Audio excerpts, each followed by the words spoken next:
ama sa ba mo se ang tomoy gas ay may gas kita mandi dulu ya.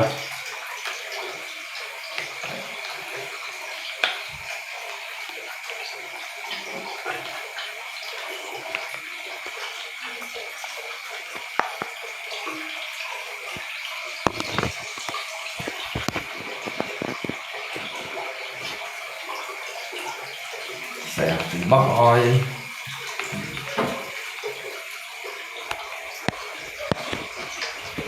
muntah apa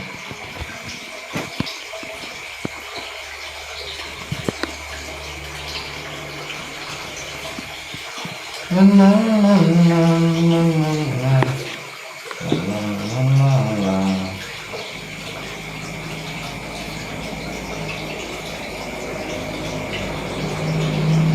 Sale yung sika sẽ ba ya con ya. Xiao mi lại ngã cái chân xoay một chiếc quay liu loi.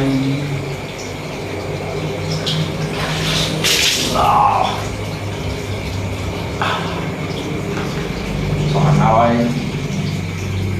mong cái tần suất ngã đang có nè. Số giáp kim quy phun phun xoay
dòng vì lời ca cây thiên thấy một chiếc bầy liu loi.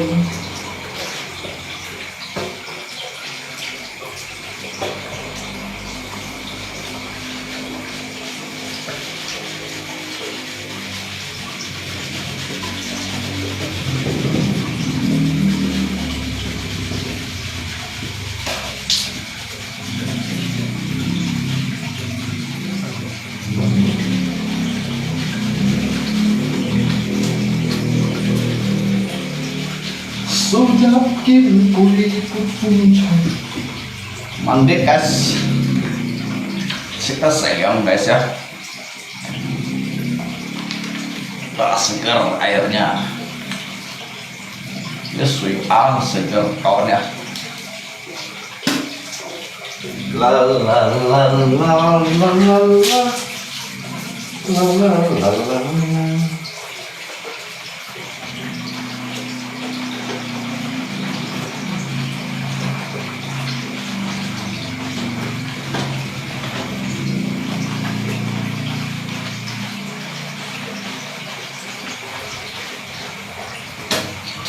Số giáp kim quy phun phun xoay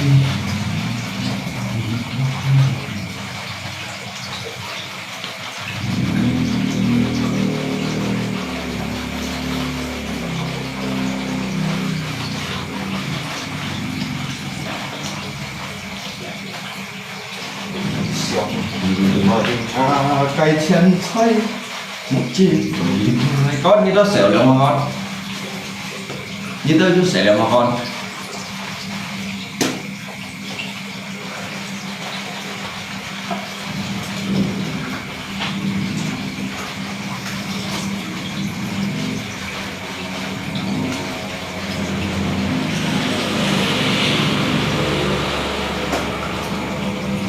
số giáp kim quy phun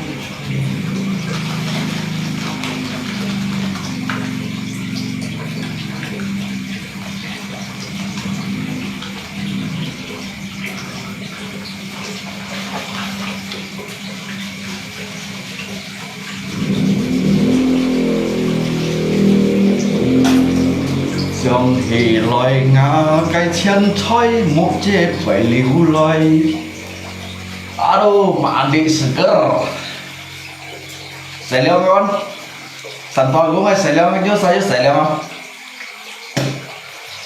jangan lupa mandi ya kawan ya buat sama palanya mau saya phải saya mà không đập palanya yang đi mau saya ngay chính mà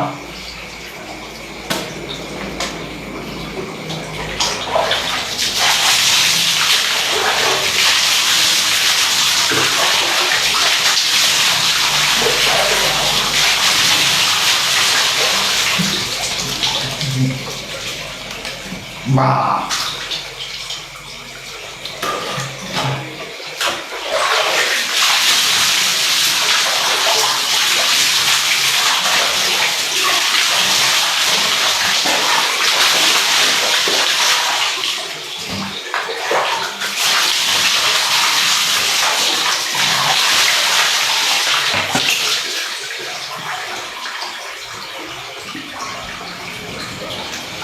sudah pun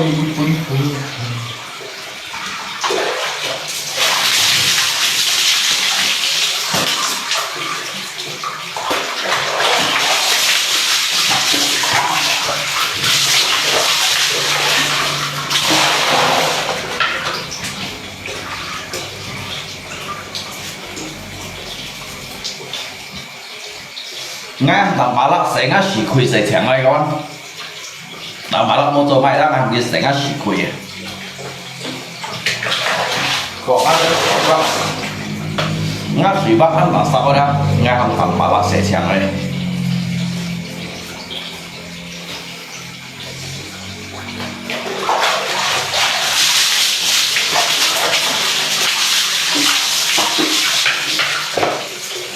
sudah kin pui pun phung trời jadi ngay ambil saya ada si kue lah saya siang lah ya kalau nggak bak kan cái水 agak bumbu liao jadi ngay ham tầm bala agak ngay saya siang lah ali khoi ya he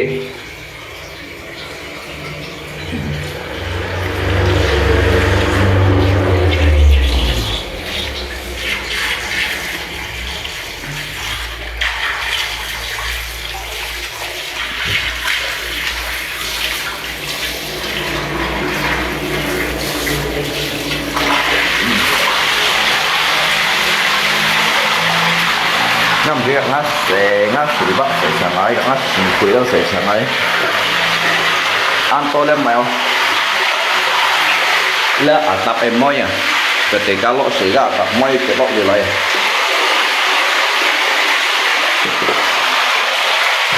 sudah kin pui pun thôi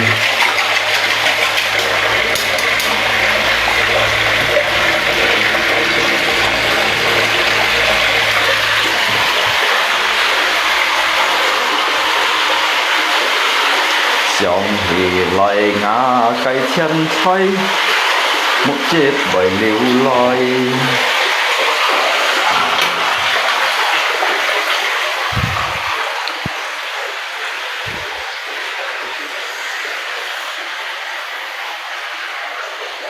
la la la la la la la la la la la thích cái sót đây sót chẳng ấy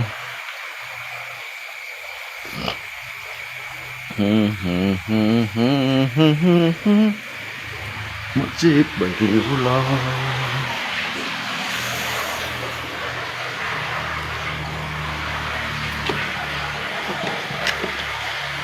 Lipol Komandan Virus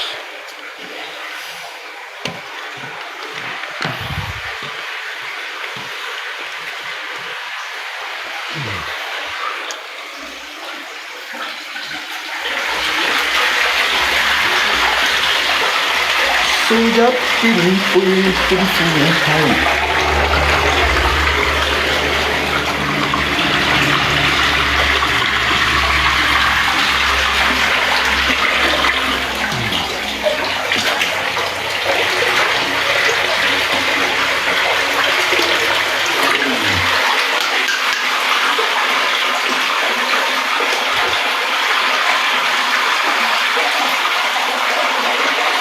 nếu水吧ăn强cuman dia apa水dah ăn to itu bảo debu tiết lộ hier đó jadi dia水吧kita dipai sedikit tampala mau lihat tampala itu lihat juga kami saya jadi dia水吧saya强ấy isi bài ăn lạp sạch thì mua mày sang sẽ chỗ đấy quá xiang thì loài ngã cây chân chơi một chiếc bầy liu loi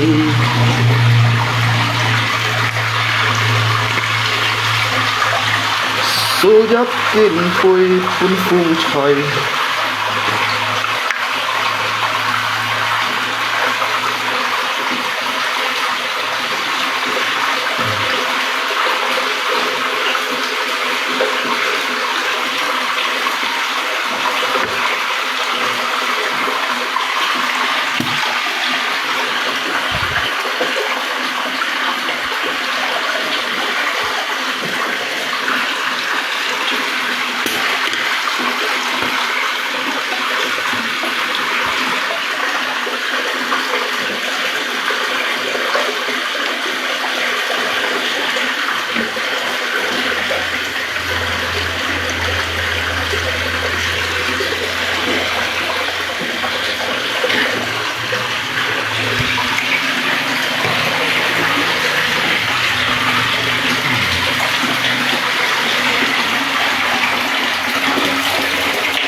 sujud kini koi pun pun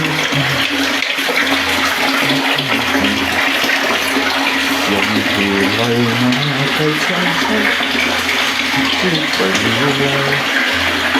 nó xịn xịn đi bạn này sao anh nè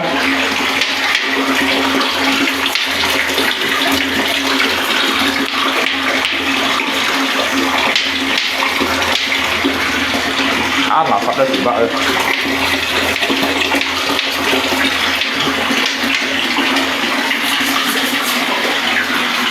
hâm tầm bala sẽ ngắt lò sẽ chạy chẳng hay là các anh nè daripada cái an tốt còn đó hâm cái gạt ngay sẽ ngắt lò sẽ chạy chẳng hay cả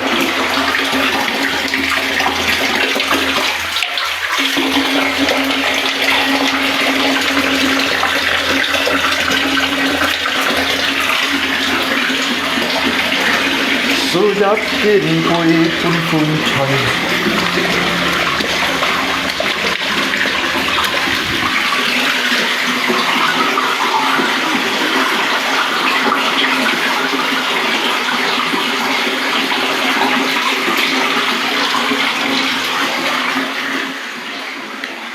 xiang hì loài ngã cây chân chơi một chiếc bầy liu loài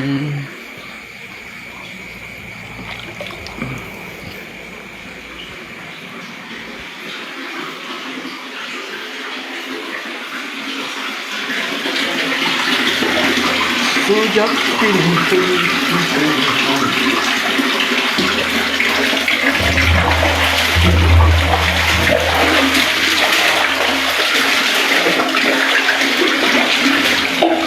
yang hilang tercinta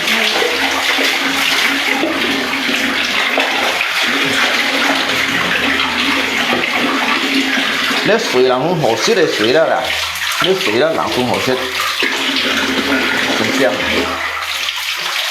Dia air terjun này水啊，所以ngã lá lá phải ăn hầu hết mình đó kawan. ngã la la đó hầu hết như này thì phong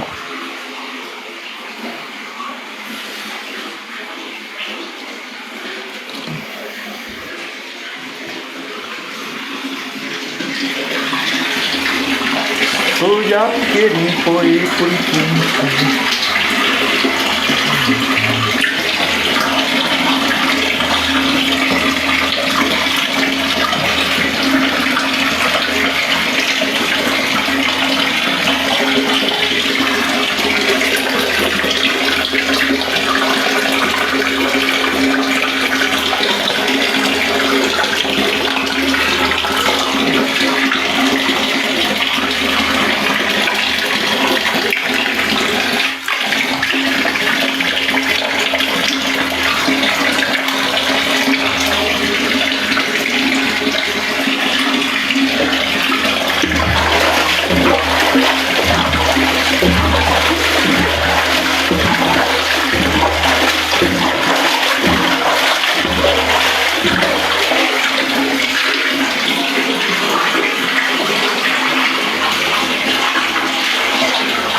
tolong ham tanpa lak setengah si kuyo kawan tanpa lak dia lihat tolong saya tanpa lak leher kawan habis setengah si kuyo ham tanpa lak ngas si kuyo ai saya siang aja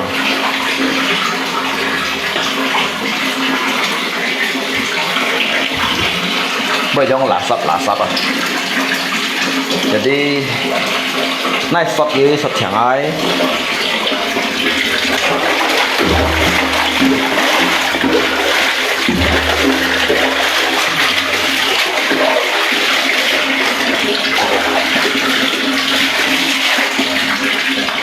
tôi yakin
dòng thì loài ngã cây chân thói một chiếc bầy lưu loi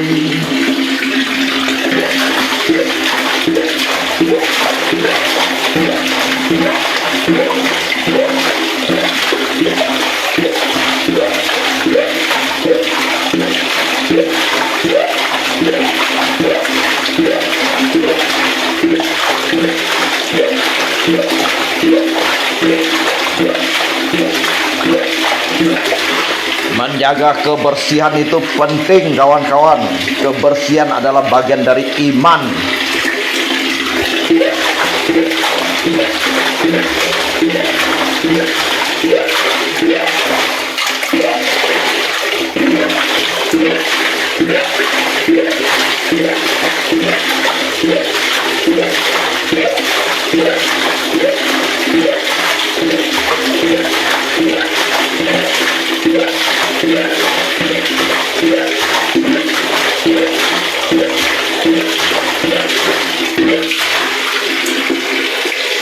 Lấy suy sĩ ban nhi cho dịch nhân đầu ấm kia hàng ấm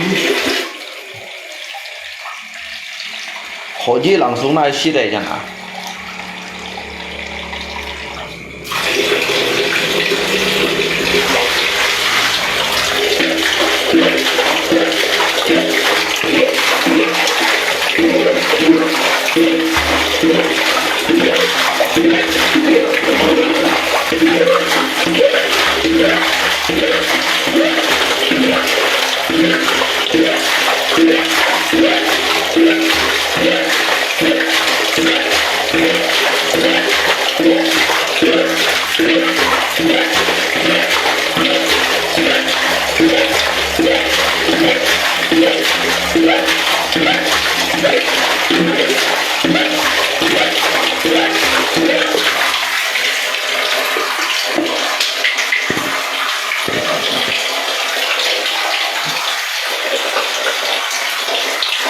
Kita masukkan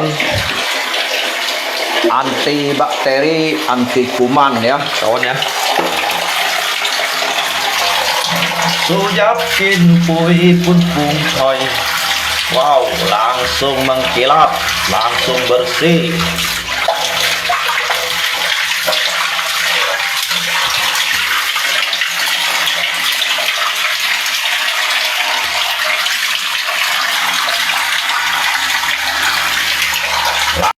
Bersih ya kawan nah. Siap pembersih ya. Pembersih anti kuman, antibakteri. Kan trong tampala yung lalitsera. Liang mo saya. Không à, xin không à. Nga mo so là liang mo saya. Nhưng mà thích kopi không à.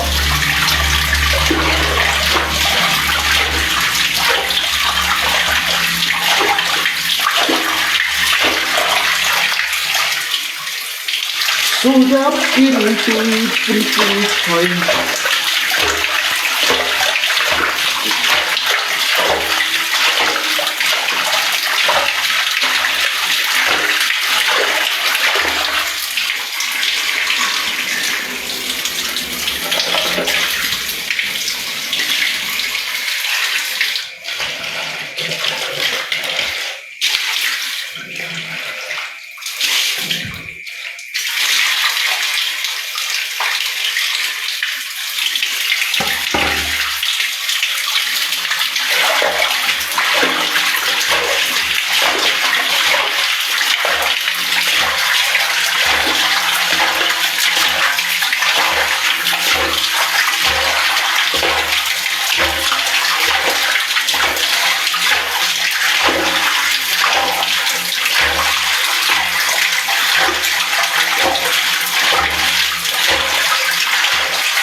Chiang chiang á.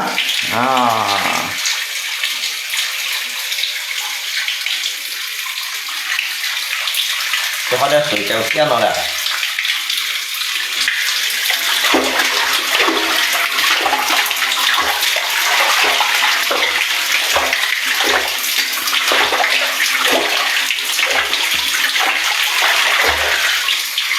Hồ quá.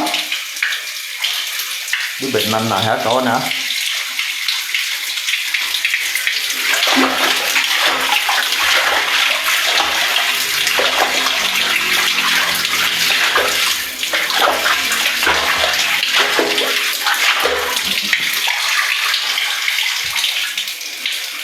Sujap kinpui pun pung coy. Sudah selesai. Xiong hì loài ngà cây chen coy. Mụ chê bởi liu loài.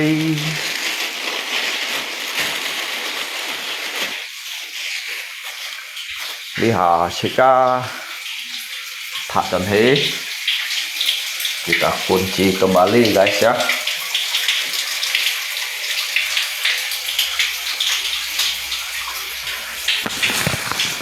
Nga leo xì khuy nga liu vẫn tầm bà lạ xe. Tầm bà lạ cái xe xì khuy. Tầm bà lạ cái xe xì khuy á tầm bà lạ. Và đây cái ăn tôi còn nè. Hàm cái cái xe xì khuy á vậy. Sujap kinpui pun pung coy. Con xe tầm bà lạ lấy hàm cái xe xì khuy á.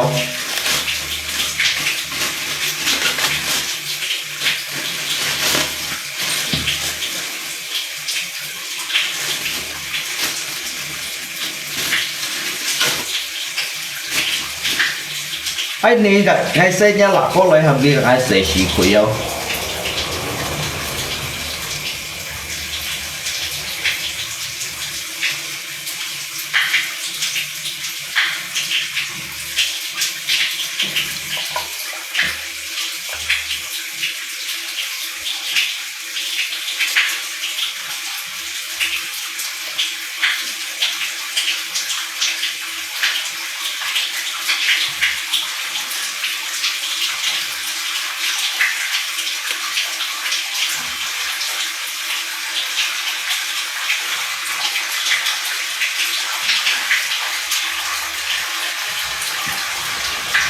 ngay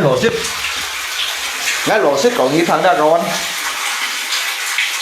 ngay lẽ xì khuya đó xéo sen có tầm ba la em miền bắt chịu phun à ngay lẽ xì khuya đó xéo sen có tầm ba la em miền đó bắt chịu phun à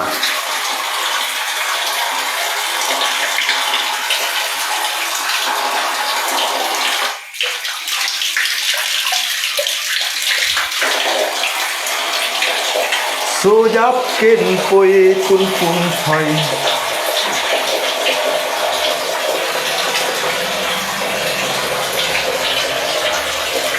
tầm ba lá ngã mang xích xót đây như nào léo mang xích xẻ như nào tao xin theo họ theo chứ còn chúng có bi xích đâu à là sập như nào ngồi à ngã xì khuyến chẳng có cái miệng à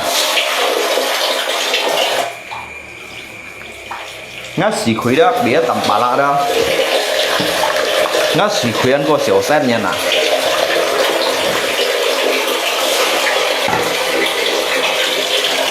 số giáp kinh phôi phun phun thầy xe nó là水ngã la水xe mò à ngã la à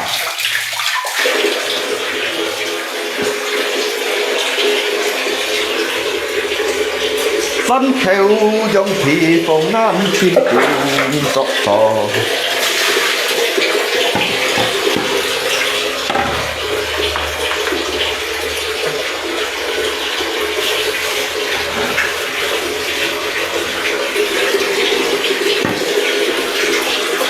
cái ngay sẽ lẽ chỉ khởi ngay bún ghi bạ thiên chờ ngay số theo lũ buồn thiên chiều mò ngã già ôi hà rắm ngay trong nhìn yêu cô hồ hay còn trong nhìn phun chen xì ăn to mai dịch kỳ to à chỉ có sẽ lẽ suy bạc dùng lẽ đó lẽ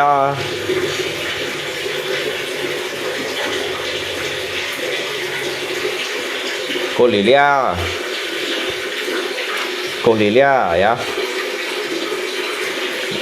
kita dùng để xăm dòng ya gasnya supaya baju kuman baju bakteri ya suy bak pai jicak li pai sẽ dịch lên mà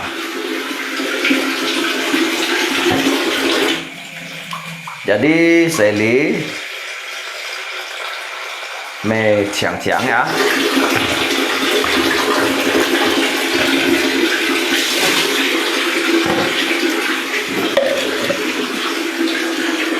nhìn các con máy kebersihan adalah bagian dari iman kawan sojap kin pui pun phung choi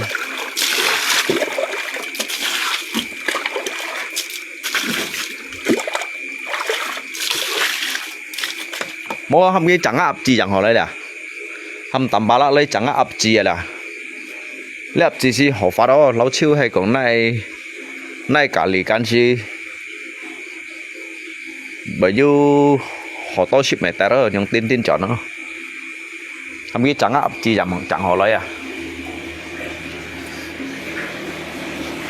xong thì lại ngã cây chân thôi đây bà đã cái phổi à lý tin yêu thành yêu son lắm theo sen ngày chuối 7 điểm mèo 7 điểm còn mua chơi ở xích phần điểm ra ở đó miền miền thành yêu lượng xăm theo tiểu ca phun kỳ xích đất tiểu ca chán này mà la la la la la la la la la la la la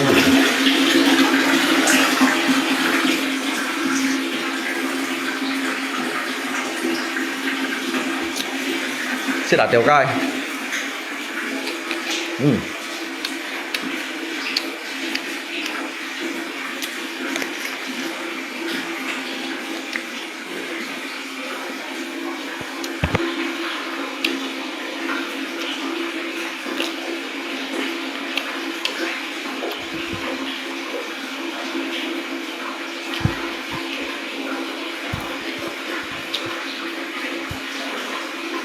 Bọn gì trả hơn cho chị.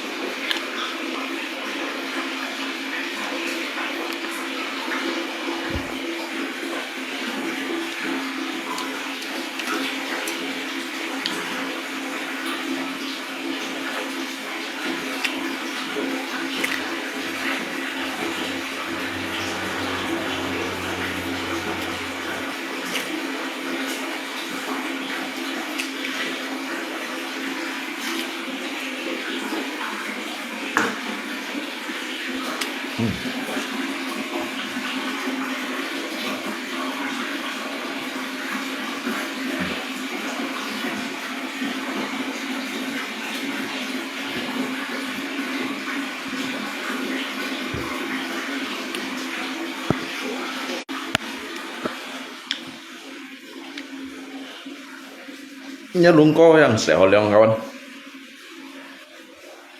Yang xẻo leng xẻo suy bác.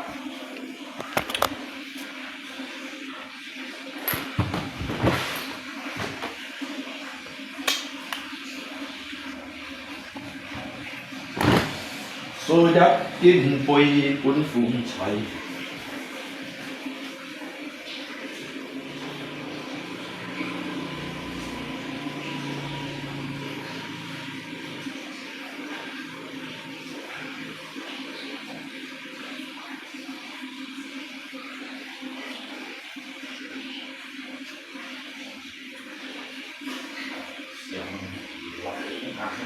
Chân thôi chưa có thể liên hoan.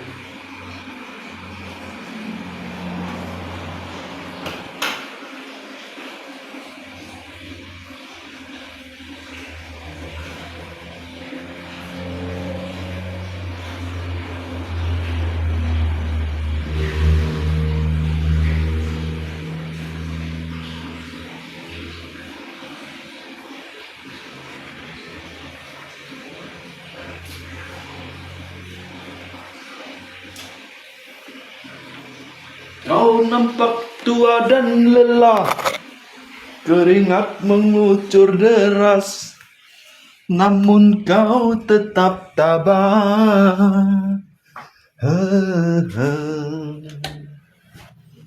Namun semangat tak pernah pudar, meski langkahmu kadang gemetar, kau tetap setia. Ayah, dalam hening sepi ku rindu untuk menuai padi milik kita, tapi kerinduan tinggal hanya kerinduan. Anakmu sekarang banyak menanggung beban. Engkau telah mengerti hitam dan merah jalan ini. Keriput tulang pipimu gambaran perjuangan. Bahumu yang dulu kekar, legam terbakar matahari, kini kurus dan terbungkuk.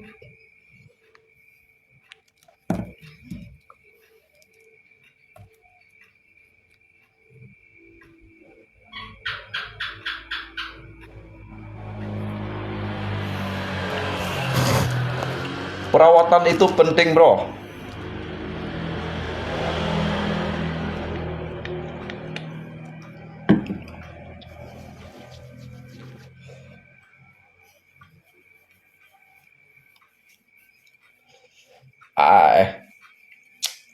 Có lẽ thằng nào mồm bọn chân bắt kim kim à. Chứ không là mình nạt ta.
Engkau telah mengerti hitam dan merah jalan ini. Keriput tulang pipimu gambaran perjuangan. Bahumu yang dulu kekar, legam terbakar matahari, kini kurus dan terbungkuk.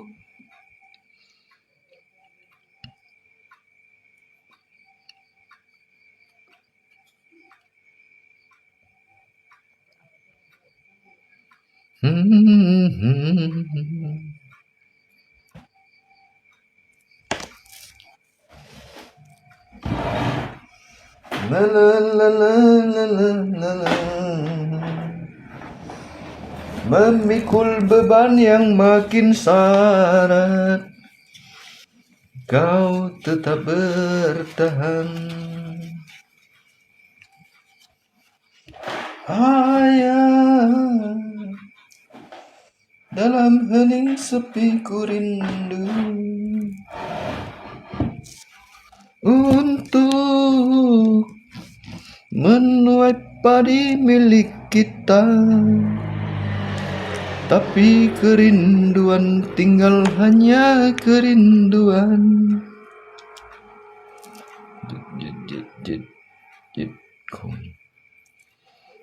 Anakmu sekarang banyak menanggung beban.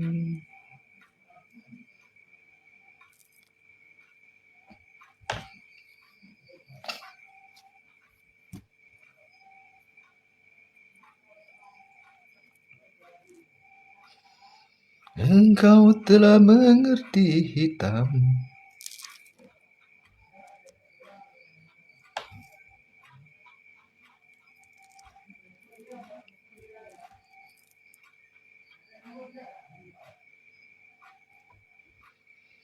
Namo Tata Yaya Namo Ayah Jaya Sakara. Congko yang kawan. Bangun pagi makan nasi jagung, trompet pun kita harus bangun. Mày chịu ấy yang xít hạ chịu ấy. Giết nhì xóm xì liệu liệu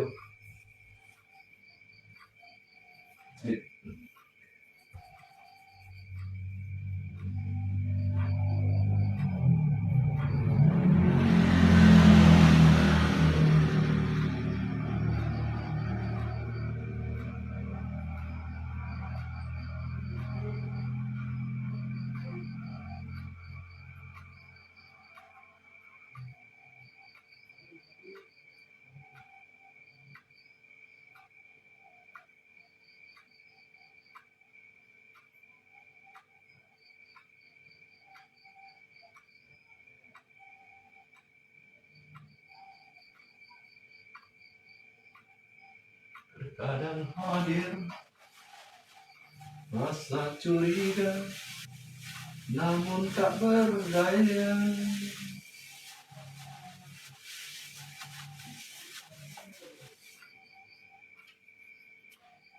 Trompet pagi kita harus bangun.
Lung ayam goreng masih ada mo. Bún ngắt xếp phố xếp đâu. Sẽ chưa chun rồi lượng khút mỗi chiều mấy chiều mỗi mấy chiều. Lì hà giang chỉ to theo lung theo gió. Là có bắt đi hơn à? Cho thầy bao rồi à?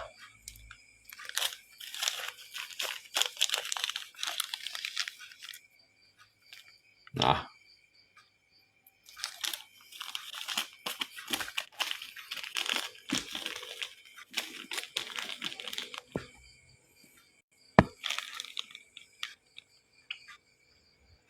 Biết mày như thế các con.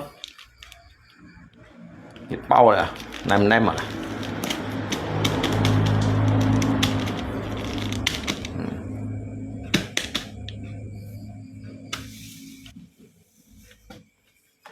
Cảm không anh? Kêu cảm không? Liền bao rồi à?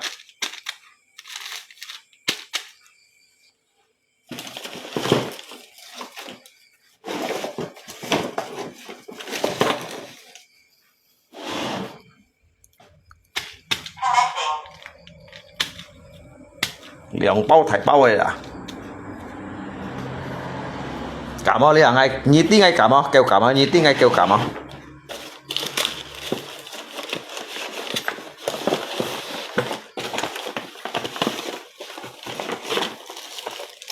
Ăn bao rồi à? Cảm ơn anh. Còn chín này các bạn. Như còn chín lời à? Đi à, như tí à lùng trên à? Kéo cảm ơn lùng trên.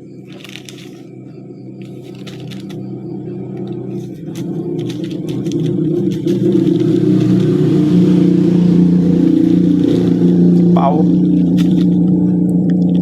chích bao liền bao xăm bao. Kêu cảm ơn ngay. Bahkan ngay kampung li thok tu li loy ada. Ngay yang piong ada, ya. Ngay piong li loy à. Bahkan li bao ngay cầm này bà giang à các bạn à. Ngay cầm piong li loy à. Ngay này bà giang hay nè, mỗi nhiệt này bà giang hay nè. Thầy tạm không ngay, nhớ sao chứ trong anh thầy tạm không? Ngay này bà giang à, đấy si mê cầu siêu của các bạn à.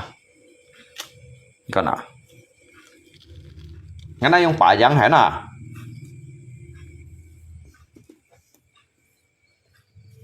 Con nhìn thon xin kịt sim nan co chín shit nan cây tết kỳ. Cảm ơn anh. Kéo cảm ơn. Mày kén không anh? Anh mày kén anh. Ngay béo thóc cả tuổi à? Ngay nó béo chút lấy đâu à?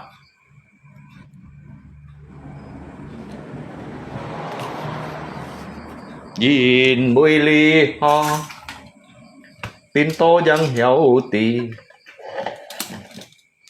cảm xin yêu tổ song sim vốn mô xiong shit suy xiong tịp phá chiếu giết tụt cổ giết tụt mô nhìn ca lấy ôn bùi dính bùi liêu nhi dùng phá chiếu lấy cho phèn diêu mùi nhiệt bù già rồi sau sam tút shit teo chun to cút ngã cây giá ôi tôi ngay kêu hò xây xây kỳ xa teo thai mỗi chiều shit tha bu các bạn.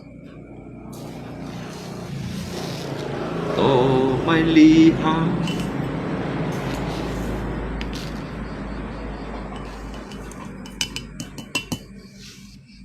kỳ chẳng có ngày thì 以前用本生多，可以愛上多，可以愛煩惱。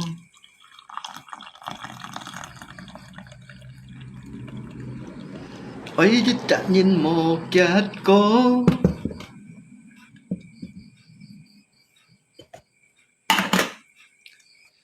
Hê kì Yêu con hi Mê mây sông phai Nga cày xìm lý Sẽ thả bù ấy Mò chiều sẽ thả bù Tuy miền mô mày chịu ấy khi trong ấn tảng có ăn hot ấn tảng có ấn tiêu mày chỗ mà ăn chặn la la la la la la tại vì sao họ ấy sẽ toàn chặn mấy kiện này lùng xịt bết chịu aja Ali mua nhìn mày bết chịu Ali du nhìn mày bết chịu cái bết chịu bị còn bói à cái xe sẽ tụi đây đó nụ bàn đun à đấy như mấy biết chịu mấy điều bản tồn gì có yang pun sẽ phổ thủ số các bạn liệu điều bản tồn ba món quay chìmยังไงdịch bản lấy được rồi bản gì tuần à bản gì tuần ngay vui kêu mấy biết chịu tapi yang du lui kayak mau mai aset mấy có mau mai aset sit kin bet juga aset tapi jika kan sesuaikan jika kai lọ sit nhịp sit ada hay còn nhiều tem sit bet chịu gì phải sit phò đó một cậu sẽ phò thủ số chọi lui mì lui phổ lui mai đồng sit rồi jika gì mấy còn trong cái đâu trong hiên miệng sủi ăn hổ đó trong cái đâu miệng sủi hổ gì ha cái đâu miệng sủi gì có hổ à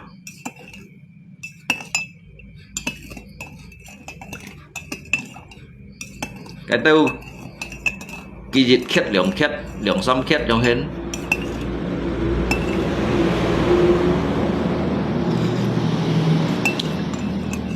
theo tả theo à nhưng mà chắc phải khét gì à khét là cái xỉu cắp đó xỉu cắp kiểu cắp khét ở khuất hay là cái gì mới dùng xỉu khét vào cái mới dùng kiểu khét vào bang ni dapat kita lui dari ACHK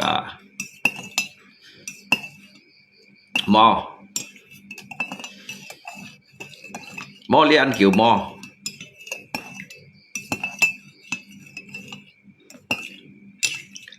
sẽ là thái xem ngay sẽ cha ngay ấy kia một video sắp mai rồi chẳng mai tụt chiều ấy xít à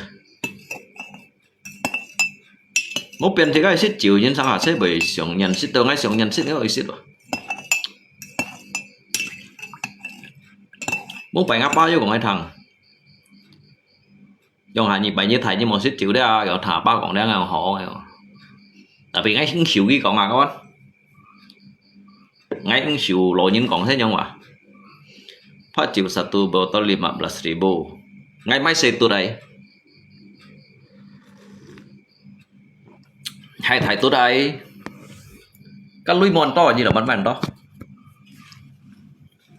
lui bản nhì tôi là như là bắn máy bản nhì tôi hắn 600 triệu máy xe tôi đây yang dịch bản đồn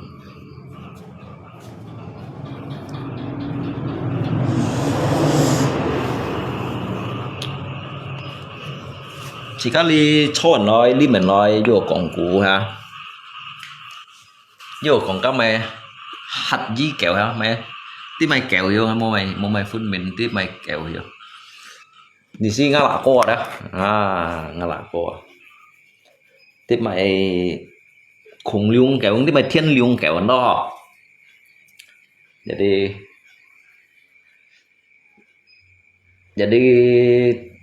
ngay kiểu cho sắp về lại như tao bảo lý cho nói cả chỉ cái còn hạt gì kẹo ha hạt gì kẹo tí mày kẹo thiên liung kẹo anh đôi ha tí mày cổ lập kẹo ấy ha cả lại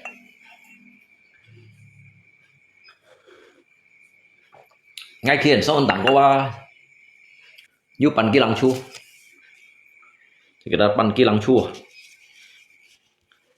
ban di Jakarta satu tut di 50 bang satu tut lungo cerita aja. Hay là pasangkan ăn quỷ là dân bữa pasangkan mau nhìn chủ ngay lý đến ngắp quay hơi lý chấn phủ chủ chịu à cuma sang lagi samput cuai kah hamo samput cuai dah sampai jit chủ liên pai si chủ liên sang jit cari pai kam chủ jit liên sang mau chủ kẻ chạy nhất kam mau cuai jangan cái samput cuai không đâu cái chỉ chùa dưới sang điện lưới kiểu mau chùa em năn cày năn kia theo lũ ha chỉ cần năn cày kia cái theo lũ nhưng buổi đầu kia chỉ đầu kia vô lưới mày chủ vô mau lưới mày piong thiên hạ xe này không à cái vô lưới mày cái chùa vô lưới mày hàng shit cả xăm to cái mau xăm to cái chuyện cái chủ yếu chùa không à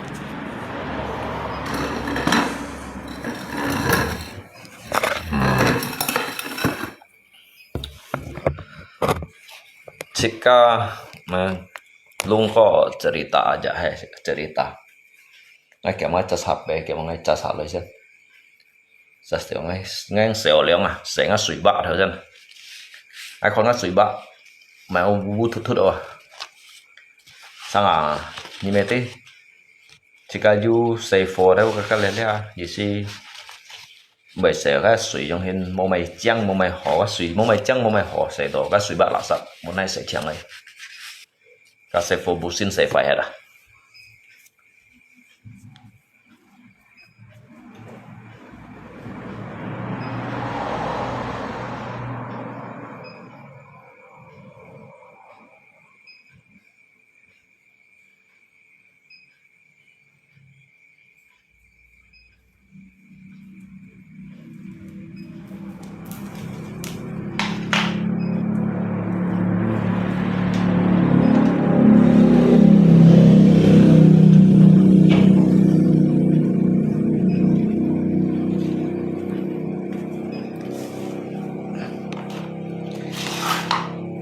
C4 phải SG busin mỏ xí chắn bóng các bạn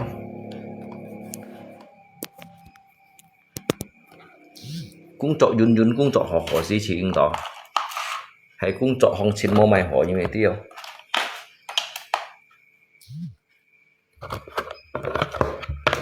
chỉ cả lia tụ mày còn ăn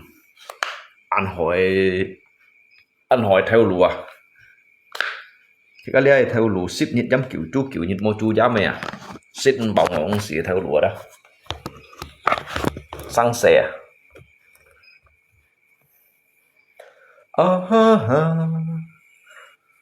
chú ly họ tận hào đấy đó ngày đây thì mày tự chịu ấy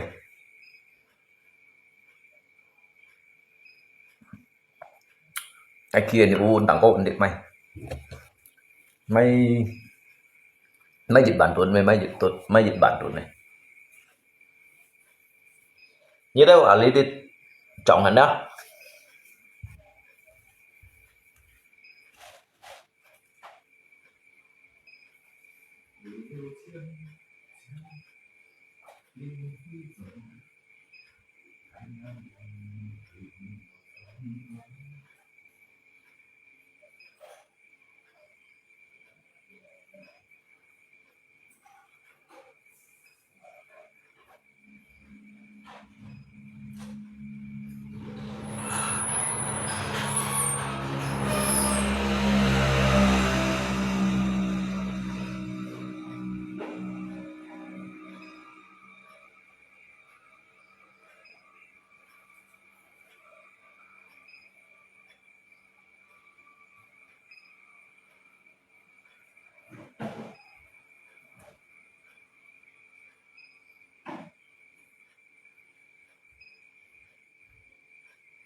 的泪，这是你要王子你。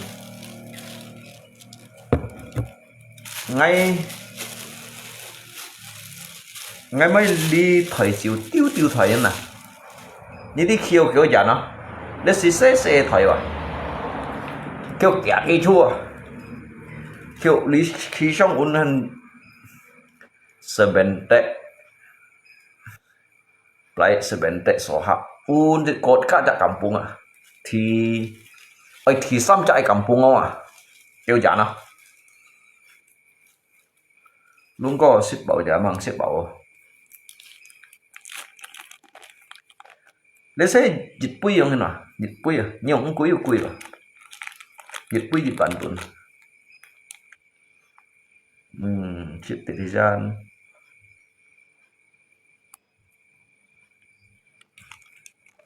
thuê yêu chiêu à, thuê tí đâu mang thuê này không,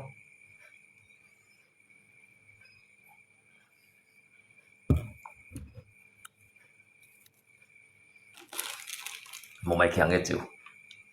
Đã lộn giỏi à.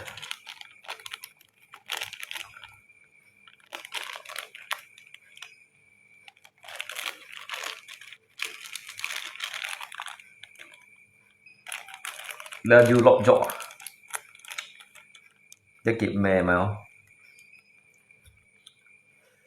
cái mè một nia lặng xuống nhông chuối đó cái này xèo dọc biển này cái mè xèo dọc biển à.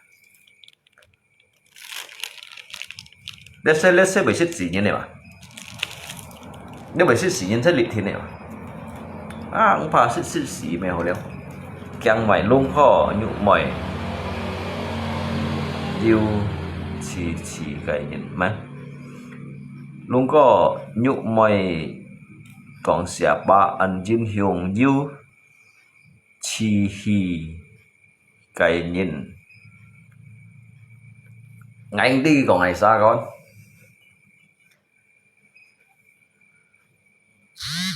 Anh đi còn mày xa bây giờ mày còn tầm bà lạ bây giờ còn tầm bà lạ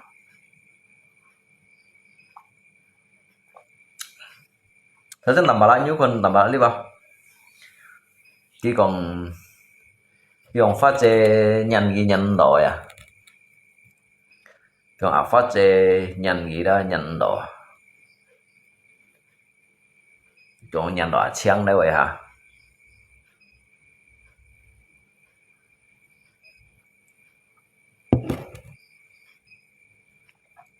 các tầm bà lạ đó cái miền đó bị ngay bông phải ngay cho mà các chú teo hắn của họ con à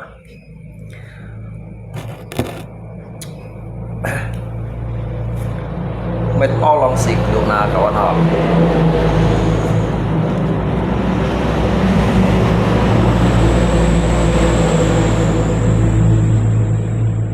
các tầm bà lạ đó tụ ban của mình nhìn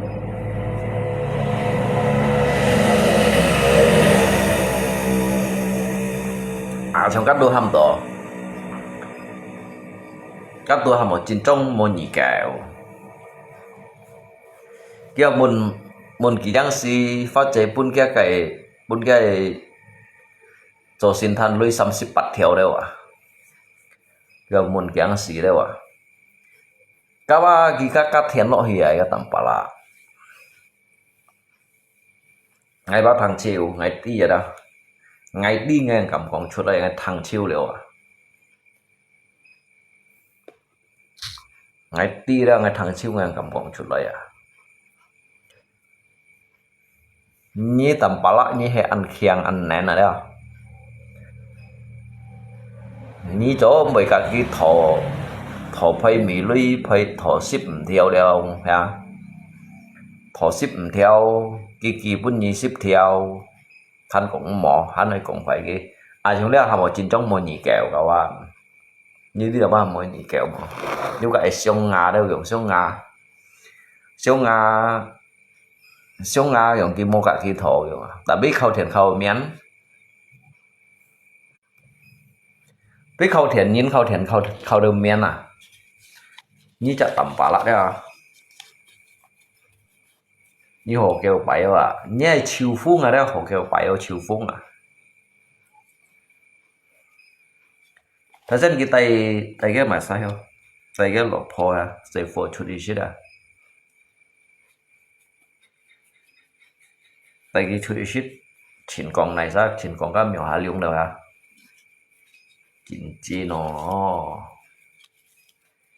你只隻抌巴啦咧，係幫擺你麼啊？這下家用嘢啦，見不熱哇？những tí tiền mèo mungkin ba mau lido nhìn thành xỉu như ban nhân nhun hong lido mới nhìn alasan lea yang dah như ba nanti bị công ty san sun này hết đó liao công ty san sun này cho bukan si ban lui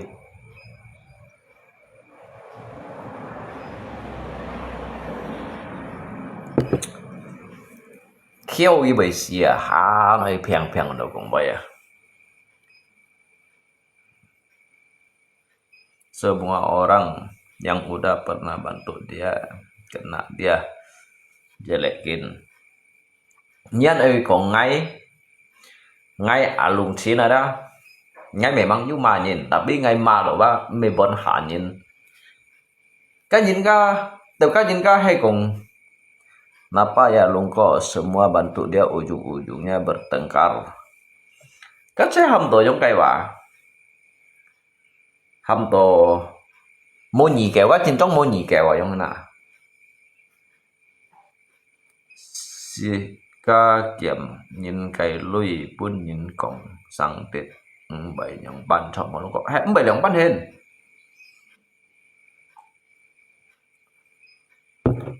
bảy khi cài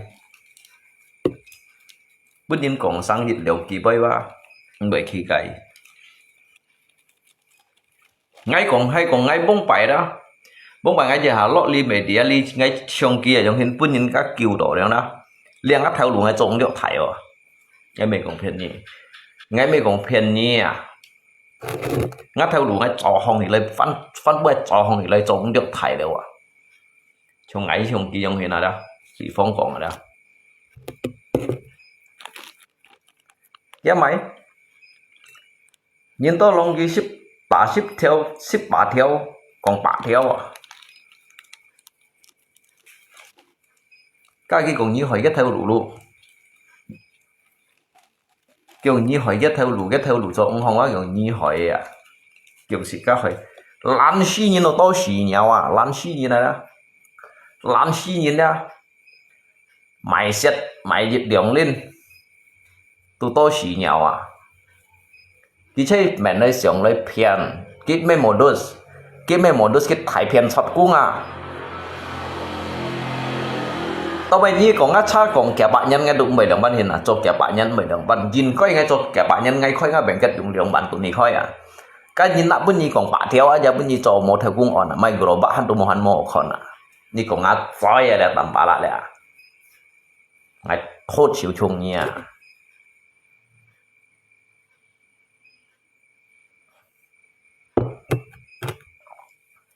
ni còn quay ra hắn ơi còn cái chậm mỏ mẹ đã ngay thốt chịu chung như tầm bả lại thà bây giờ ngày mai yêu hát sân kiểu giống à ngày mai yêu post chút ngắt video nhưng mà chém ngayนี่còn ngắt xoay nhiều muốn kém kẹo nha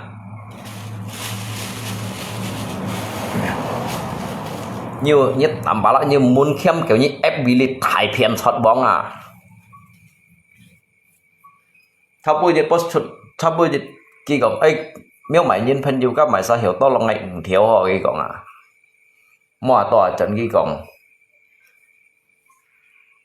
mungkin kamu sudah mati sakit kalau ditolong dulu ya karena beli arak mabuk terus lung mungkin kamu sudah mati sakit kalau ditolong dulu yang benar ngay phân bên như sẽ chín chủ sẽ họ lại nhất tầm bả lại ban như này sẽ chín chủ sẽ họ lại à lùng chín đang hiểu thô Dia dia cintu mungkin kamu sudah mati sakit kalau ditolong dulu. Oh, nggak ditolong dulu aja nah. Dia còn có cái chạm mô tô lòng ngay phết xa bể tô lòng ngay vậy nhá. Phết xa dah. Còn có ngay mô lọ li media sosial tidak mungkin dia kampungnya juga mau kon ngay sih ya nyong na.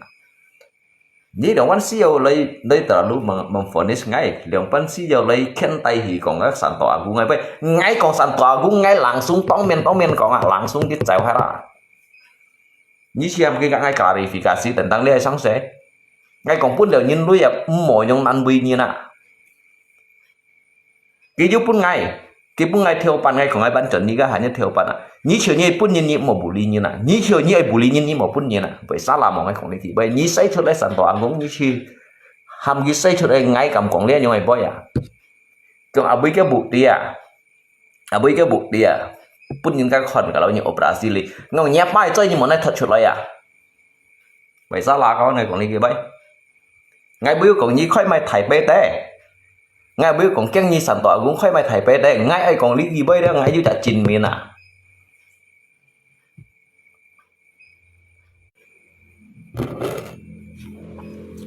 Siêu mấy cái này phiền là chọn à.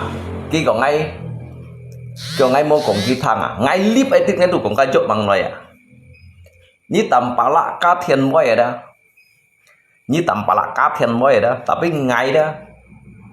Ngay sebagai kia Jinmin sebagai kia saksi ya. Như còn như tolong sih Indo segol ngalak kok su homo. Jangan masuk siapa kalau minum masuk Sarah. Kalau minum Thai Choi ya. Kalau minum nhưng mà lấy Thai Choi hak Selina gua aja. Nhưng mà lấy Thai Choi hak Selina nhưng si jauh pun ngay si jauh pun ngay kayak motivasi nhưng si jauh pun ngay nasihat. Như chiều ai con ngalip như đi cho này tem ai con ai komentar như manfaat này. Mau li Thai Choi hak Selina lihat kayak zaman demokrasi những si jauh còn thằng ngay những si jauh như nasihat như mình xin sang như mình apa.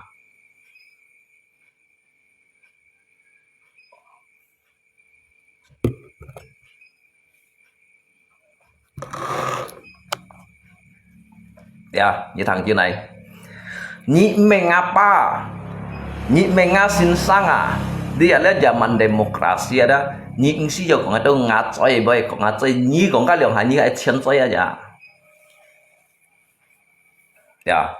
Ngay cái bây giờ ngay kan ngay mengampuni jadi jut hayang dah. Nhị sih mau ngay kiang mah. Kalau nhị cuma ngay salah jit lapor aja. Lihat video berdasarkan lihat kayak video Nhìn ai lapor kia bahwasanya ngay alitit hết đó là ngay ingsit cewa ngeyel dinasehati malah ngeyel ngay ingsi jauh nhìn nasehati ngay si jauh nhìn nasehati ngapa ngame Tuhan sanga ngapa ngame Tuhan sanga ngay mau ngapa ngame be kau bangai à ngay si jauhnya cho ngay làm kiểu nhìn nasehati ngay như mày sa ngay được mang sự cả như đen lọ so ngalip aja tuh mangsira. Ini kok maci bye-bye lian ni tu hai chung athut ada, hit jong yang thut siu chung ni lah. Kasihan kamu bah nanti kena bafung. Banyak me thai opet fung ah.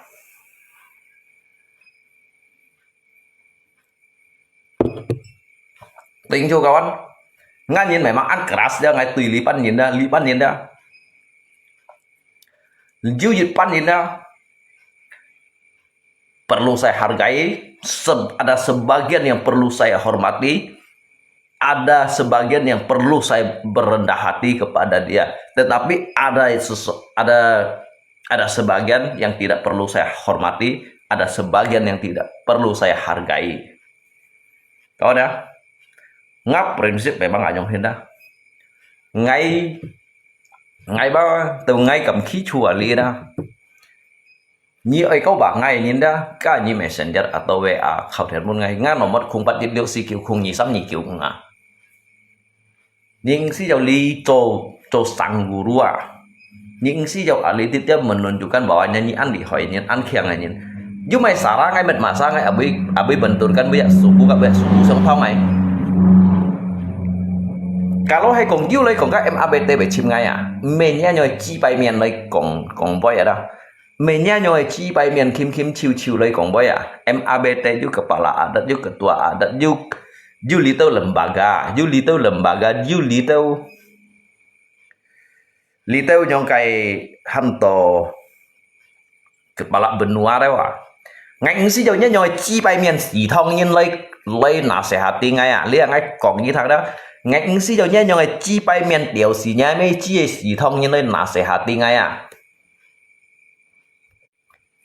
kêu mắng anh nhóm kêu mắng anh show vậy kêu lẹ quá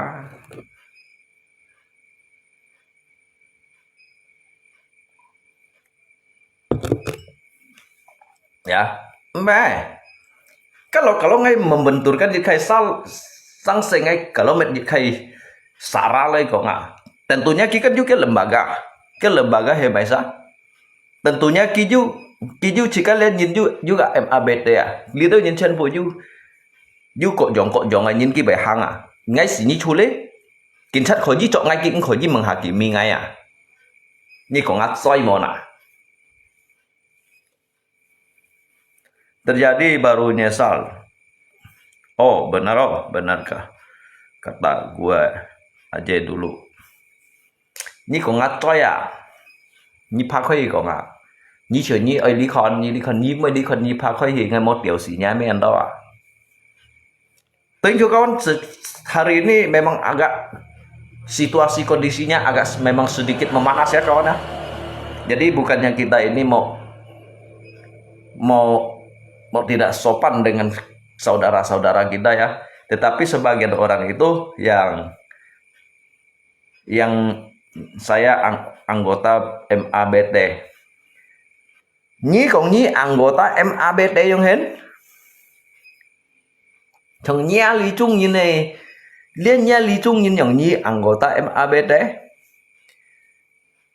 nhi anggota dari menteri ke Tuhan Mokyang nhi à như dari menteri đó dari trung thùng này nhi phu trung thùng aja ke Tuhan Mokyang nhi còn cái liệu hà phát hiệu trung như là mấy đó nhi mang đi về anggota tampala lipat nhi thải phiền sót cung ngày một gì Nyi me anggota dari MABT, nyi anggota dari Tampala mới nhit sira báo cáo kita thải phiền sật cũng làm kiểu rồi xét đi đâu đã mới nhit sira báo mỏ đồ xe à.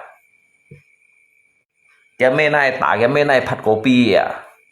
Nyi cái ban nhìn mà những siêu còn nyi anggota MABT nyi anggota MABT kamu itu sangat mempermalukan anggota MABT. Anggota MABT ki nasehatin nyinda ki langsung hi theo cái buka ki moli komentar trong abu jung anjan ki thofong du han hi ya. Nyi ali komentar ngaco ya. Nyi ai sei si kong aja na. Nyi ka ngai sei si kong à.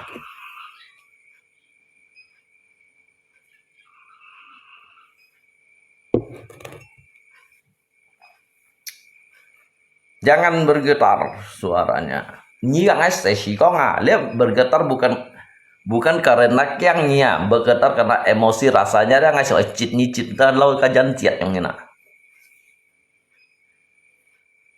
Yang nyi anggota MABT, kamu sekarang itu sudah sangat mempermalukan anggota MABT ya. Kamu mempermalukan atas nama menjual nama anggota MABT ya. Nhưng mà xử lý MABT à MABT ở ví dụ như thế này nhé ví dụ như là bảo memprovokasi mất đi tới isu sarai ngay mỗi còn đều cái gì aja như cuốn xì lót đều cái gì à ngay mỗi còn ngay mỗi nấu thong như đó như còn ngay nấu thong như nào như còn như anggota MABT như mà xử lý MABT như thế mấy là thuốc sử dụng nhà ngay tôi tiểu xì nhà mấy nhà nhau xì thong như đó những siêu còn như MABT sáng sẻ ngay cũng lấy quả aja kawan ya như thằng chết này ngay cũng lấy quả aja xì thông như nào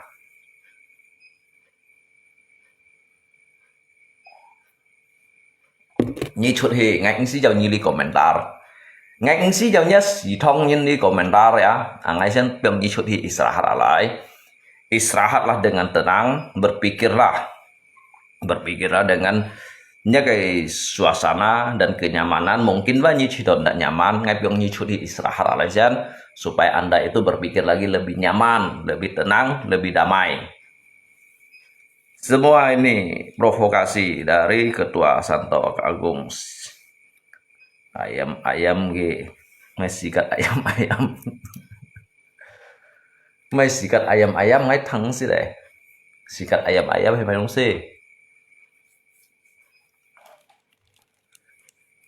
Cái nga sifat asli sang anyong hina atau mai? Nga sifat asli ya sang anyong. Memang begitu sifat asli saya. Apakah kamu yang harus merubah sifat saya? Harus mengikuti sifat anjing, sifat-sifat yang punya kamu itu yang mirip-mirip anjing gitu. Pian chung nyong lo kakek yang hinai. Mana hiểu một không đây mọi nhà.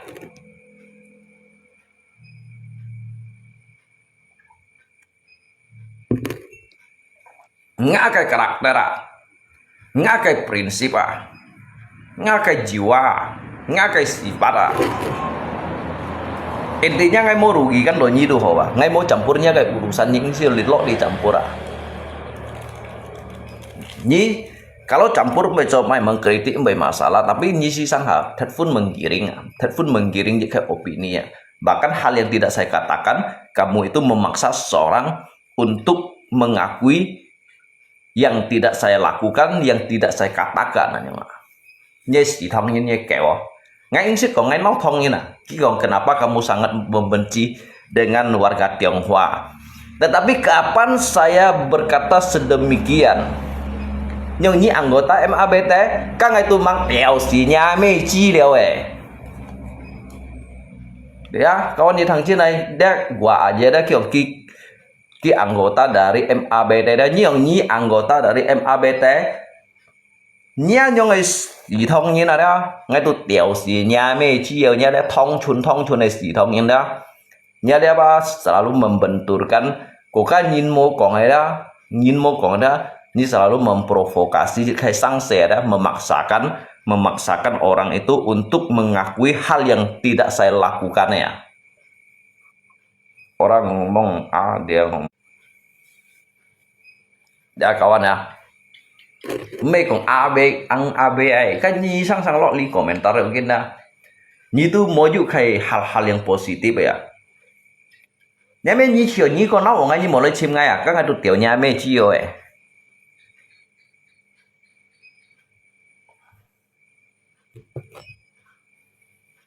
Nyi nó ngai nyi mau lấy chim ngay à, nyi muốn cho tết menggiring kalau nyi còn ngai alung cinta mai ba nau itu warga Tionghoa.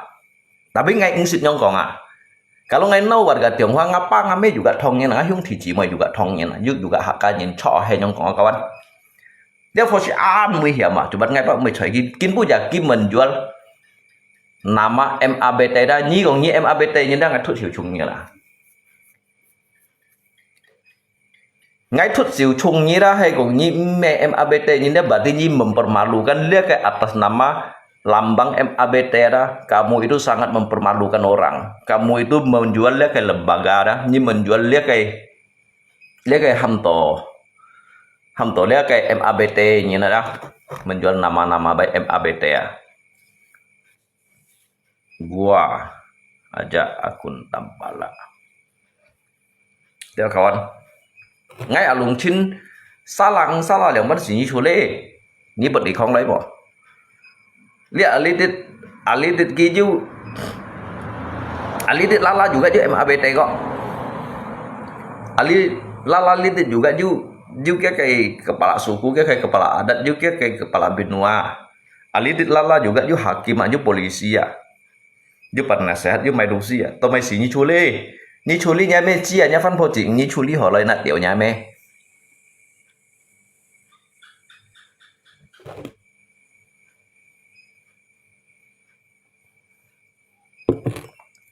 mẹ lia còn ngã cháu ấy tụi hắn chơi tụi mình như gì như là sẽ tiếng ngày tụi mình như gì là sẽ tiếng ngày ngày lượng pan pun như là sẽ tiếng kamu kan marah anggota MABT saya jawab anggota emang kenapa Ya, lihat bahwa Kiong saya juga anggota MABT kok nggak. Ini thằng Cina memang MABT ini nah, tetapi orang ini mempermalukan MABT ya. Gua aja dah, ini hoji nak lay liu hilai nggak kayak boy. Jadi orang ini tadi dia mengatakan bahwasanya dia juga anggota MABT. Saya menjawab lagi, jawaban dari saya, MABT itu tidak seperti diri kamu. MABT itu tegas. Ketika Abu Jung mendapatkan masalah dulu ya, dulu dia juga MABT itu langsung hadir di Ketapang sana. Tidak seperti kamu mempermalukan orang itu di FB sini dan juga membenturkan segala sesuatu dengan alasan yang tidak masuk di akal. Bahkan menuding, memfitnah orang, memfitnah orang yang tidak dia lakukan, tidak dia katakan. Kamu memfitnah dia agar kamu itu membenturkan masalah ini saya dengan pihak-pihak yang lain. Nhớ nhoi kẹo đó, nhớ nhoi tiểu xì nhá mấy chi xì thông như này kẹo đó, được không? Như cái sợi xì con là gì nào? Như thằng kia này. Makanya cái dịch phù phụ này thông như đó, sợi chỉ sang chỉ có bị chấp cái xì thông như đó, xây nhầm. Cái xì có một con mới aja. Dia tahu dan ki kong jika menghina lagi urus. Kamu tidak lama lagi urus MABT. Dia video ngay dia clip ngay món này dia mình khổ tệ cái MABT lên. Mình khổ tệ gì lên? Tôi mày một tệ nah. Di situ kita nyi dùng akun siluman nyi kam nyi langsung song ngay kang berdebat. Nyi song ngay kang berdebat dia ngay yang ti nyi me si thong như nào, ngay yang ti nyi me thong chun này thong như nào. Ngang ti nyi đó me chậm chun này thong như nào. Cái đó nhìn juga anh tôi nhìn cái tao mày cái punyit cái pan pajaji tao mày như mày chuli nè. Nhi còn ngã chơi nhi còn tiểu nhà mày chia. Hay nhi khiang à nhìn này này như nào đó. Nhi khiang à nhìn này này nhìn cấp pajaji tao mày như mày chuli nè. Các cái tôi nhìn bentur tao nè. Các anh 병 chuli như mày hi chuli nhi còn ngã chơi đại. Để mấy đã nó thốt chịu chung nha là. Ngay baru còn lia ya, ngay mang còn dẫn gặp đi á, ngay mang còn dẫn gặp đi à.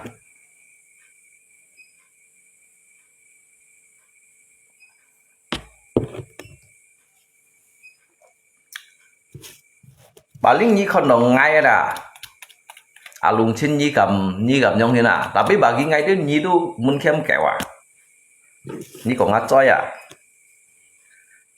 Chứ còn waktu ấy kasih đâu, chứ còn waktu chứ mày chỉ bây giờ ấy với la đó còn nhím nhong nhiều ngày đó như còn chơi là mấy đàn thuốc chịu chung nhỉ. Cuman nggak mau ladenin kamu long, jangan kamu keseringan ngomongnya. Mấy ngày còn nhí còn à, các mấy ngày còn nhí còn mà như lại ngày còn à.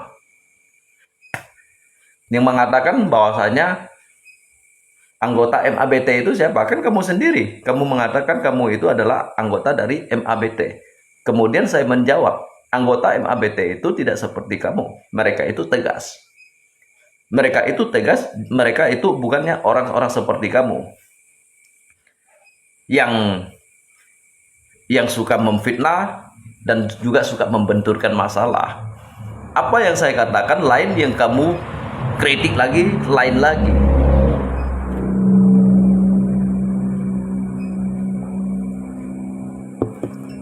Sebenarnya orang yang berbahaya itu bukan diri saya. Kamu orangnya yang memprovokasi tentang masalah ini. Ini memprovokasi ya. Ini kan provokator. Ini kamu kemarin, bukan dari kemarin. Dari 5-6 tahun yang lalu saya juga ada live. Bukan dari sekarang, bukan dari kemarin. Bukan hari ini, 5-6 tahun yang lalu saya juga ada live. Boleh kamu periksa. Asal jangan bawa orang Melayu sama orang Dayak. Kalau Kongfan nyintun bacomai kok. Kenapa?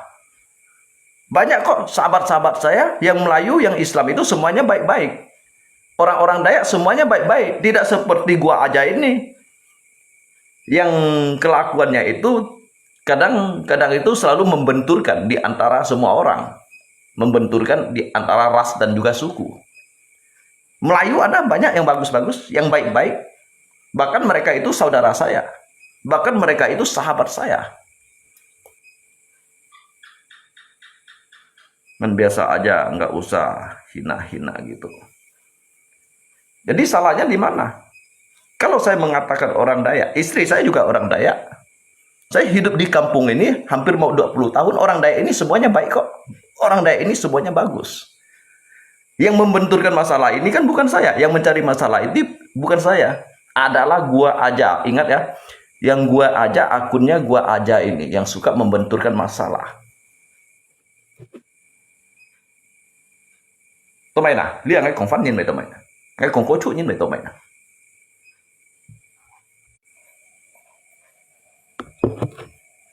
Bayang Bana. Bahkan saya pernah kerja dengan Melayu kok. Bagus kok, mereka bagus. Dan juga saya ini sering juga berkuli dengan kuli-kulinya orang setempat pribumi sini kok. Tapi mereka jiwanya itu tidak seperti yang nama akun gue aja ini. Orang yang dikit-dikit ngomong suku pasti rasis orang.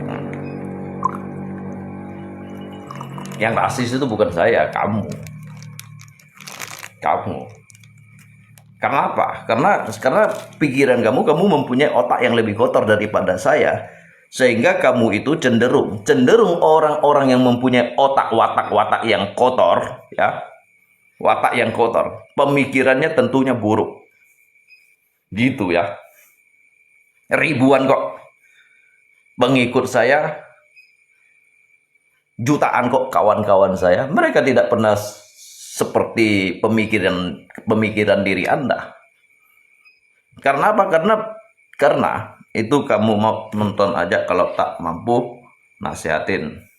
Wajah itu kamu tahu. Nonton aja kalau tak mampu nasihatin. Ngsi jauh nasihatin ngai.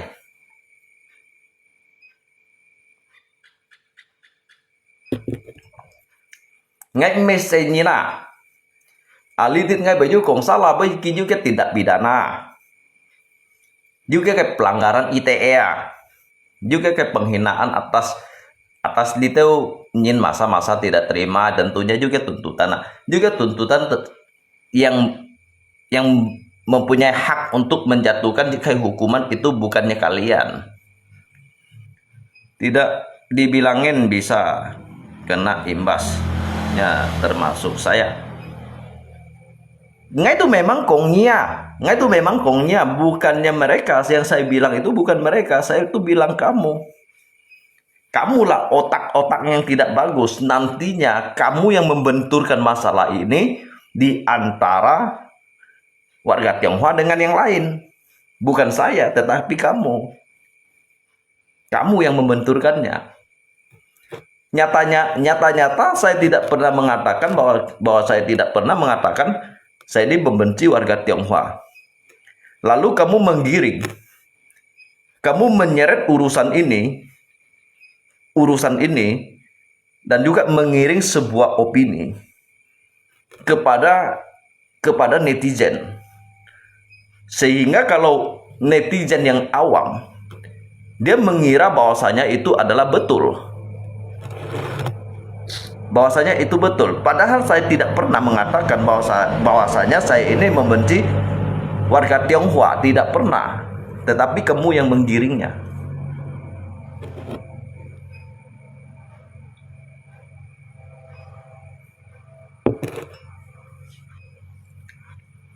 Tidak bisa artikan komen orang kamu ya lum. Ini komen yang mana siapa? Ngay intinya komen feeling saya ini kelompok Santo Agung kayaknya panutanku.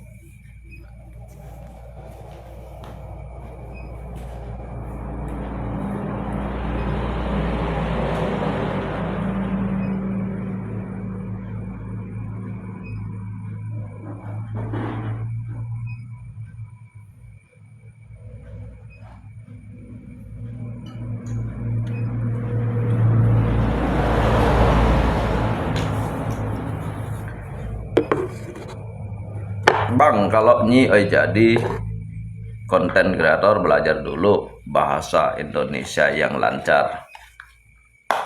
Saya ini bukan jadi konten kreator, kawan. Saya ini bukan konten kreator, saya ini hanya sekedar lip untuk hiburan.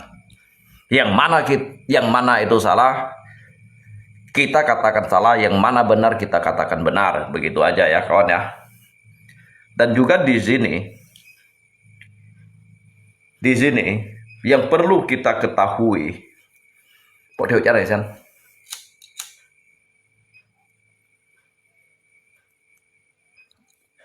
dan di sini yang perlu kita ketahui, jika orang itu berkata bijak, diamlah kita mendengarkan orang-orang bijak.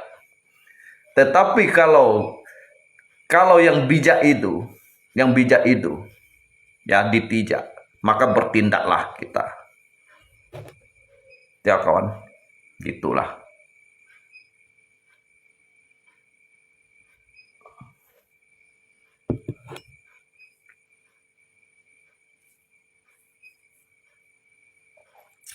Saya cuman bertanya waktu itu karena kamu sering nyebut bunuh semua hak Kanyin. Saya tidak pernah mengatakan begitu. Saya tidak pernah mengatakan begitu, tetapi ada orang bertanya, kalian dengar betul-betul ya. Kalian dengar betul-betul. Muka kamu kayak mau makan orang. Các ngày sang tỏ trong hình kawan. Nhâm ngay pen mày nè, nhâm ngay pen Superman. Nhâm ngay pen follow pit, nhâm ngay pen pakai sha, nhâm ngay pen chấm chơi.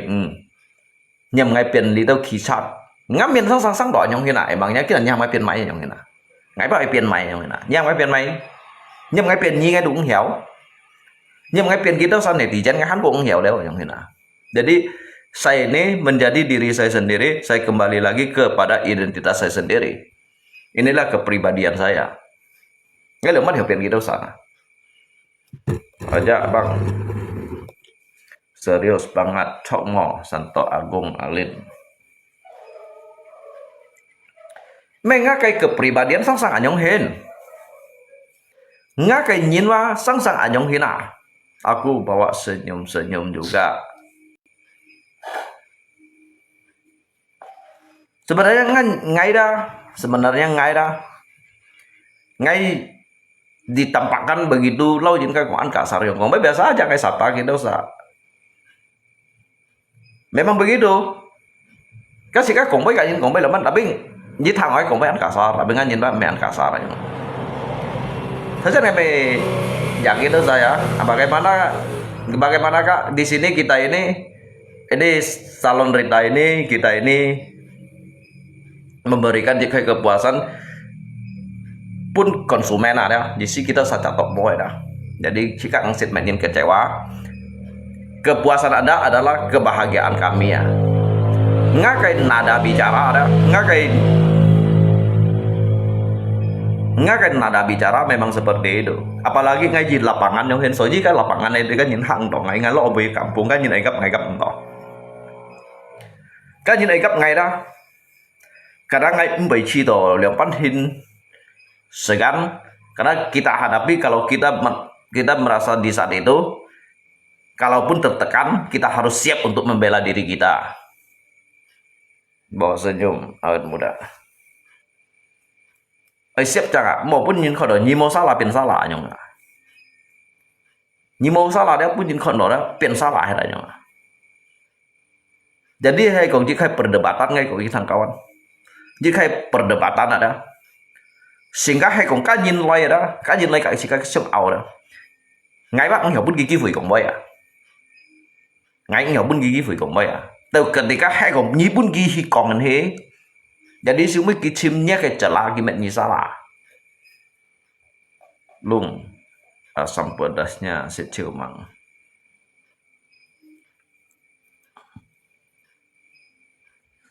Kena agak orang dulu nangis di lift. Masa agak ngai. Mungkin dulu ya. Dulu karena saya itu jatuh susah terpuruknya diri saya. Cái du gặp ngày với bà lính cái dịch phu phụ này xỉ thông nhiên. Cái dịch phu phụ này thông nhiên phá sát thông nhiên. Cái dịch phu phụ này xỉ thông nhiên bù trì thông nhiên này. Dư mấy cái dịch phu phụ nhiên.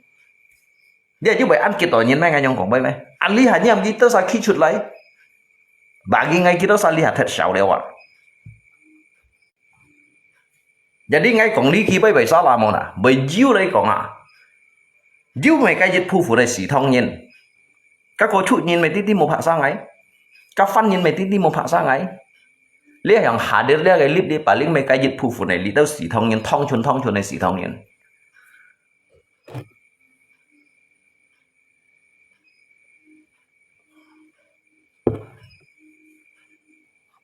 Tôi có con này còn là gì vậy?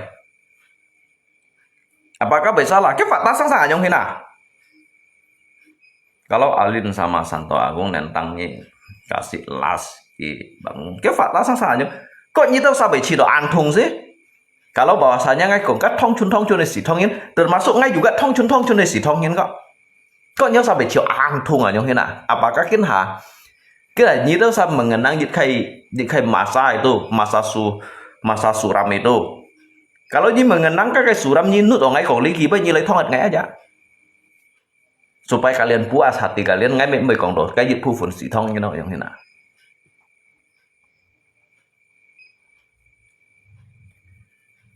Ngay sẽ còn ngay mô terlibat boleh selesai kok. Ngay còn ngay cầm cái dịch phu phun thông chun này xỉ thông như đó, chẳng bị phá sa boleh thông như nào. Cái dịch phu phun thông chun này xỉ thông như đó, chẳng bị puji đó thông chun. Termasuk ngay juga xỉ thông như nào yang hina, xỉ thông như đó termasuk ngay juga. Tetapi ngay ba mau sisan pujinya nak. Makanya ngay thông chun này xỉ thông như juga dan ngay mau sisan puji, ngay mau sisan pasanya nak. Kawan ya. Ngay mau sisan lấy bệnh như nào. Ngay mau sisan lấy menghakimi như nào. Ngay mau sisan lấy dia lấy menghajar như nào. Ngay mau sisan menggiring dia kayak opini ya. Santai aja lung di kalau enggak fitnah enggak akan puas mereka.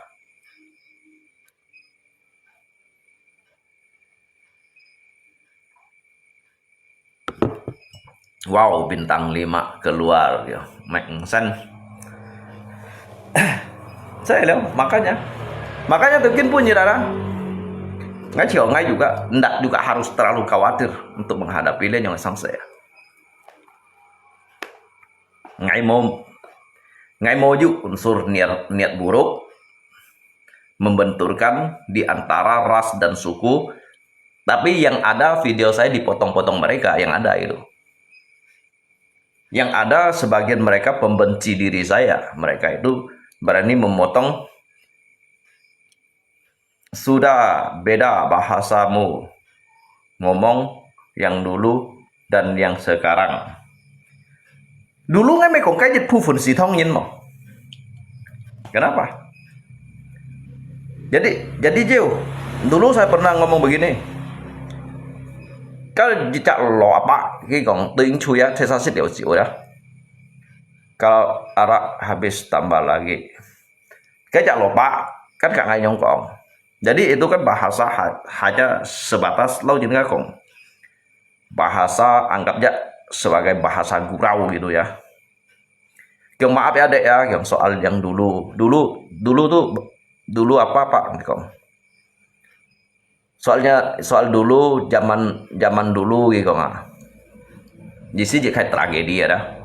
Oh nggak kapan thông siêu gini juga mới coba ya. Ngay còn gini atau main nah.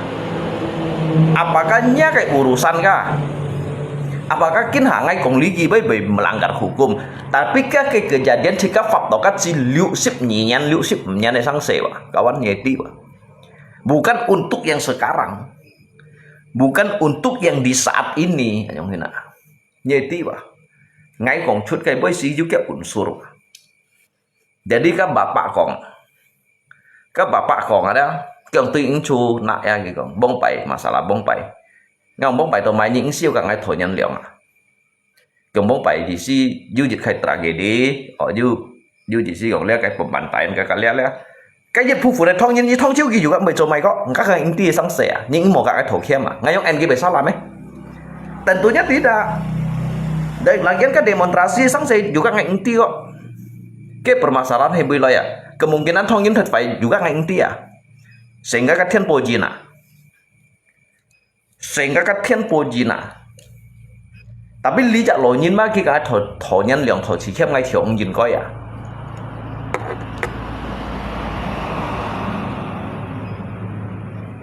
Nyiam masalah engpa nyiam ka ahli bahasa lai untuk lai menerjemahkan ngakai bai mengartikan ngakai bahasa ahli bahasa engpa nyiam gitu ya.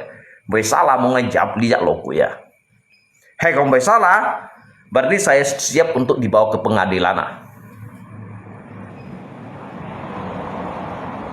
Mana ada orang tua ngomong begitu. Hei kau ngai ngarang ndak mungkin ngai kin hangat bai kong cut lai kan begitu. Lihat dalam publikasi loh kawan. Dalam publikasi loh, trên世界ini juga kan loh. Jadi apakah kinha các trong khi này masalah ni thật pun keberatan sau tôi lihat video ni mau nahi ya, ni mau nahi kayak MABT atau kayak Polres ya, bahwasanya dia mau membenturkan, tapi nggak kayak cerita kan untuk di zaman di tahun 62 dengan 65, diusip nyian diusip sam nyantar diusip nyian nih. Tapi lihat kan liang chen nyisip nyanawa. Yang kita bicarakan itu kan kejadian yang dulu. Bukan untuk yang saat ini.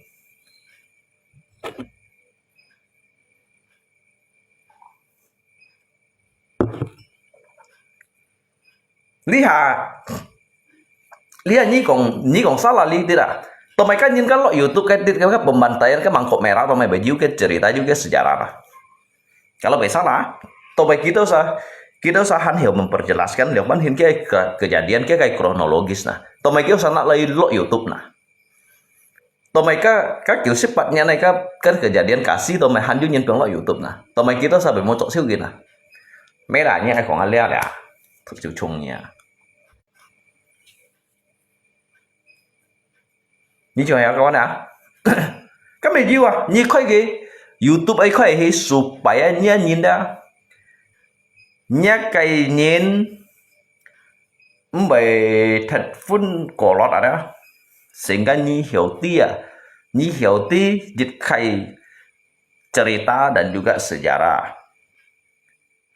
Cái phần lo này chỉ hiểu các mình juga YouTube họ khai khôn mà các ham đồ ketupat berdarah ini khoi lai khon ah. Apakah jika hanya sekedar berbagi kayak kesan cerita itu bahwasanya kita ini membuktikan bahwasanya kita ini sangat bersalah. Apakah kita ini harus dipidana? Apakah kita ini harus dijatuhi hukuman begitu? Jadi nggak kayak perbandingan untuk lihat kayak perbandingan. Jadi dia kayak kejadian kayak mangkok merah ini kan namanya cerita yang bersejarah agar kita paham, agar kita tahu. Ada juga di Sampalai sana ketupat yang berdarah, kenapa mereka masukkan di YouTube gitu. Kalau itu salah. Jadi bisa dipertontonkan sama semua orang. Tidak mungkin begitu ngomongnya. Lihat bang, ngai kaki kok ngai boy, karena kamu tidak tahu. Dia ngai kaki kok ngai boy ya. Pahami kata-kataku sebagai orang tua tidak mungkin begitu ngomongnya. Jadi begini, saat itu kami itu lagi berkumpul, lagi minum, bercerita dan juga saya bertanya bagaimana di sini dulu ada tidak warga-warga Tionghoa yang diam di sini. Mereka mengatakan dari Dungkan sampai ke Tambang Bale, dari Dungkan sampai ke Karangan. Di situ di mana pusatnya sebelum kota Bengkayang itu terdiri, di teriak situ adalah pasar yang paling besar dan juga di Tambang Bale. Oleh karena kejadian dari demonstrasi itu berpencar pecahlah mereka.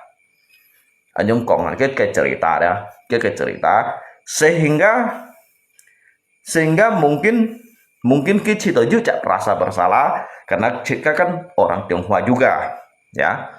Jadi ngai tingcu, nah ya saya minta maaf. Tapi ngai kan kong, kamu tidak perlu minta maaf dengan saya. Kejadian yang waktu dulu như vậy thông chiếu khi ngai juga ngerti ngai kong, karena ngai kan mang cut saya. Ngai cái jawaban ada, như ham ka ahli bahasa Malaysian, như lapor liao ngai dia, tai lo cảnh thang ham atau tai lo pengadilan ham ka ahli bahasa Malaysian thang cincin lo ngai man kong. Ngai memperjelaskan Ngai memperjelaskan kayak unsur, kayak dasar. Ngai itu menjelaskan yang penting kayak kronologis yang hina. Rekomendasi, dokumentasi ya long. Saya nak to mai bai mo kong na. Ki kong hilai sekolah ki kong hilai ki kiu hian to thongin bai salah mo na. Banyak juga sebagian orang-orang pribumi, orang-orang putra-putri Borneo ini menyelamatkan warga Tionghoa. Anyong bai salah mo na. Anyong bai salah mo na. Ketika waktu demonstrasi banyak juga orang-orang Dayak itu menyelamatkan warga-warga Tionghoa. Anyong bai salah mungkin amunnya. Nimun ngai siapa orangnya? Orang-orangnya masih hidup.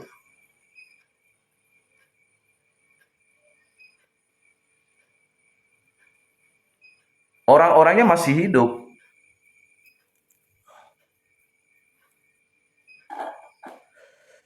Nape kau omong potong terus? Potong dia main ngai mau potong ah? Ya saya membicarakan apa yang saya ketahui, apa yang masih saya ingat. Proklamasi dan imunisasi. Kau jalan-jalanlah di sumur terus.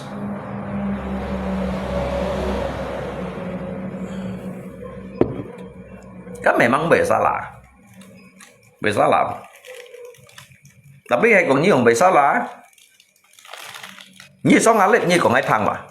Abu itu letak bahwa ngakai kesalahan biar tidak panas dalam.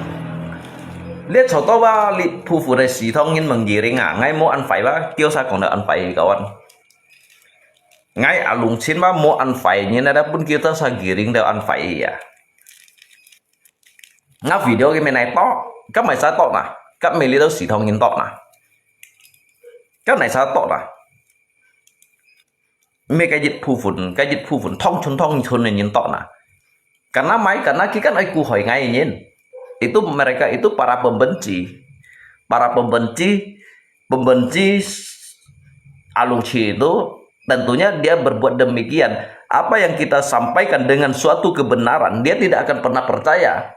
Dia juga tidak akan pernah menghargai apa yang menjadi sebuah dasar dari kejujuran kita. Tapi mereka itu hanya bisa pandainya memotong video itu tanpa dasar. Jadi mungkin dasar hokona. Coba dari dasarnya kayak penjelasan depan hina.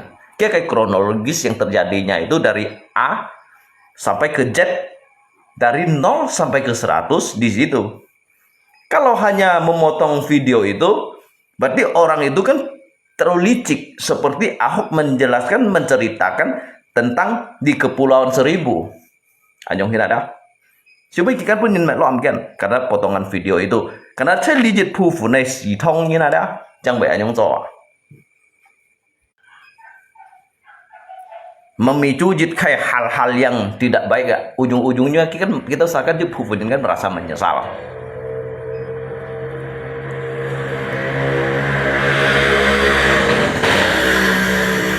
Tapi ngay khi đó ngay mấy cái à?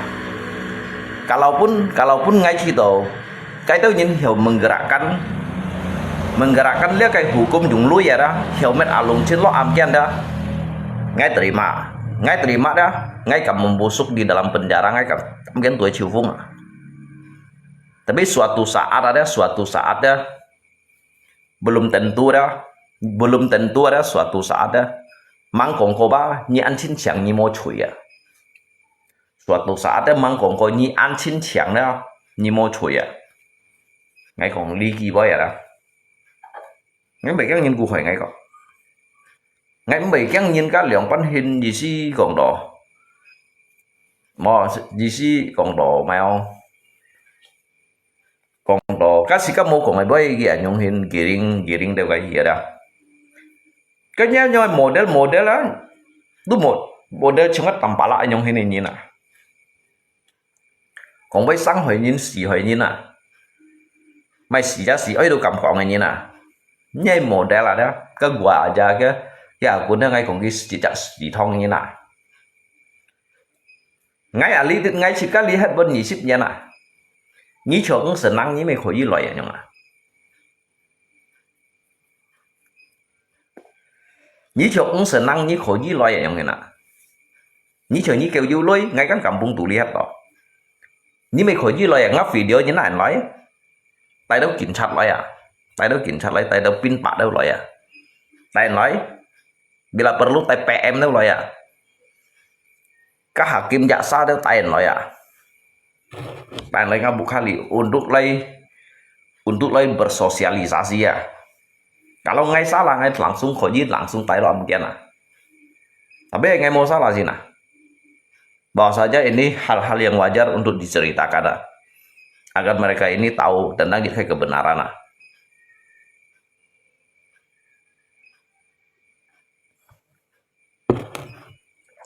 Lihat sih sebenarnya ngai kok lihat sih sejarah. Dia sih memprovokasi pak.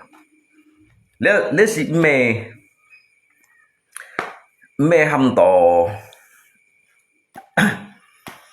ham to oi liang pan hin kong loh. Yu tambala. Oh, saya bukan orang begitu boy. Ini orang begitunya tujuan memang seperti itu. Tujuan kamu itu memang seperti itu. Contohnya saya tidak pernah membenci warga Tionghoa aja kamu bilang saya itu pembenci. Kamu itu mengatakan kenapa kamu itu rasis. Kamu itu rasis kenapa saya ini membenci orang Tionghoa. Tetapi dalam pertanyaan saya itu, untuk kamu poin yang pertama, kapan saya berbicara seperti itu? Ngay còn cái dịch phu phụ này chỉ thông nhiên memang dia ngai akui. Tetapi saya tidak mengatakan semuanya. Semuanya dengan sebagian oknum itu berbeda, bro. Ya, bro ya. Sebagian dengan semua itu berbeda. Sebagian oknum itu dengan semuanya itu berbeda. Kalau semuanya, itu saya mengatakan termasuk orang tua saya juga masuk. Saudara saya juga masuk. Adik-beradik saya juga masuk. Di situ dalam kategori itu semuanya itu dalam keseluruhan. Tetapi kalau hanya sebagian oknum itu berarti hanya beberapa orang di situ yang tercantum di situ. Ingat, perlu kamu ingat, jangan kamu merusak suatu suasana. Orang yang tidak berkata sedemikian, kamu menggiring sebuah opini untuk memfitnah dia, suruh mengakui hal yang tidak dia katakan. Cuman bertanya, kamu tuduh balik mau selamat. Bengai mau selamat. Nyimun ngai kasih pertanyaan mah itu bukan pertanyaan. Itu secara tidak langsung kamu ini menggiring agar sebagian mereka netizen itu membaca komentar kamu. Itu kamu menggiring. Lung ikan mah kau 20 kilo. Udah kirim ke Lako belum? Ni kau ngai mau selamat.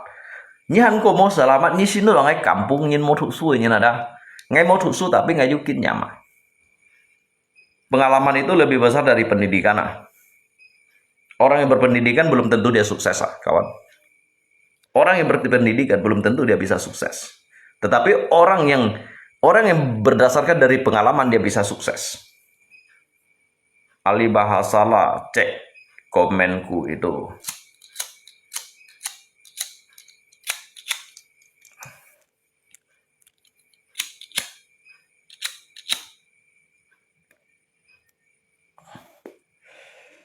Loh, kok mengenai tai? Kenapa saya harus membawa alih bahasa? Sedangkan kamu yang menuding diri saya. Kamu menuding diri saya. Kenapa saya harus membawa orang-orang para ahli, para saksi? Tidak perlu. Saya tidak perlu. Karena yang difitnah itu bukan diri kamu. Kamu yang membenturkan sebuah masalah. Kamu yang suruh saya mengakui perbuatan yang tidak saya perbuat. Harusnya kamu, kalau kamu merasa keberatan, kamu yang tuntut saya, kan begitu. Yang mencari masalah kan bukan saya, diri kamu. Kamu yang mencari masalah dengan saya. Dari dulu saya tidak pernah senggol diri kamu. Dari dulu saya tidak pernah menyebut nama Anda.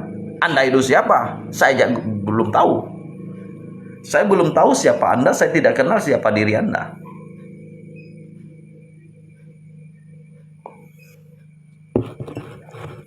Iya, memang itu berdasarkan dari bukti, dari fakta yang ada. Kamu itu menuding, bahkan lebih parahnya itu memfitnah, gitu.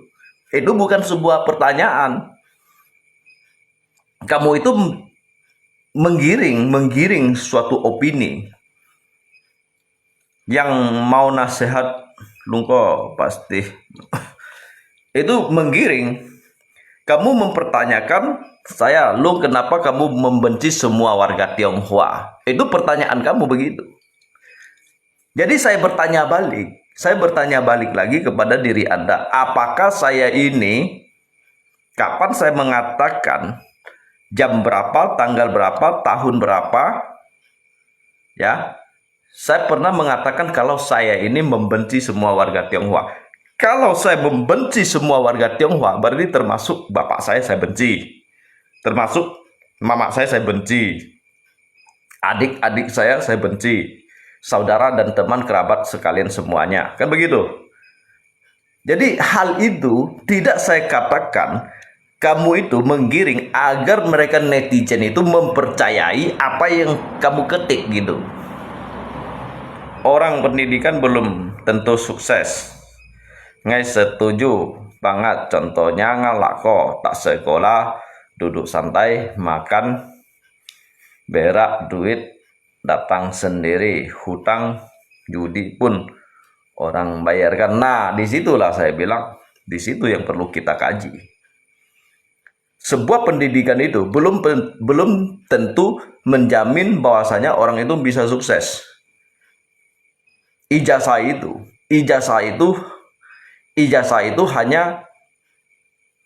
hanya sebuah lampiran bahwasanya Anda itu pernah sekolah dan juga mempunyai pendidikan. Tetapi menjamin kesuksesan orang itu bukan dari dasarnya dari ada pendidikan. Orang yang tidak ada pendidikan juga dia bisa sukses.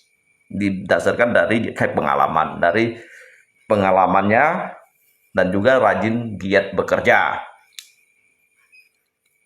Ini ya kawan ya. Begitu.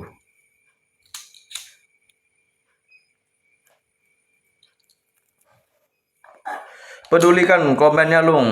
Kemarin dia pancing ikan lampu merah. Lagi marah gue ya aja. Jangan giring ke lako. Dia yang berkomentar sedemikian rupa. Saya curiga ini adalah komplotan-komplotan Tamala. Jadi kalau saya curiga itu boleh, curiga itu bebas. Kalau seseorang itu mencurigai, dia tidak ada salahnya. Tidak ada salah untuk mencurigai, menafsirkan segala sesuatu dan mencurigai bukan arti dia itu menuduh. Bukan arti dia itu memfitnah. Dia mencurigai bahwasanya ini adalah komplotan Tambala. Ini Tambala komplotan. Makanya dia itu jangan Tambala komplotan kan an baik ku hỏi nhìn. An baik ku hỏi nhìn. Cô lì ăn bởi trong boy. Cô lì ăn bởi hiêu nhìn. Ăn bởi phiền chót. Dari boy fa jatuh phiền chót. Yang nonton lip 97% orang HK apalah berlagu pakai bahasa Indonesia. Loh, bro, sekarang perasaan yang nonton lip ini 97% orang HK, malah belagu pakai bahasa Indonesia. Sekarang hukumnya di mana? Apakah kalau di dalam lip ini harus menggunakan bahasa Tionghoa? Tetapi yang perlu kamu ingat, yang perlu Anda ingat, ada sebagian orang-orang HK juga tidak memahami bahasa HK. Dia orang HK, tetapi dia tidak memahami. Jadi apa salahnya kita ini kan negara Republik Indonesia. Kita ini sebagai warga negara yang baik dan juga mengerti tentang bahasa Indonesia, alangkah baiknya kita ini kombinasi gitu, kombinasi sebagian bisa mendengar, sebagian juga bisa mendengar gitu. Salahnya di mana? Tidak ada salah kan? Yang mulai modus kalilung. Alin, cok mau kawan ya? Mulut cuman satu, tapi kongboy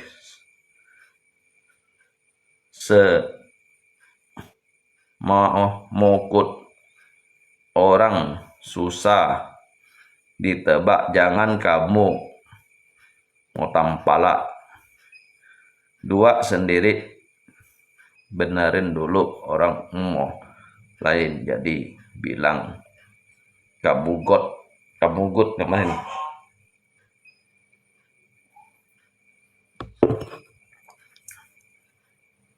Dia anggap saya pang ya, dia nggak jawabnya. Saya tidak pernah mengatakan diri saya adalah yang terbaik. Saya tidak pernah mengatakan saya ingin menjadi yang terbaik. Saya tidak perlu seperti itu. Saya tidak pernah menjelekkan siapapun ya. Yang saya katakan kadangkala siapa orang-orang yang bersangkutan. Kalau orang yang tidak bersangkutan kepada diri saya, untuk apa saya membahas tentang dia? Sedangkan saya ini tidak ada urusan dengan dia. Tidak ada urusan dengan dia, bahkan saya tidak kenal siapa dirinya gitu. Ngomong lain, jadi aku bilang kamu good dua tampalak dua. Oh, ngisi ini kok nggak tinye tampalak ya. Ini lagi baca kamu sekolah TK ya. Mulut cuman satu, tapi kongboy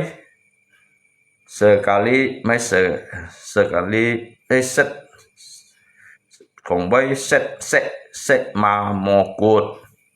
Mengek ngau thu à.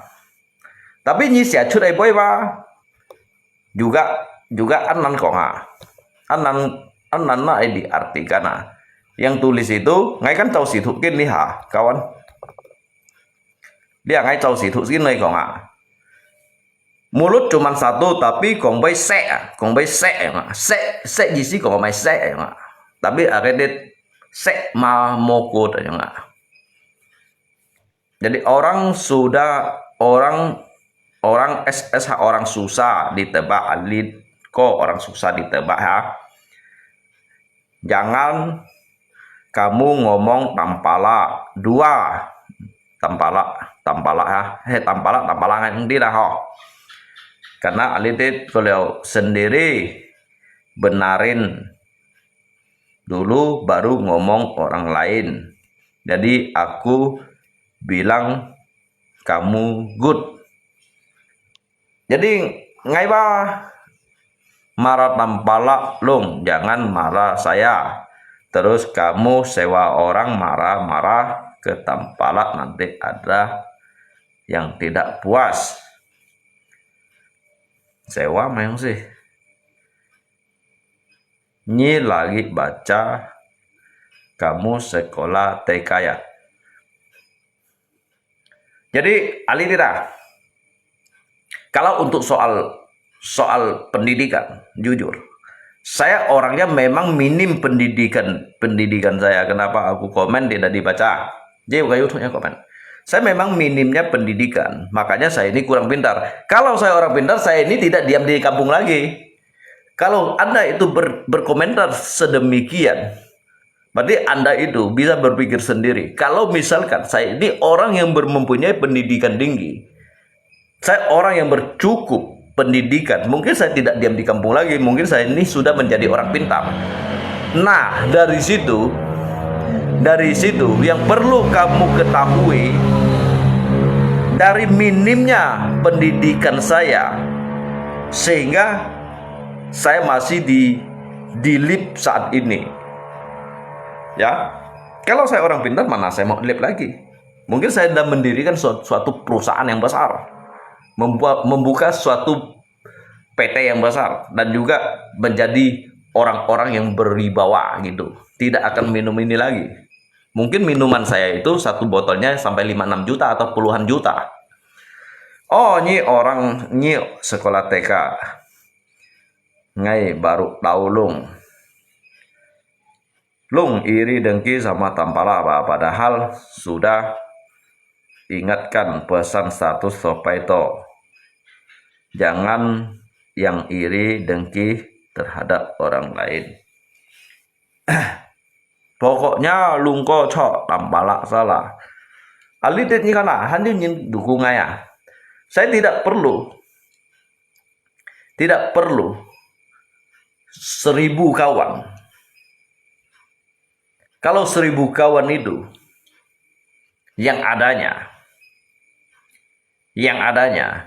hanya untuk memprovokasi, tidak pernah berdiri di tengah-tengah, tidak pernah berjiwa netral. Percuma 1000 kawan itu, dia hanya memprovokasi, membenturkan sesuatu masalah, dan juga dia tidak bisa membedakan mana yang benar dan juga mana yang salah. Percuma semua itu.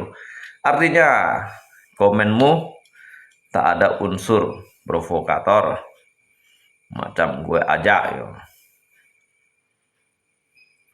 Bro, kenapa kau lama tak nyanyi? Kenapa aku komen tidak baca? Mo chọn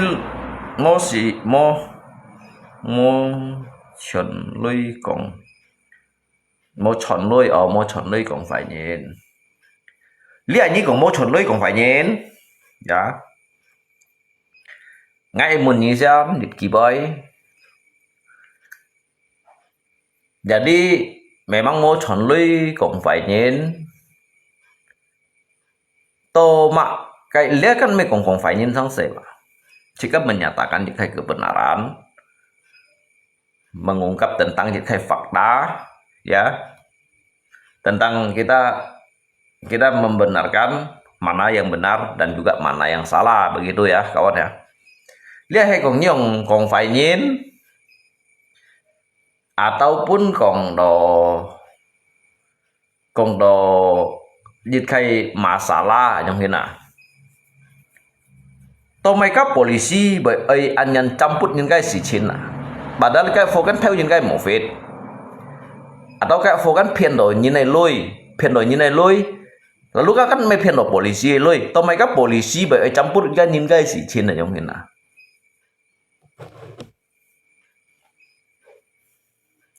Pun nhìn tả đồ nhiều mày sao cầm tàng ai các tàng ai nhìn mang chút xe à. Các bạn ai nhìn thấy hắn mang chút xe hắn mang đợi chi biển nhìn à, gitu hắn phung hiển gì à, cái còn cái bạn ai nhìn thấy em mang nhá nhìn nó chủ theo khuất nà tổ chút thân tả cú lip lúc buồn nào trước tả cái trời ở dùng các bảo lộ thì chung cái trời thùng bắt đây bảo lộ chung cái trời thùng như chung cái trời thùng ở hền, ai tả cái theo na bảo chui cái theo na bảo chui cái theo na bảo ở hền.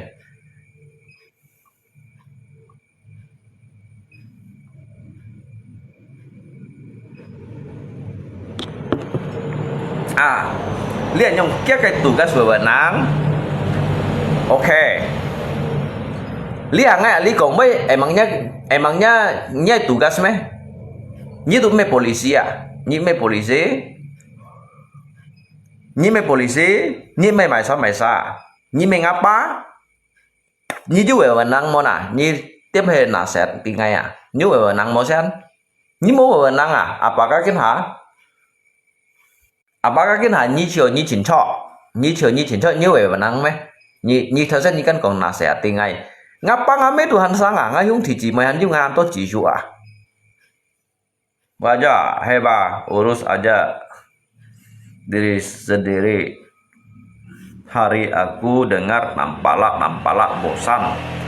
Coba coba yang ada manfaat kerjaan punya, kasih solusi buat tampalak.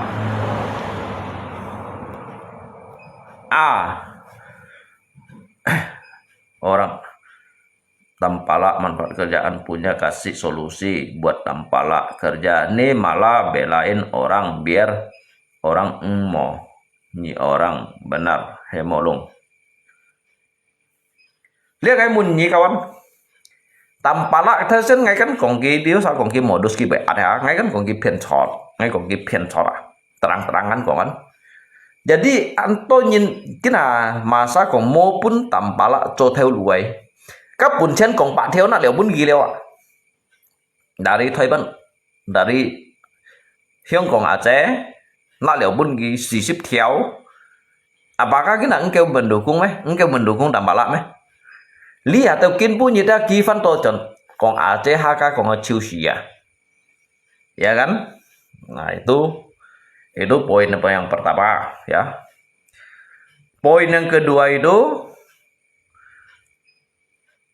ki kong kisip nyan mo cho xe trong thế nào đó. Jadi ngay kong kita saya kong ki modus ya nggak apa ya, saya juga tidak terima, dia itu bukan pemodus tapi ki bili thai pian chora ya. Có điều kiện thì nó dứt khai masalah các baja hitam cái chi cung mèo ấy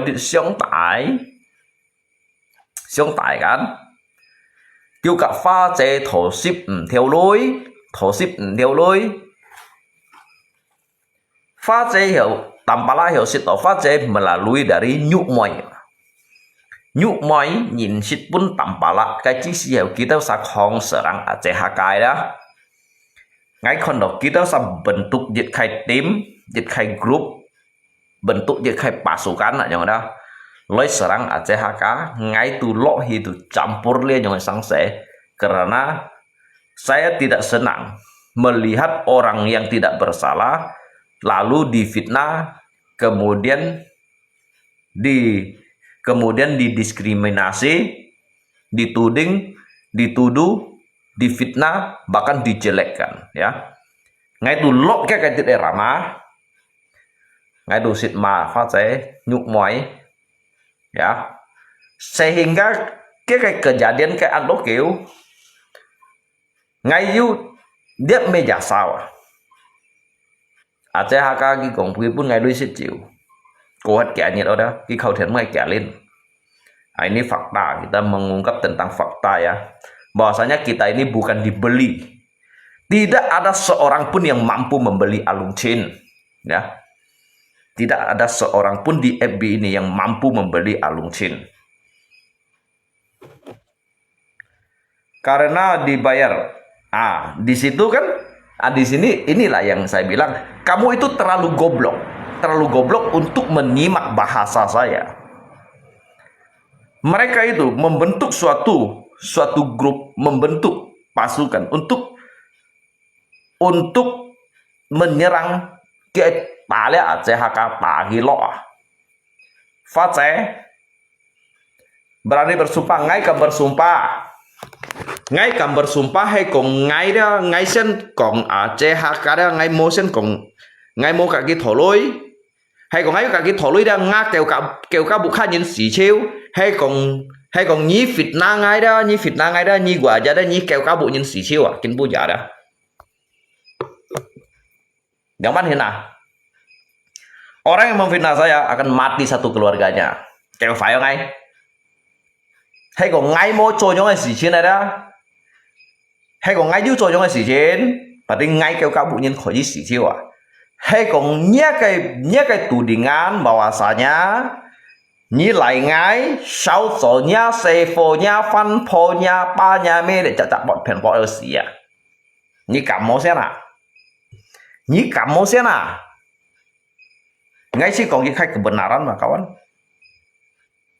Kuat cái sự chi này đó ACHK đó chẳng còn pun ngai berani nyi senggol. Kuat nyong ngai sự chi đó ACHK đó saya tidak bilang kamu minta duit sama mereka cuman berharap dibayar.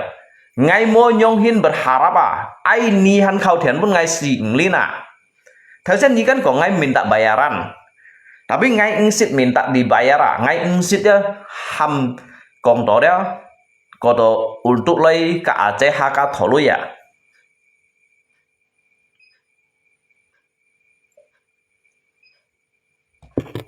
Bây giờ anh phải thông nhân mô sẵn đó cái đó nhí tôi ngay phải đó nhé nó xí thật phun phải à nhé nó xí thật phun phải đó nhí mô cái ngay xí bác ngay mấy cái nhí chết hay là như đang chính nói hay còn ngay mô cả cái thổ lui dạ hay còn ngay giúp cả cái thổ lui đó ngay kêu cả vụ nhân cầm xí chưa hay còn ngay mô cả cái thổ lui như cầm kêu cả vụ nhân xí chưa gì mà kêu sát ở ngay chứ mà ngay memang ăn sát như nào ngay ăn sát như nào ngay đó darah biru như nào ngay darah biru như nào cái như là lên ngay bún ghi xong ngay bún ghi xong hay còn cái ngay mô ngay bông đội như xe đó ngay cả như thổ lui à ngay cả như thổ lui hay ngay mô cả như thổ lui gì nào chạy long chen tao mai nhung chiều nhé ayo tao mai liếp của aja cái còn đó ngay bông như cái chỉ xèo yu nhu ngoài yu tầm bà la yu pha xe à nhí kỳ bún ngày lui nhí ban ngày lui lấy tụi tôi lấy tùy cái tao sai yu chẳng mô dạng nhưng mà có hạt ngay thang đó nhí nhung mà anh nói anh sinh thì ngay rồi bún nhí lôi ngay bún nhí cái lôi vậy như thằng chứ này đó quả giá đó kinh bún giá đó ngay rồi đèo xì nha mẹ mô long chen tình cái bài có các ngay bún long chen cái lôi nhưng mà ngay cả phát triển họ ngay còn long chen mà đó phát triển anh sinh thì ngay ở ngay bún kim bôi mai chiều ngay bún long chen cái lôi mô còn kia cả ngay thầu kim mô chẳng ngay một như kỳ giúp cả nhiệt ngang kỳ ngay lại cái nén bún như gắn hay sắm xì nhiệt ngang kỳ bún như hả hay nhí ngay cả nhí thầu nhé để cái nén nhí kỳ lấy bún ngày ấy nhân khẩu thiện bún ai nì gắn nhân giúp khẩu thiện bún ai nì gắn hay anh đi khẩu thiện bún ngay yang kỳ ngay lại cái nén bún như hả hay nhưng mà ngay các cái đầu bắt liền lộ nhỉ long chen ngay các hiểu tả bún nhỉ ngay giúp cả anh nhỉ quả ra nhí hắn cầm còn ngay trước bùi liệu chế bắt ngay lui dùng ngay bông chế à mẹ nhong cái việc pen nhiều cái nhiều mà nhong còn cái ngày lui ngày bún kia ngày bún long chen nó ngay thằng đầu kia mà phát triển ngày có ý ngầu long chen như bạn sinh chỉ như bạn anh như còn ngay với bạn hồ sale ngay còn ngồi long chen như kia nhất là cái nên lại ngày bún nhiều lui mai chịu à chết nhong mà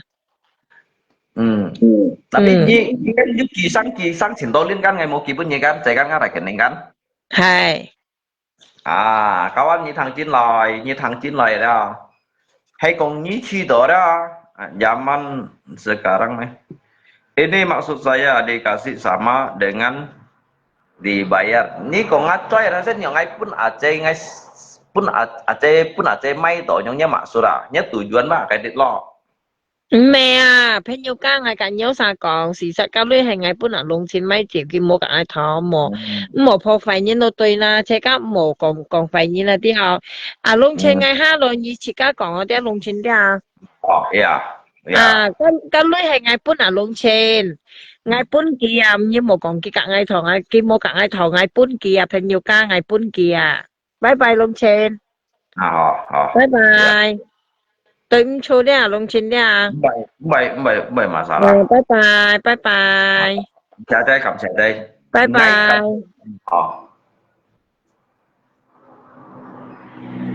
kecuali kayaknya ada ngai mau hadirkan song ali dia mungkin bang ngai dia hiểu menutupi ngã cái kesalahan ngai hiểu menutupi ngã cái chua dia kayaknya ngai hadirkan ali dia ngai tinya cái nổ xì ba chèo đèo bê thon karena nyanyi dia makanya ngai kam chiu kui ada ngai kam chiu kui tapi nyi kamu nyingkam kan pakai jasa orang ya wajib bayar lah Pokoknya zaman sekarang kerja apapun perlu uang, jasa lungko, biarin. Mereka mau ngomong apa itu pantas, terima. Hela. Nhưng mà ngay mà liệu kiện như nào sắp xì dịch cả chế hạ càng kỳ cổng lùng trên kian clip suara pun ngay ngay chiều clip đầu xịn lên ngay mau chảy ghi chứ mấy ai ni khẩu tiền pun ngay ôi pun ngay juga nanti long chin còn vậy ôi yêu trời ok ok Angel Angel Angel Sai Phang như còn sang dịch lượng bạc trên hay còn luôn có yêu lui ra ngay bẻ hầm sẹp ngay thứ gì juga苦tapi ngay juga hanan苦trong đó ngay juga hanan苦kau ngan như là yêu lui đó biasa ngay mấy còn những cái còn như si bỏ sản nhà ngay ăn khổ là ho cái những âm kiến tua già đó âm kiến tua đó kiểu gì mua lui ngay chỗ ngay cả các ngay thời yêu lui đó yêu dịch dòng thiếu lui tàu sang thiếu lui những nó chip bạc trên ngay cầm kỳ bún kỳ lượng bạc trên xăm bạc trên ở trong đó kalau ngay mau pengen mau ngali kehidupan di kampung tuli tidak ada ngay juga pak mekong unlock juga tapi jika mekong to anku juga tapi ngay dulu ngay mbak hamsep untuk pun dịch lượng pak chen ngay juga pak ngay situ apa untuk itu tolongin ngay chỗ tidak juga terlalu sampai kemana gitu pak mekong tahu apa hier ada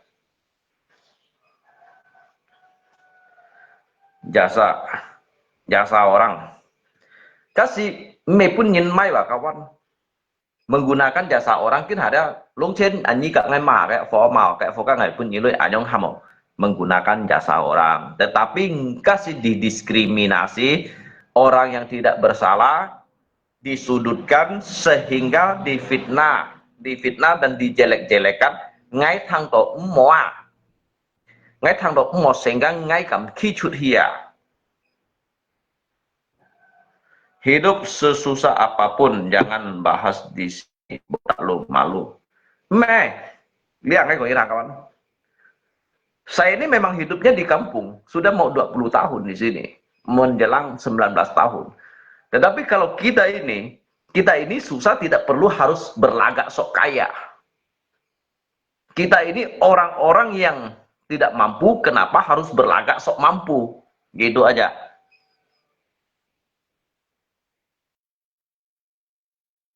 Ngay đi trong như mình nói ngay trong tầm pala mà ngay tanam kenapa kan ngay kok ngay tanam kenapa kan ngay tanam lalu ngay kok ngay siukim mai sana berarti kan munafik itu namanya itu gengsi untuk lihat yang ini boy aja jihan kampiana bahwa nyi tanam lalu nyi còn nyi siêu kim mày sana yang ini ada untuk hal kecil aja bisa Chongju Pupunin kan dari hal kecil dia merasa itu terbiasa berbohong dari hal kecil itulah sehingga menjadi suatu masalah yang besar kawan ya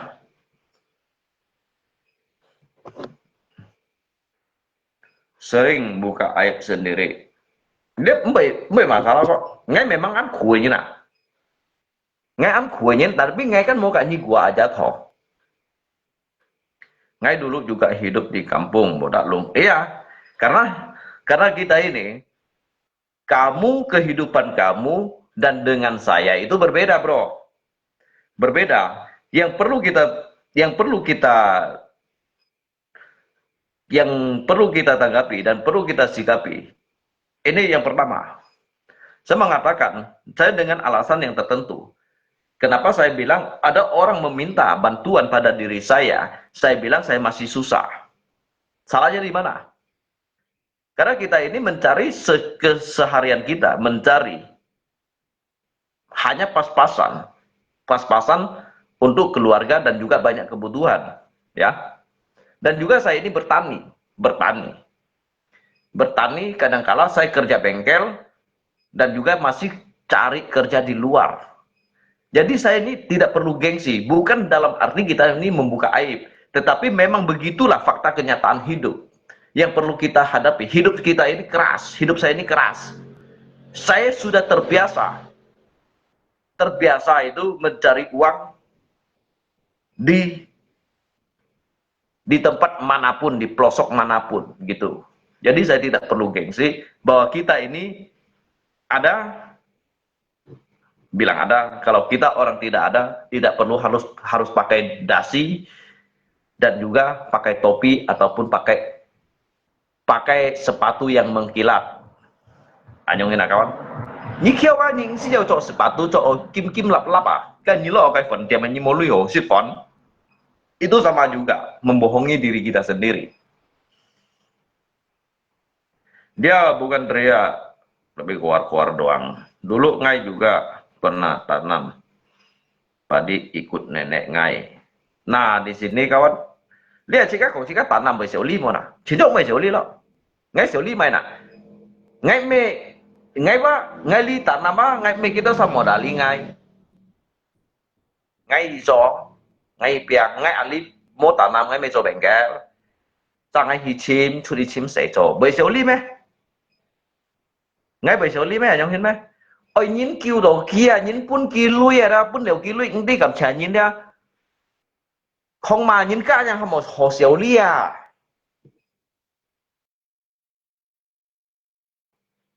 cái yang ham đồ hồ xíu lý à cái ham một hồ xíu lý à cha cha ha pun tampala lui chứng minh cái còn tampala ang ti mày quay ma phô thung ma hiu ma đấy vậy đó à các họ hầm mô nhị kẹo đó các họ mô nhị kẹo cũng đi xíu ly như nào các đi xíu ly như nào các tu chín trong ngày mô mươi kẹo à chúng bông bảy cái đó sao còn ngay bố tạc kẹo à mô mươi kẹo lượng bán à các còn chưa đây mô bán thực kiến đã sao à segala perabot rumahnya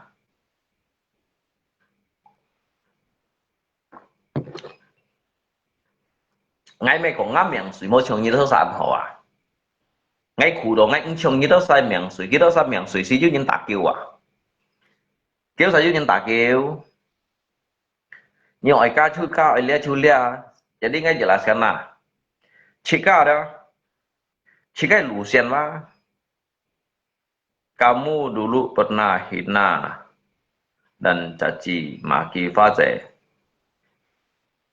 thế chính biểu ký xong à chê lý bê tiết bà kiên tố xa cái tiết công kiếp lấy tạo lộ à chê ngay thằng ông hẹn à ngay xịt mà Pha Ze ngay dù cả kỳ thọ chỉ khiêm thọ nhân liệu nhưng bởi à chê ha ca bún ngay kia cây à cuốn ngay yang hiểu khẩu thiền bún nghìa ngay cả cái thọ chỉ khiêm ngay cả cái thọ nhân liệu nhưng mà cái lỗ của ngã mê nhìn bằng tia jadi ngay ông chê ngay còn ngay đã đi ngã cái ngay trung心mà đó dan ngay trung心ngay cả như thọ chỉ khiêm cái bún như chẳng tốt cái nhân liệu ngay bị khẩu thiền bún gì ngay còn nhưng bữa vô Aceh Haka của ngày tháng jadi cái đó những tùy tội gì ăn mỏ các Aceh Haka hắn hiểu thấy lượng gì hắn hiểu chơi cô gì hắn hiểu sử dụng gì chẳng nhìn kalau pun bông bảy kia đó sao xịt mỏ nhìn đã biết siêu mấy kinh bún như chỗ họ phèn nhiều số gì ngay còn ở đó cắt kiểu đó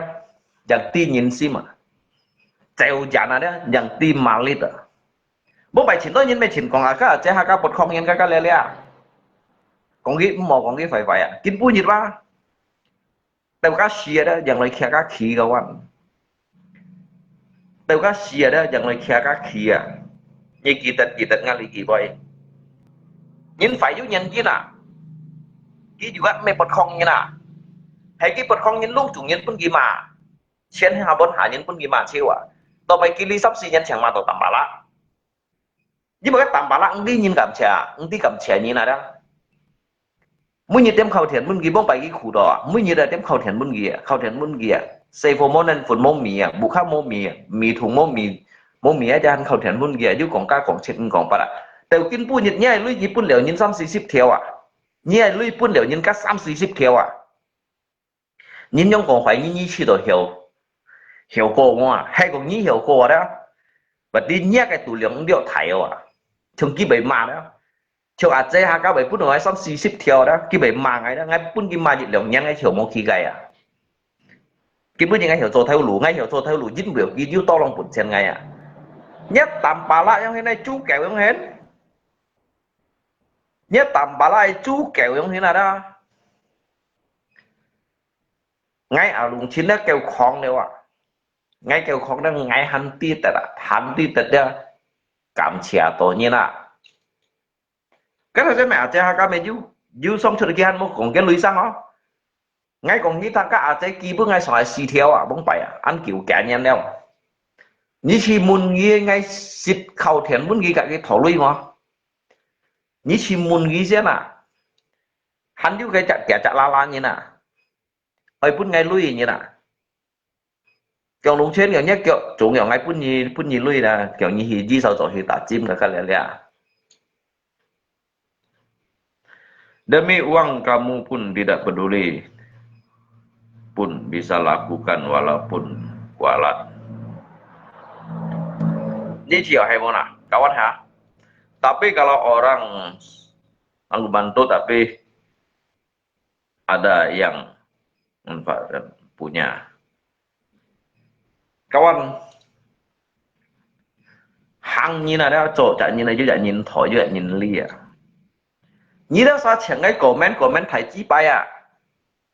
Như cho ngăn clip đi có ngay chúng phụ nhỉ à. Ngay chúng phụ như đó như yang chính trong gì chả thông như đó như mấy sĩ thông như chẳng hiểu bù ly như này như nào cái như đó chẳng hiểu cái bù ly như cảm xúc này cả ngay berdebat ada cả ngay cộng điểm xăm kỳ bay đó ngay pun như liều siêu chỉ cung đó siap siêu chỉ cung là juga trả là juga trả ali cho juga trả là siap siêu chỉ cung pun nhỉ liều trả kiểu chỉ cung đó liều trả siêu chỉ cung à như chẳng ấy còn á xoay à你前来讲啊，做个部分本个不只呢等于是啊，你讲啊做啊，你讲你行有核心有三心你送个阿龙钱来啦，你kampung tu lihat doy ni na, mau pandai thong ni na ngai kon ni kali pun ngai puji ngai kon doa ngai hana. Jangan marah tanpa lah bah CHK kalau nggak mau kasih, nggak mungkin tanpa lah marah, komen gini terus gue akun tampalak balung bikinnya fokus ke lain apa ini gua ajak akun tampalak bah bikinnya fokus ke lain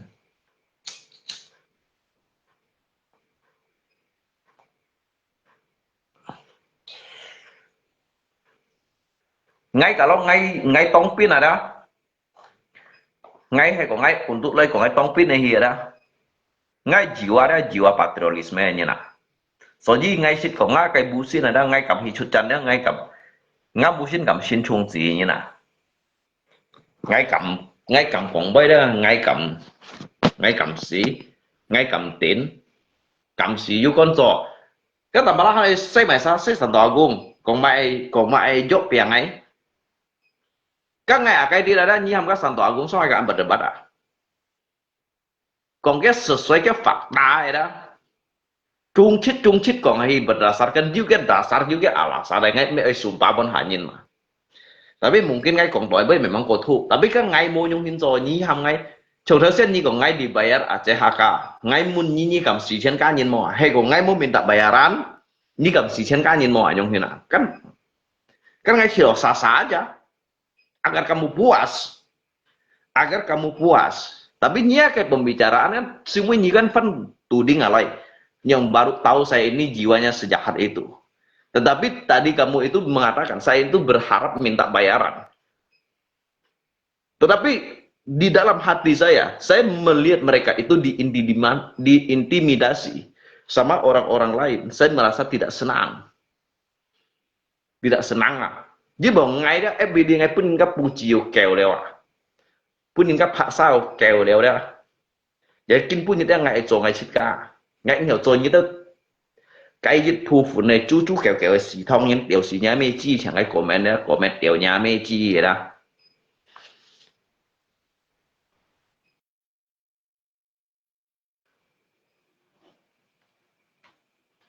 kawan nghe gọi thằng dạ ngay ở trong như cái dịch vụ phụ này thì thông như nào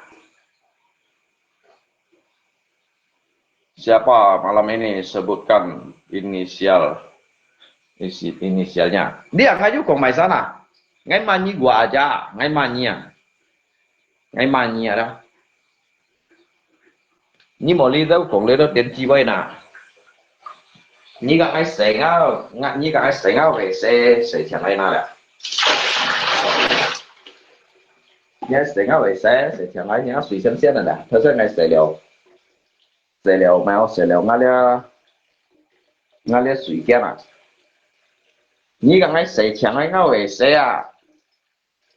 呀？人家水啊，就仙啊！啊，看到大啊！看到大啊，các bạn. Gì đấy à? Tôi nhìn thấy chúng nó suy用的啦，亲亲强强啊，有看到大啊！你讲咪係支拜講掉嘢咩支啊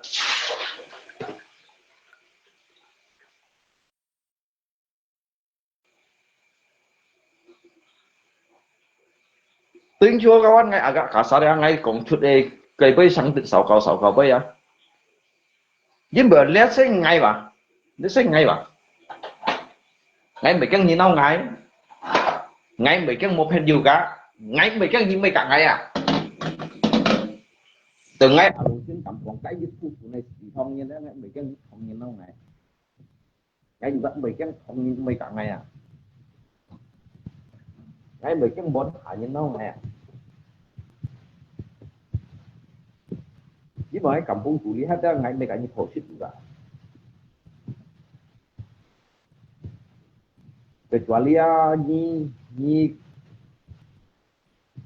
itu munyira atau muisia itu hề an hội như na tapi nyi hội nhìn chỉ có những komentar béo thì những ngomong các bạn cái gì thế mình hội như là những komentar rồi những komentar mà thầy chỉ phải các anh tiểu gì nhà mê chi một nào các anh tiểu gì nhà mê một nào và tuy ngay tôi mang ngay tiểu gì nhà mê tôi mang ngay bởi tiểu gì nhà mê à chứ nhà mê câu còn nói những mỏ lùng trên đây câu còn nhà chú kẹo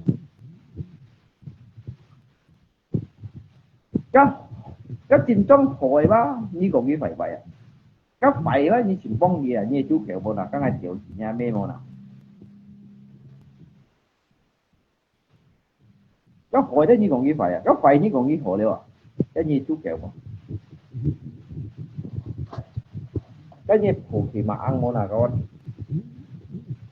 kamu berani ketemu saya tidak long bây còn nhé như trùng thủng à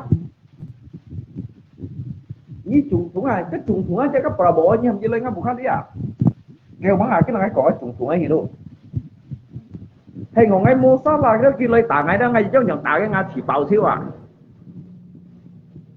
bà bộ đó hay còn kia lấy ngà bukan lìa đó cái tuy ngay tẹo giống như là đó cái tuy ngay tẹo ngay trong nhận tảng cái ngà chỉ bảo thiếu mới còn như mày ra nhưng mấy cái nhảy cả bằng tiểu gì nha mấy chi rồi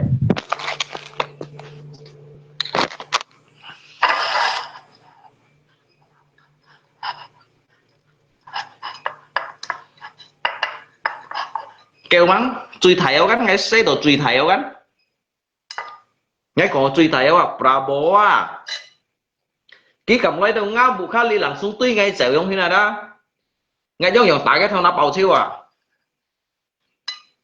cảm ơn mấy còn nhí giống thế này xì thông nhén đều xì nha mấy chi à nhén nhưng mà chú kéo nhưng thông chun này nhén ngay lấy căng nhé ngay cuộc cái ngã hạ luận nó phun chi ngao đỏ đã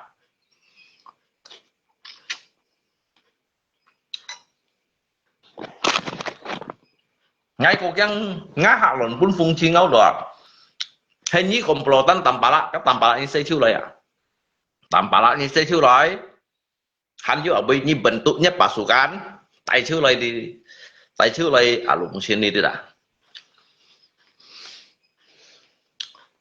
tại chiêu lại tùy à lụng xin à lụng xin môi nhân hầm nhân bòi à lụng xin đó mô còn hầm mà sao bỏ ghi à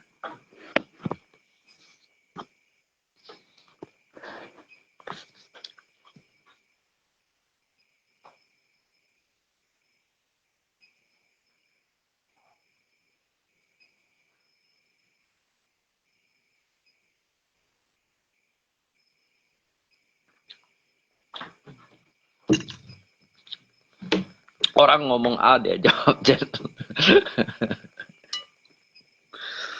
Makanya saya sengai kelebihan atau tinji kunyi sinden ji ni lah, lihat sengai kelebihan nào. Ngay kelebihan ada yang hiểu trong thế nào. Kalau hay của mình ngay kelebihan đó nhưng ngomong A tidak mungkin ngay hiểu jawab Z, như thế sinden ji ni đâu. Ngay kelebihan mah berarti ba ngay yang kunyi. Ngay tidak kayak pertemuan apa itu lah. Ada habis ada ke mui ba harus Z à. Berarti ngay của Cina. Nhưng mà kiểu theo kiểu đó mà nó đi.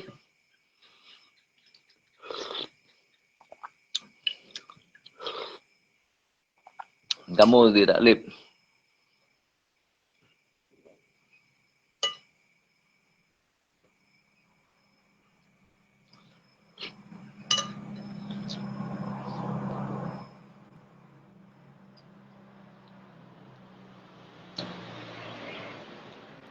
Ngay sân kiểu giống ngay đi ra. Cái như này đó. Trên sân kiểu giống cái pasar turia.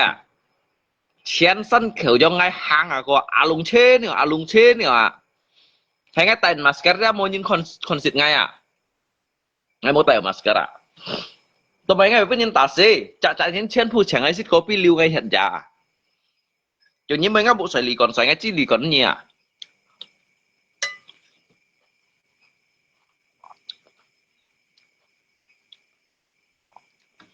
Có các âm thì xịt chịu à. Ngay môi à.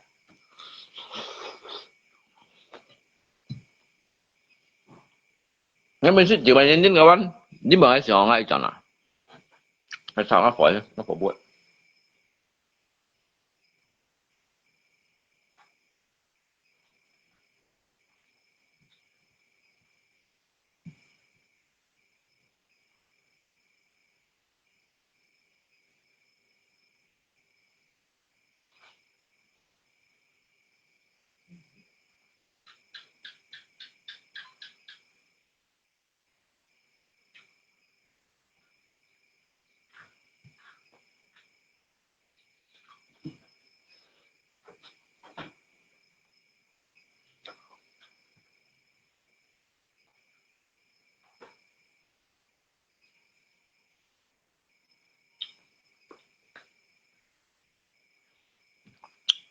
Nha nhung ai xê nhìn gì. Hạ phải hạ xé. Nha nhung ai xê nhìn gì xong hạ phải hạ xé. Chính này.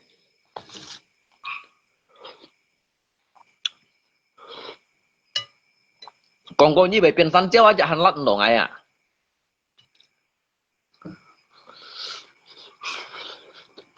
Mấy con nhá ô xì mang ngang ai xê quỷ cháy.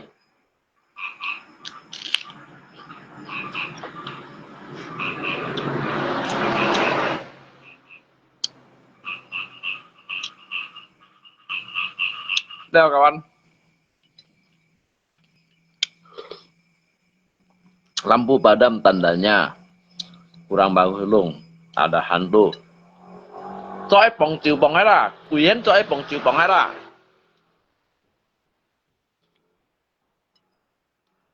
Nên kêu hay nhìn đây còn ada, hay còn nhìn đây còn đó hắn này cho ai chủ bù lại chủ hay là. Này, ngay găng như bún như xong.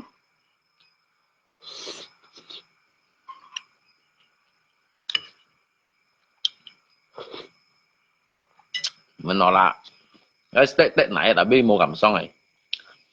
Cái cảm xong cái gì tết mà nó lại ra, cái gì sử dụng kiểu tổ theo lùi như nào. Cái gì kiểu tổ theo lùi như tiểu ly xong liên dùng clip dùng hình ra. Bữa nhìn khó ăn tiểu ly chi bay à như ông đi tiểu ly như nào. Như rồi theo lùi đó hắn rẻ à. Như rồi theo lùi đó hắn rẻ à.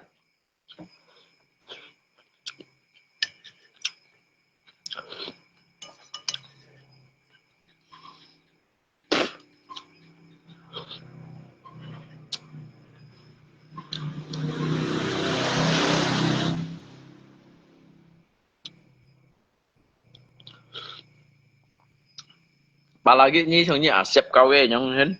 Như giống như là tanpa lagi lipan pen shot ya.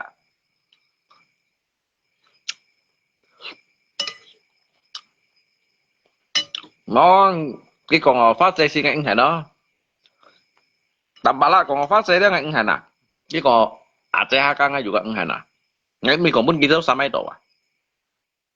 Hết tanpa lagi musik cái ship có theo lui đó. Ngắt thằng này lên net dia dah. Hết tanpa lagi musik ACHK lui ship lang theo đó ngắt thằng này có đi lên net dia. Makanya kan tanpa lagi mau nyikil cukai wah.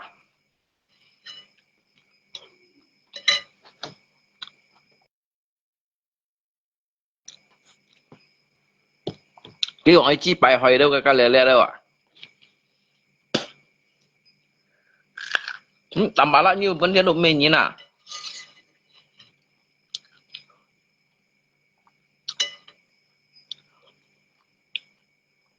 Về xe ngay xích đều chiều này xe hay ngay xích đều chiều đó bởi sim chín mọi những cái cầm bung bởi bài lọn siêu luôn hay hiểu lý theo ship của nhà này bây giờ ngay tới trả lời đến chi của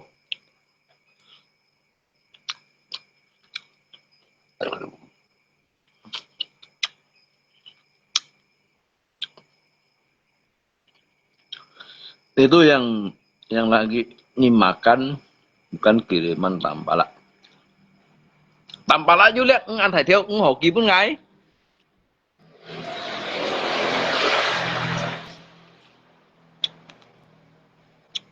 cái sang công mua pan giả ham cái xe phô hi otang miền otang ship bao à cái xe phô mấy hi otang miền han pun gimana yang kalau kamu tidak mau pergi otang Indomie biar aja kamu lapar aja gitu kan kamu lapar aja gitu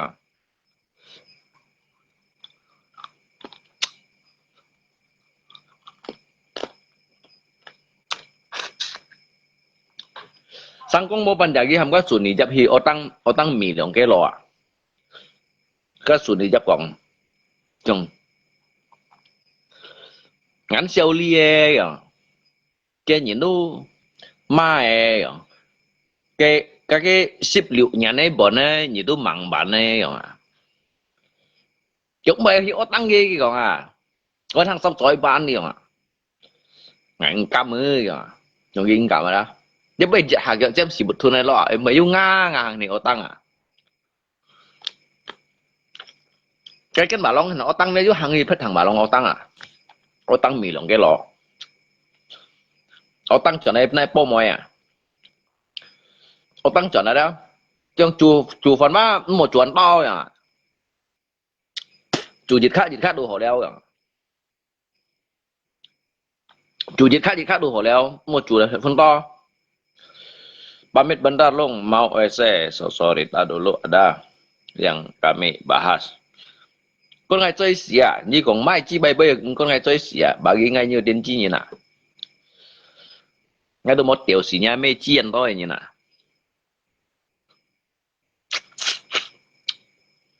trong chủ phấn một chuồn to à kìa mà chủ gì khác này béo đâu sủy ấy kìa chúng kiến bữa như ấy không sáng à xích phấn một xích ăn to à tao xin theo xích theo căng tông chiều xích theo căng chả bút theo xích theo căng chứ khổ leo à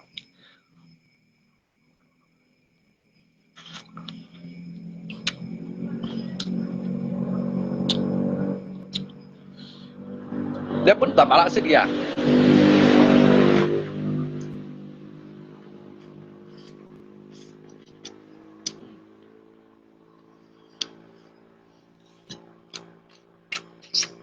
Nhưng hiểu xích ngày nhìn những thế.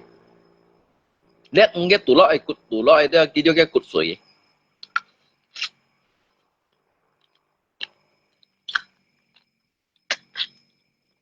Ni anggar sai phang đó ni nhiều xích ngày ni tia ni mới như sao bảo sáng phổi như nào lẽ ba cái cái là cái hồ xích này ni mới như sao bảo sáng phổi như mày mang đi mày không xin à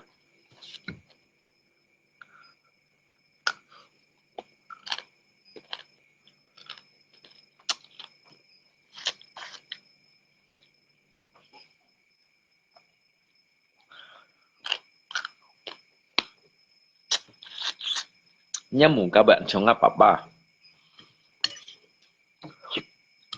ngắm nhìn ăn có nhìn trong giường ngay cái là lại đến mấy đồng xì à cái nhìn cái của mày bay yang bang kok lama tidak lihat kamu Kang bang tuh kemana Kang nggak ini là còn boy cái con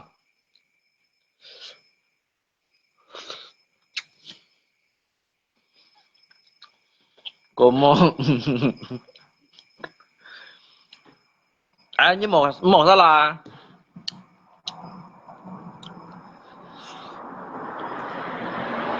ngay còn như sang của đó ngay xin mày còn xoay nhỉ bà phụ cùi cô à ngay mày còn xoay nhỉ à nhỉ xoay lì thì bà sang hả đó sang lì thì bao nhiêu mày đó ngay còn xoay nhỉ đó bà đã ngay còn như sang phụ á sang phụ nhân sĩ mày belum tentu cái khéo à nhỉ đi nhưng phụ dịch cái lò đó còn kẻ ship theo à còn xăm xí ship theo phụ như sao các xăm xí ship theo phụ à mà sao vậy đi nè hả cái ship mày còn xoay nhỉ bà các bạn nhà đi ngay ông lẽ cụ đã ra cái tủ lọ edit như cái cụt sủi hồ xít à như cái cụt sủi hồ xít ngay mày còn xoay nhỉ các bạn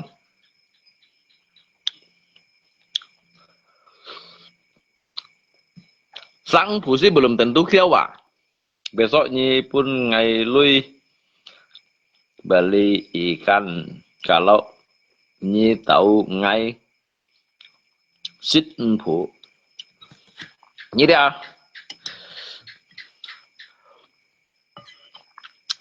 các phụ ăn hổ xệt phụ ăn hổ xệt ngay mày còn xây nhỉ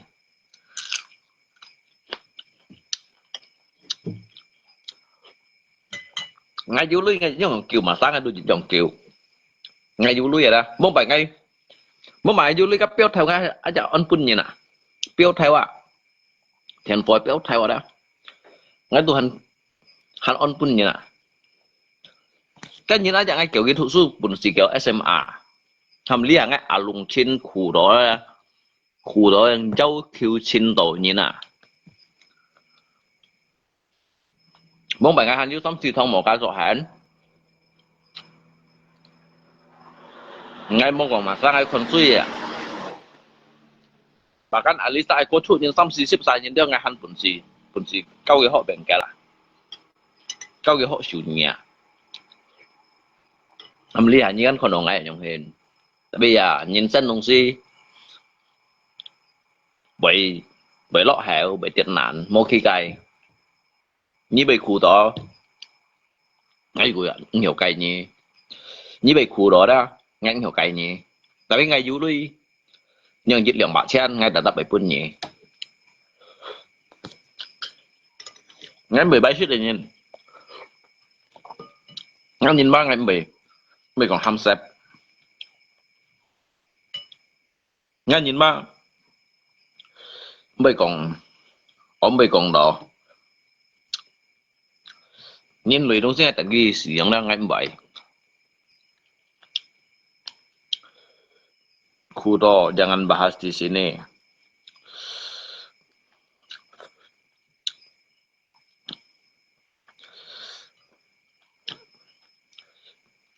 nhìn khủng của đó ngay còn đang nhìn dư đủ một bộ chỉ nhìn khéo tụi đã đạt đi mấy con họ bahas mau li bahas ngay họ lấy sang thùng này nhìn đây jin cái lấy Phật xuất hi đó hidup ini harus bisa bermanfaat untuk orang lain nah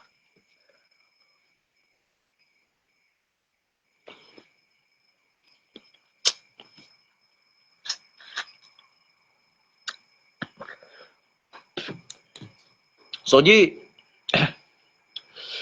ngay dư ba những gì gì ngay dư ngay juga si gak thọ ngay dư ngay juga si gak tia các ngày dư hay cả những chờ mày chị bay các ngày dư à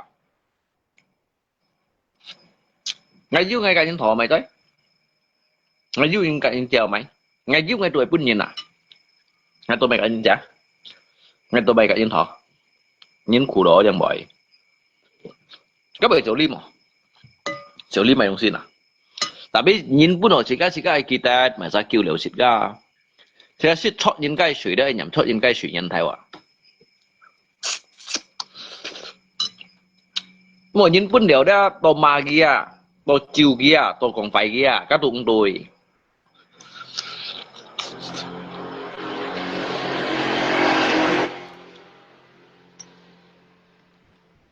Các ngày mày còn thấy khung này à? Các còn hiểu lấy đó cái dịch vụ phun nhân đó li lượng xăm nhân kiêng dư lui như nào? Cái un chân sinh dụ nhân chân bông bánh cái tôi dư lui như nào ạ? Xăm xì thông một cái ngã buộc hai lì biếng đại nó.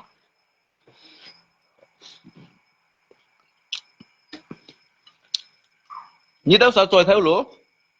Dịch lượng bạc theo như còn ăn nhau ăn nhau cái léo, ăn phải léo. Ngay theo lùi lượng bạn theo chặt nhất xong dịch chặt nhất lượng lý phải đủ xiềng hay đã đủ chưa được ạ dịch lượng bạn theo ạ ngay theo lùi à dịch lượng chặt lý phải đủ chưa được ạ lượng bạn theo à tới đây rồi thằng ấy mới còn thầy boy vậy còn đó ngay ban những cái này dùng ban hạ cổ dùng đeo dùng này đủ đúng sự con đó à xiềng này liệu ship theo à xong dịch chặt xì à thôi giờ các mình còn thầy boy kita sao cho thuê theo lùi bạn nghe ăn xè à ngay dùng một cái thì bán à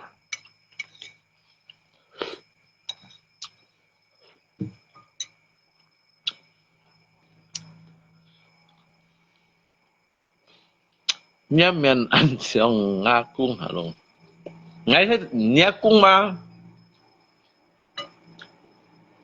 nhá cung chồng ngay thường nhá cung là chuyện coi lọ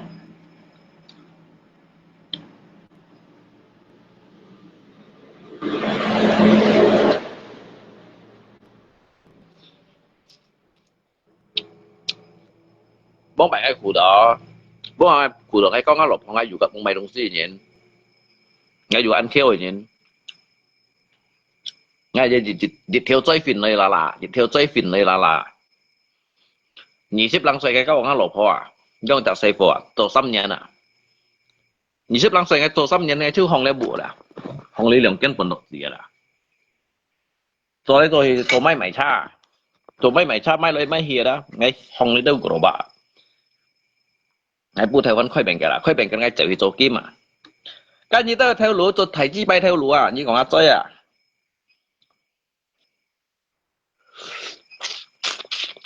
như tiết lưu hướng gì như này cái chi bay theo lúa cái như tiết lưu hướng gì như đó cái tuột tiểu nhà mẹ theo lúa hàm đó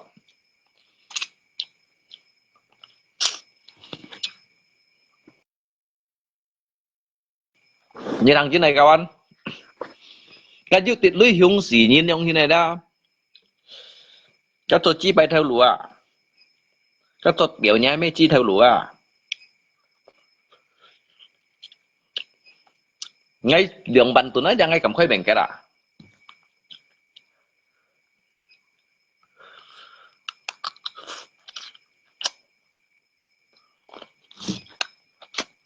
hầm ngay tiết nạn cho sao còn ngàn mỏ ép mười cho mày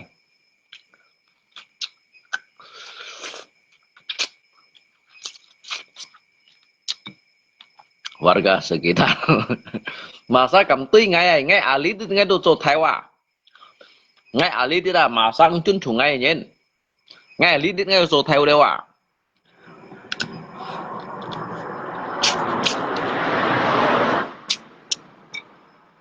cái bởi shit như này như nó ra ra đây quỷ ngay à bởi shit như này như nó đây quỷ ngay à như còn đen chi vậy à như còn đen chi vậy à nhưng mà nó là ngay sáng cốt à nhưng mà nó ngay sáng cốt đặc biệt ngay shit lia cốt ba kêu cái lia hồ shit này là nhà bây giờ nhưng xây nhìn nó ngay chiều cốt theo à nhưng xây nhìn chỉ như cậu đi à như à bà la như cả tầm bà la quăng cái tầm bà la đó à shit ngay chân đều cút theo đúng phản à tầm bà la đó để cút theo ngay chân đều hay bưng shit đúng mày cho mày phát triển các hạt gì kẹo à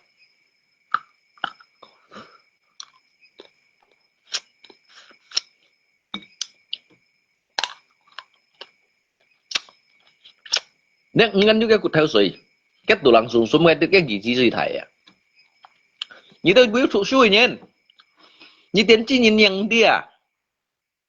你看个ikan tuna phải theo ya, cái xoay nhịp buồn là cái hidangan à, dibandingkan cái nhựa ada cái cút theo suy suy kui ya. Các họ bảo cái tulang sum sum à, như tôi đến chi nhìn mày cũng chỉ các chiều cút theo rồi chẳng ạ, cái chi nhìn mà cái cột ti vậy chẳng ạ, ngay cả nhé đến chi nhìn cũng mày chỉ bài bên đó, là mấy đến chi nhìn mà, ngà nhìn à. Nga như nó một cái con chín bay vậy, như cái con chín bay cái mấy thằng shit, cái Nga đầu đến hết à, có chỗ tầm bả lại nhưng mà như bún cái sinh bả thiếu cái mình đi như cả, cái mình đi như hội nhìn, cái mình tội nhẹ mà, cái mà nhá kiếm chiều là vẫn hiểu thằng những cái bay, nên nhiều à, nhiều là vẫn hiểu đi nè, nhiều là vẫn hiểu đi cầm chén à, cái nhiều đó hắn hiểu tôi sẽ các bạn, cái biết nhiều yếu cô gì à, biết nhiều yếu cô gì, biết nhiều yếu cô chiều à.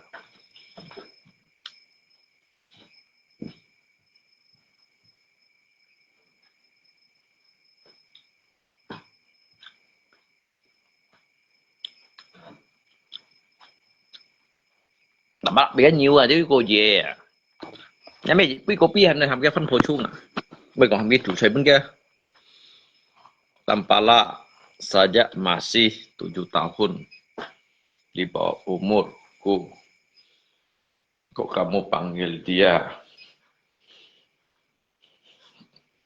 saya Sekui. Nyi nyar soi si memang an thai như vậy memang sip lang soi nyen, tapi nya no sian se lo ka liu theu mi yang thế nào, ngay mày xây như xây quỷ à, ngay xây như bột thun à, ngay xây như bột thun cái nào, ngay xây như bột thun à, ngay mày xây như xây quỷ, ngay xây như bột thun chun à, ngay xây như bột thun chun à, mày bột thun chun à, ngay xây như bột thun chun, ngay xây như bột thun chun à.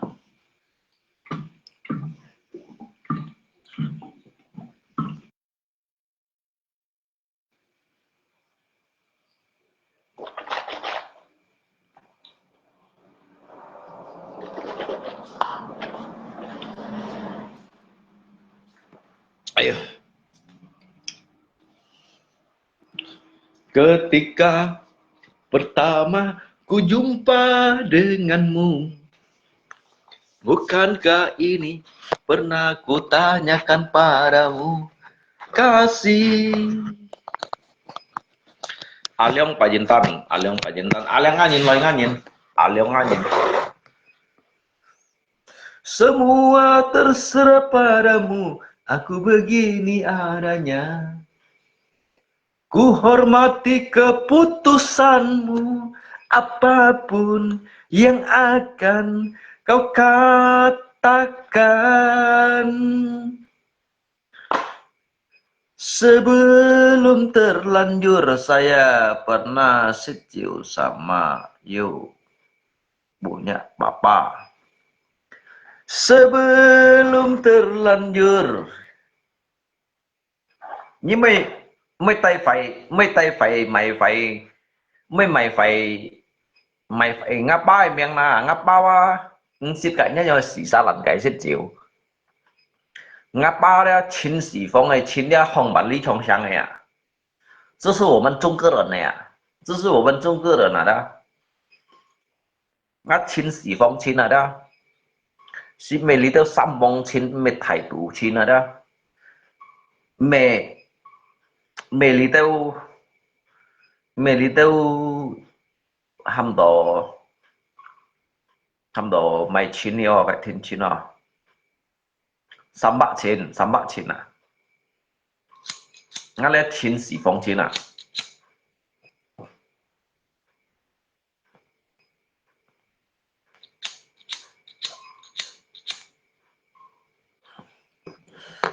cảm sĩ tùy chín à, tôi phong tì chín à, những cái phong tì đó, dari dinasti Qing ya, có liệu phong tì chạm liệu những cái theo cái tì đó, bản lý trong sang đó kỳ thiên bản chặt theo này đó, thế là cũng chín sĩ phong máy chiêu à, máy chiêu à, 搞笑啊，秦始皇啊。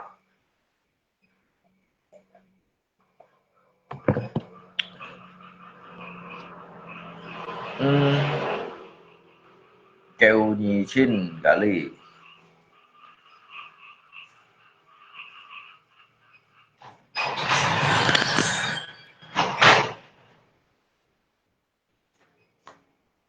Ngay sẽ còn nhí sâu sao tim à? Ngay sẽ còn nhí sao tim à? Ngác liếc kêu nhì chín à? Kêu nhì chín à đó.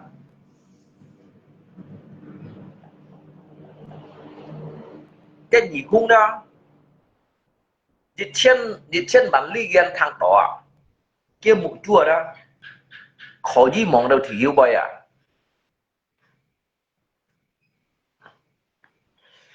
超過夢人嚟啊，超過夢人嚟啦，搞笑啊，超過夢人啊，可以急 teleskop 很舒超啊，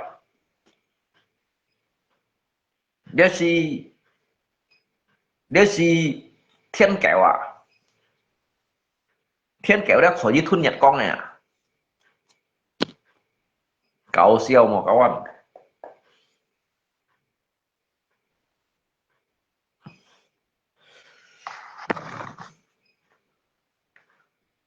Ketika pertama berjumpa bukankah ini pernah kutanyakan padamu kasih.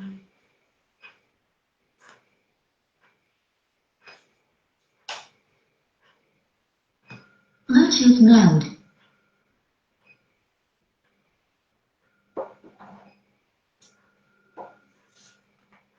Halo tes 1 2 3 cek.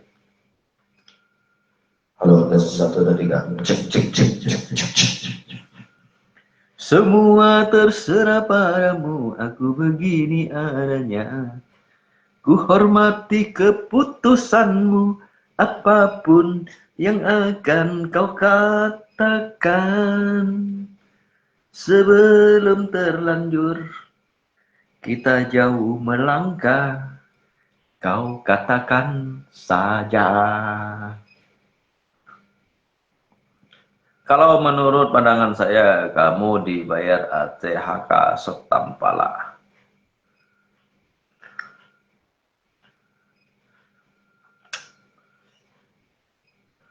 ACHK ju ban ngày lui đó.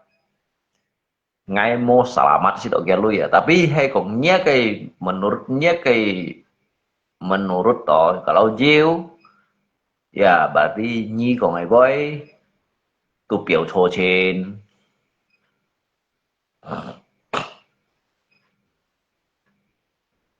Itu sebuah penilaian yang sangat salah besar. Anda itu telah memfitnah. Anda itu memberikan suatu dugaan yang salah, curiga yang salah pada orang-orang yang tidak tepat.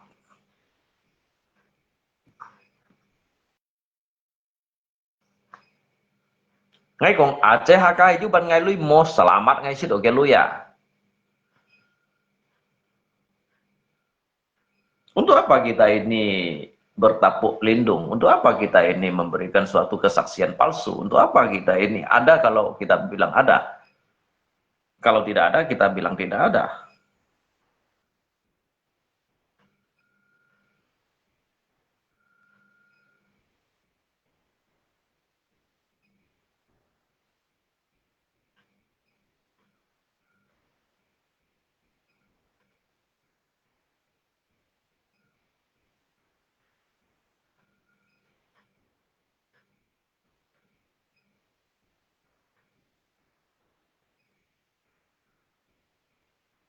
Dunia persilatan kadang ada yang begitu. Mana ada pencuri mau ngaku, tapi tidak semuanya begitu. Toh, mbak salah. Dia kayak dunia maya sebagian juga ya kita juga tidak harus mengatakan semuanya benar ya. Kita juga tidak harus mengatakan bahwa semuanya itu salah. Tetapi ada orang-orang yang tertentu membela orang tanpa harus dibayar. Ada juga karena dia merasa dari pandangannya itu sebagian orang memperlakukan manusia seperti binatang, tidak ada manusiawinya, dan juga mengintimidasi terhadap sesama. Ada sebagian tidak senang melihatnya, dia sukarela. Anto kok lesli kaisong di, anto sukarelawan kok. Banyak kok yang sukarelawan untuk membantu. Tidak semuanya. Banyak. Masalahnya itu saya kritikan, semuanya kritikannya itu merupakan suatu masukan untuk diri saya. Saya tidak pernah menganggap kalian itu salah. Ya, orang bijak itu tidak pernah menyalahkan orang. Bijak ini ada lagi masalahnya. Netralnya lagi masalahnya. Netralnya dia akan mengintrospeksi diri. Dia tidak akan menyalahkan orang lain, ya. Bahwa komentarnya itu bukan merupakan suatu ancaman bagi dia. Nggak sih metampala lah kawan. Nggak metampala itu merupakan jika ancaman yang kena.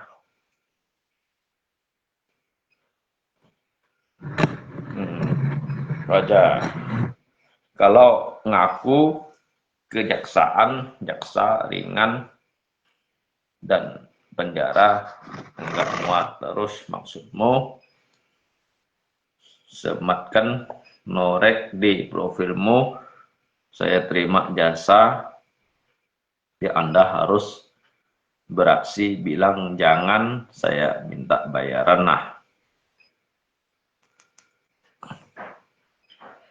kan nggak hiểu nak lay terjemahkan, nggak hiểu lay mengartikan bahwasanya itu adalah suatu hal-hal yang kamu garang sendiri.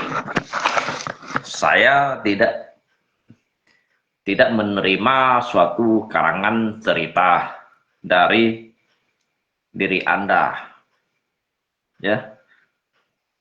Samsi kung. Jangan ada dusta di antara kita, bro. Tidak baik.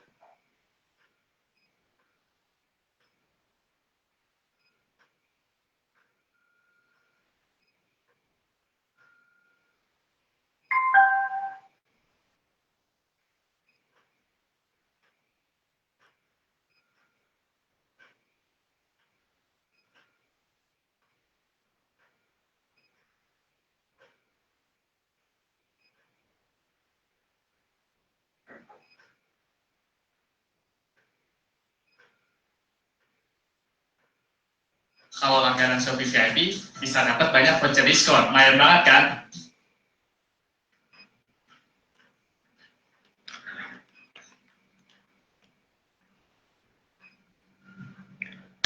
Halo, tes 1, 2, 3, cek. Suara aja.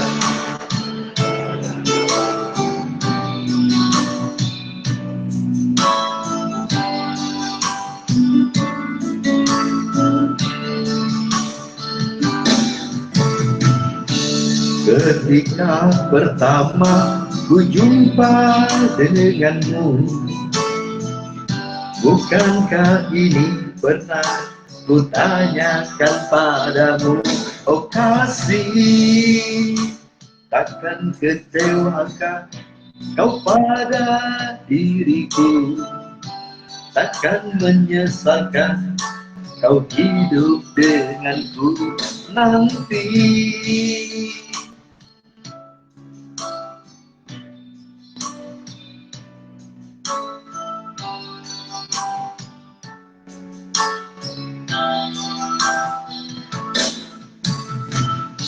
Memang kau bukan yang pertama bagiku, pernah satu hati mengisi hidupku dulu.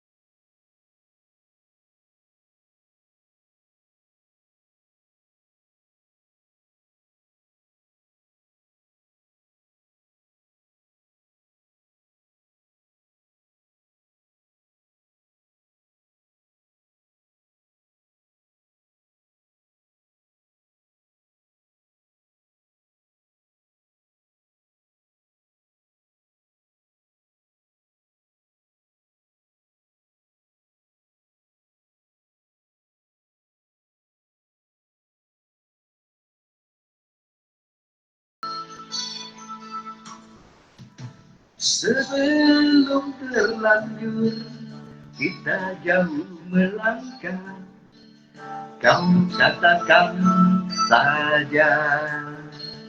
谢谢你，谢谢你，谢谢你，Thomas Akhir Koko. 谢谢你. Gua aja mau ada nggak gaji kau semua ada. Kita semua adalah saudara, kita semua adalah sahabat, kita semua adalah kerabat ya.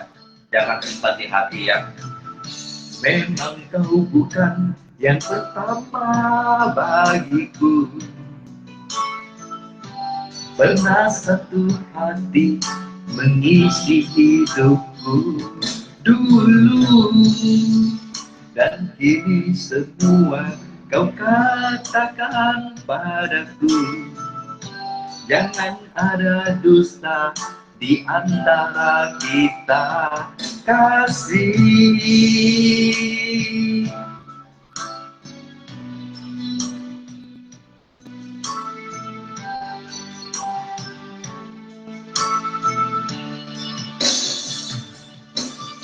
Semua terserah padamu, aku begini adanya. Ku hormati keputusanmu, apapun yang akan kau katakan. Sebelum terlanjur kita jauh melangkah, kau katakan saja. Saya tidak marah, cuman kamu tuh apalagi mendendam orangnya. Orang yang baik nambu orang itu pun. Tuyên chú gue aja tuyên chú. Tuyên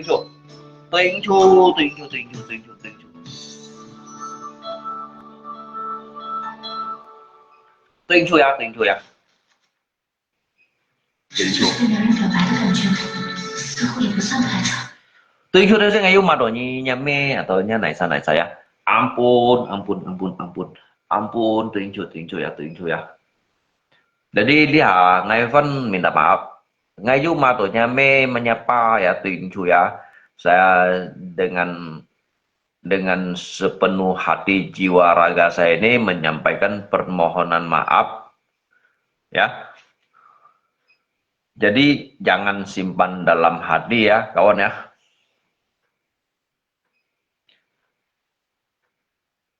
Dịch nhị xăm xịn liệu khủng. Ayah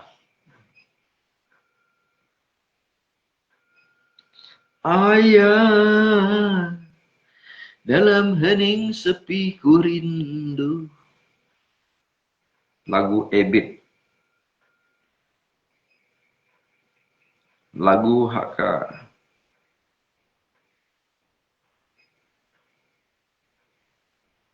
Untuk kita renungkan sajalah ya, untuk kita renungkan saja biar tidak salah kaprah, tidak salah kaprah ya.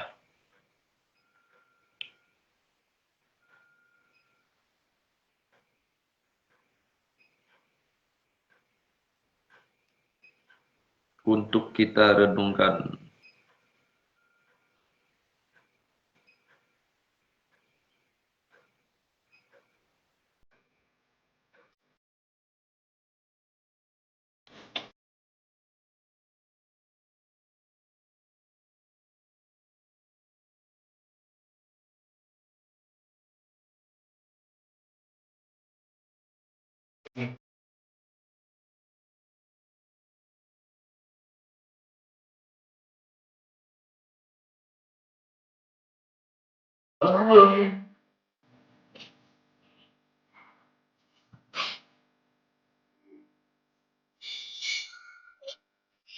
Kita mesti ya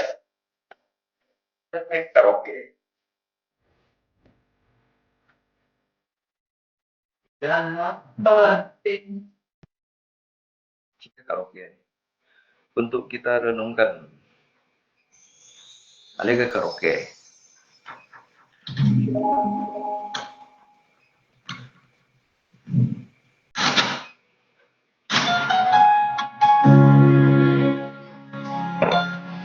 Intro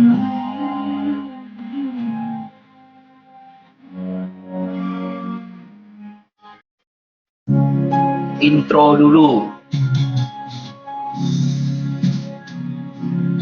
Halo, tes 1 2 3, cek cek cek.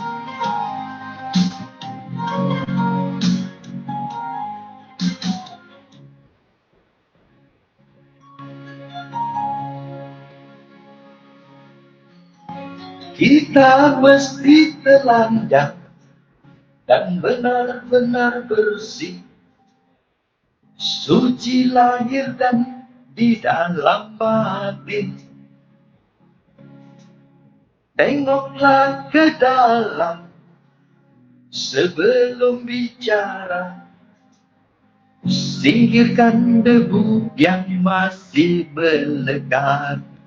Oh, oh, singkirkan debu yang masih melekat. Dudu, dudu, dudu, oh, oh.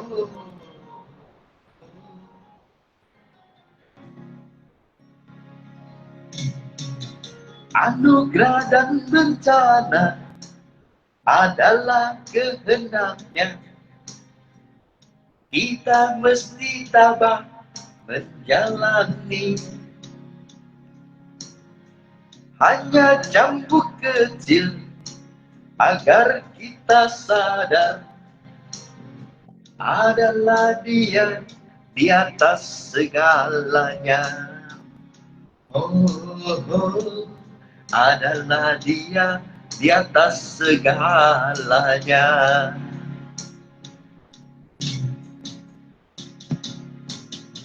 Anak menjerit-jerit, asap panas membakar, lahar badai menyapu bersih.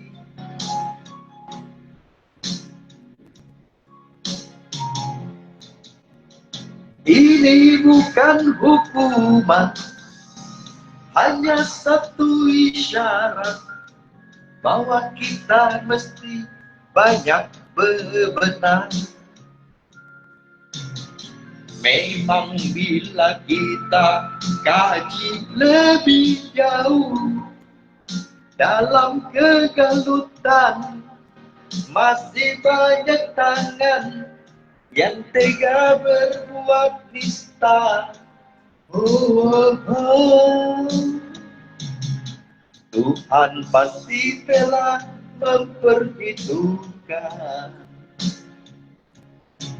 amal dan dosa yang kita perbuat. Kemanakah lagi kita harus sembunyi? Hanya kepadanya kita kembali. Tak ada yang takkan bisa menjawab. Mari hanya rundung sujud padanya. Du-du-du-du-du. Oh, oh, oh.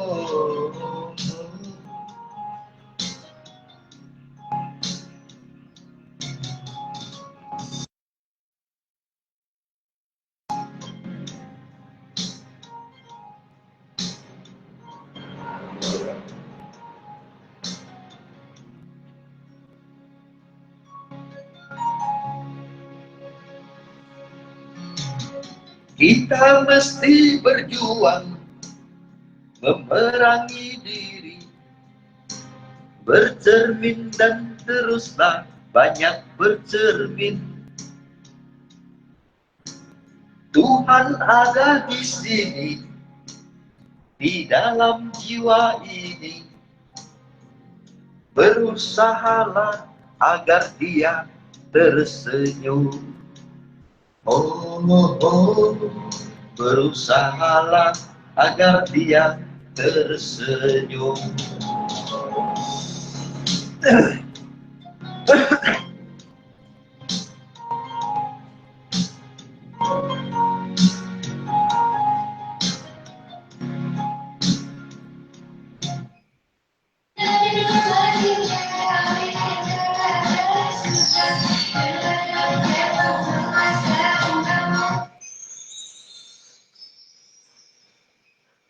Perjalanan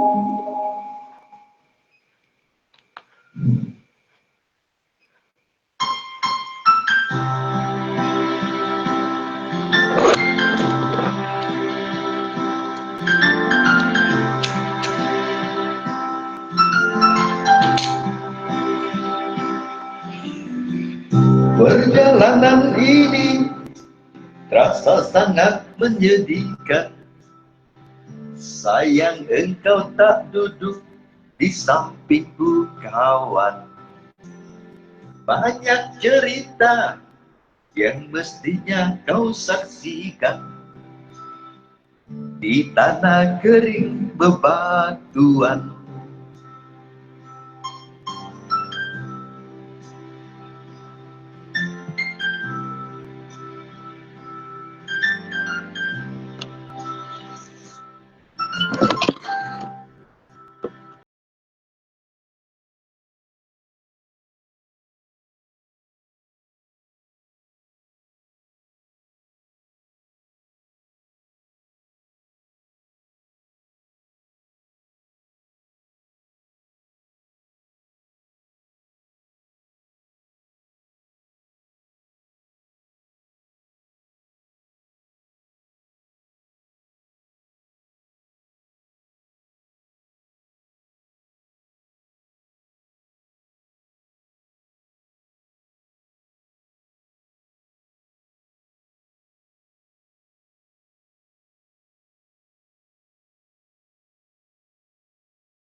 Lo nhìn một phải gì kawan, lo nhìn tuh cuma ya.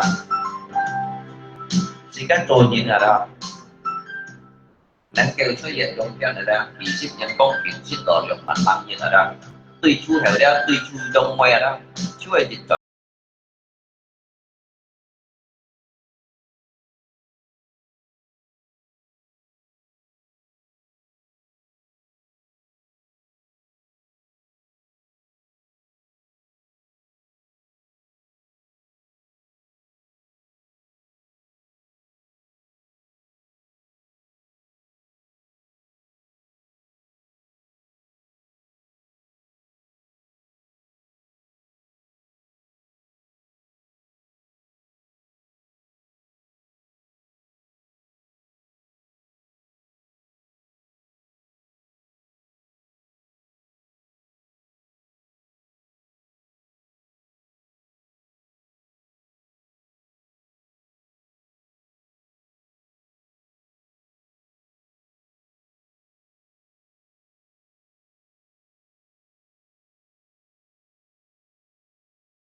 nhân sinh kỳ sinh nhân phong kiến kawan ya yung dương tận mày yung juga yung tận mày khu tận với gì kawan ya tôi nhìn tôi thằng tôi cái tôi nhìn một cái không phải ya oi kita rara lihat cái chỉ cái lihat sang thủ mà ha thiểm si lấy gia lũ ken cổ cái tiệt hà thiệt ấy như nào trên khu đủ kiều chỉ ở ấy như nào nam bu ở đây thôi một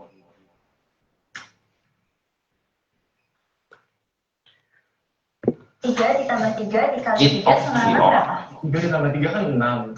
6 dikali 3 18 kan? Salah. Hah? Gak mungkin dong. 3 ditambah 3 dikali 3 sama dengan berapa? 56. một là kun phải tự nhiên một tempo phải nhìn nhất tầm ba lát như chu kẹo mà như đó thì tempo phải gặp phát triển đó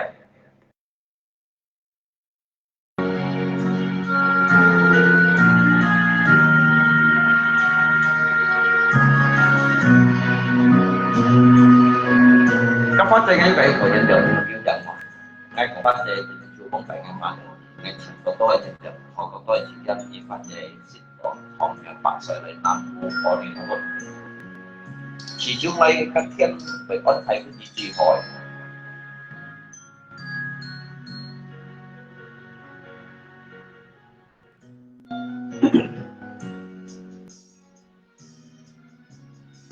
di matamu masih tersimpan senaksa peristiwa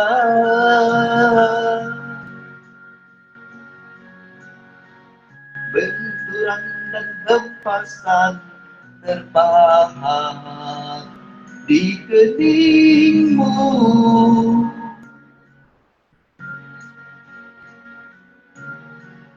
kau nampak tua dan lelah keringat mengucur deras namun kau tetap tabah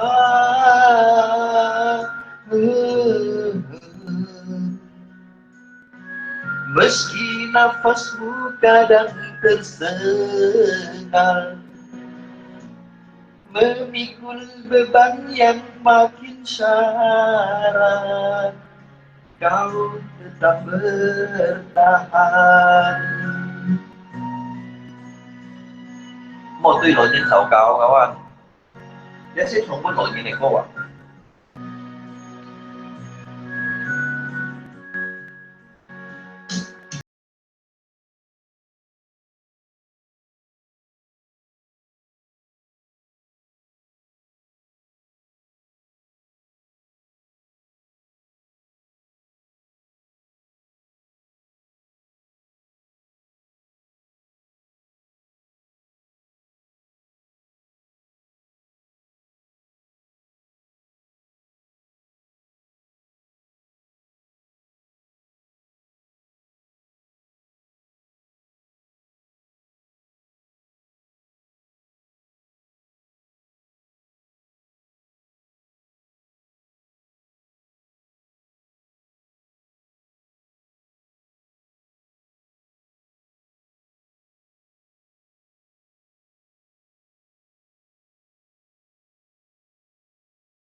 ngay mấy cái nghìn có phải ngày sinh chân tất thiên tiệm xỉu ngay tôi thời sinh thế nào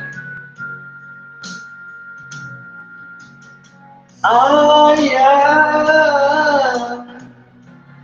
dalam teling sepi ku rindu Jayuan semangat ya untuk menuai padi milik kita tapi kerinduan tinggal hanya kerinduan anakmu sekarang banyak menanggung beban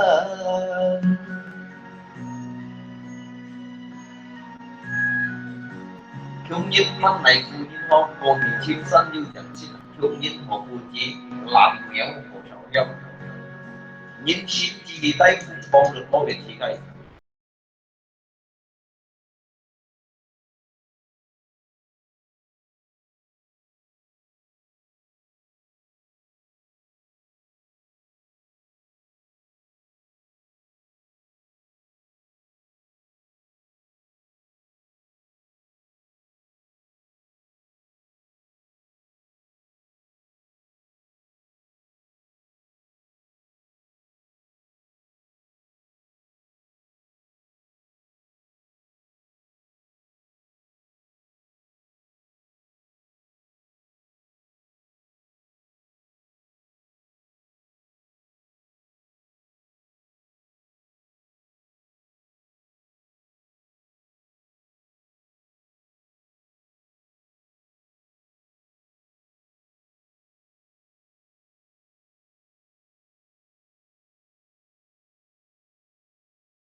Rồi những áp hồ cái từ jika một sự kiện xấu kau. Ini tanpa lah ni tu kau jika mereka kau lihat apa saya jika mereka kau lihat yang halu ni jadi tu kau lihat. Ayah dalam kening sepi ku rindu.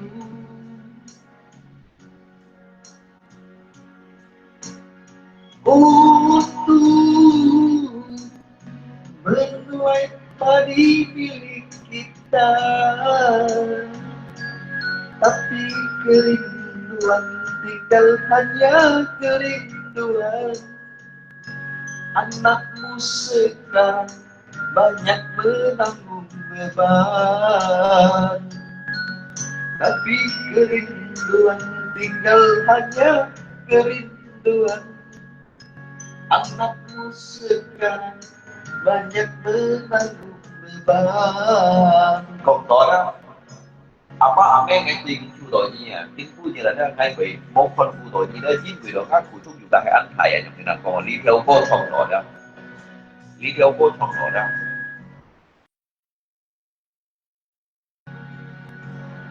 Apa ame ngay chẳng có tôi nhận được họ tôi chỉ trong tiền phụ những ngay bị phần phụ đội gì đó chín người đó ngay chỉ cả cho chúng ta thì chúng ta yêu phụ thuộc ngay cùng với phụ đội gì tăng thêm một cái liệu.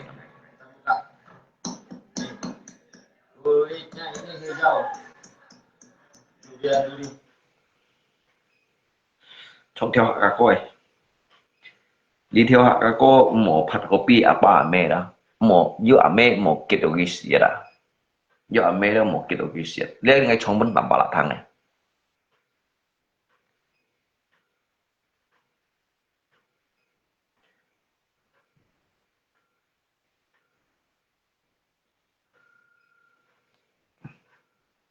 lý theo cô ngay trong bên tầm ba là thằng này đó yêu à mẹ à ba hắn sáng sáng đó à mẹ một này phát copy gì à mẹ một này tả à mẹ này xả cả nhà mấy gì đó như thông như bạn theo chú pun gì đó bật chủ ma từng cái lăng à.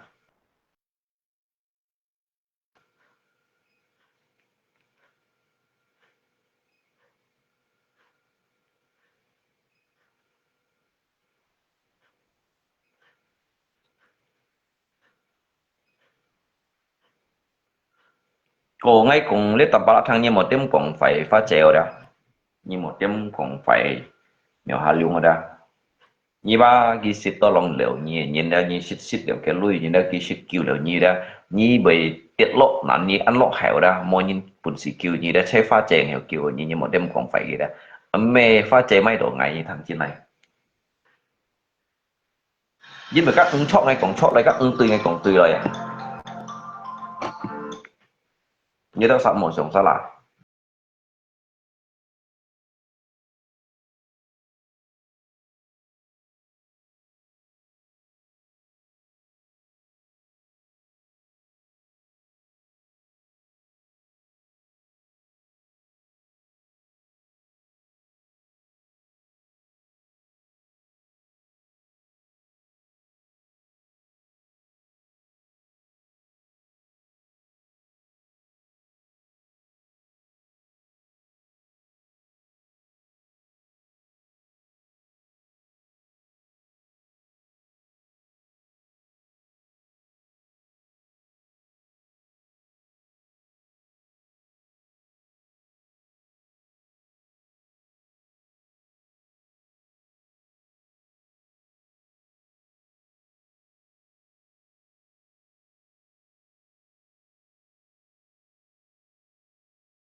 今夕之兩生多將那美夢敗，為能沙浪。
Tạm bà lạ.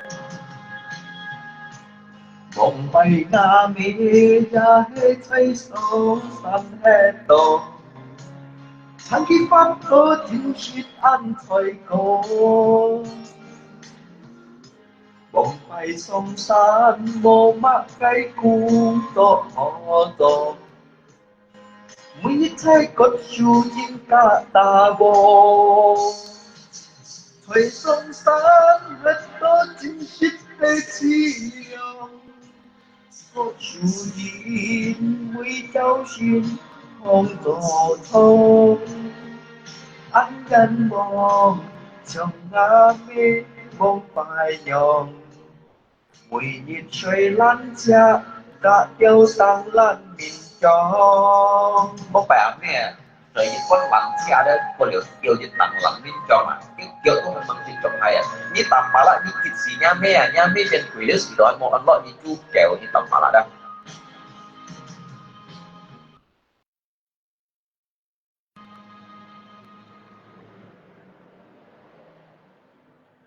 Chính shit chỉ liông sang tô trong ngã mê bông bay Vì lần xa lòng kiểu mang shit cho hai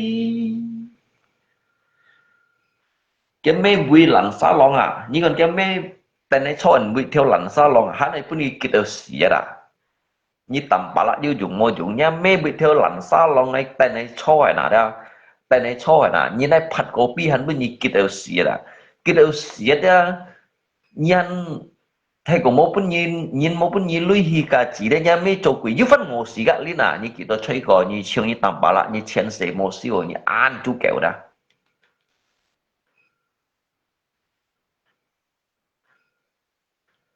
các này mới còn phải kia các bạn như thằng cái clip như thằng kiểu ai ơ kiểu là ngay xí ngày bên như đâu sao kết xí đâu kiểu dân bỏ mỗi nhung hin na kiểu ngay khi mua xin cao bên như đâu sao như họ mày như họ chóng như mày họ tả gì các bạn nhất tạm bà lại chú kẹo giống đó như ra cả như thế bên nhất sẽ phơi trong tùy như vậy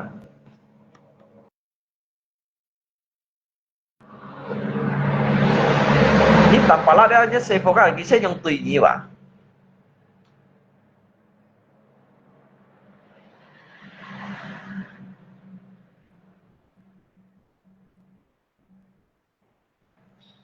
chính sự chiêng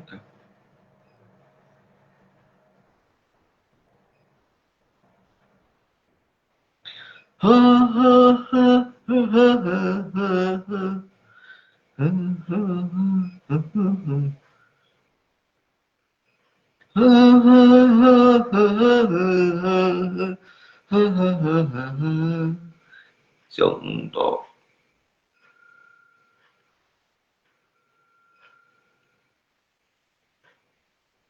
các thiên bồ jin nha thiên bồ jin ở đâu như thải thủy lim xin này như nào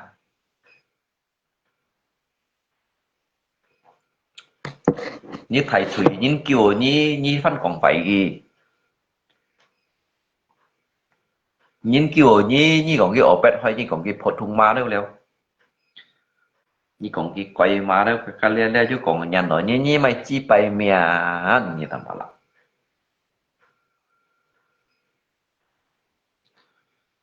是什麼樣的看見？我不懂，這是一路上只在等候。是什麼不要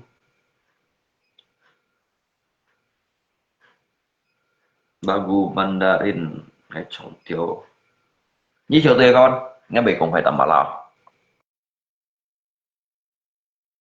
ngay mình nấu cái nhìn vào ngay nhóm cũng mấy ngay mình nấu cái nhìn vào ngay nấu cái khẩn xịt à cái nhìn ngay siêu nào cái nhìn xịt và thuật đã xí xíu đang ngay nấu cái khẩn xịt à cái nhìn mấy xịt và ngay siêu nấu cái ngay siêu nấu cái nhìn ngay nấu cái khẩn xịt đi thì là đang ngay mình nấu cái nhìn như thằng chín này cũng phải vậy ngay mình nấu cái nhìn ngay nấu cái khẩn xịt nhưng mà nấu cái kim chiêu cái khẩn xịt như thế nào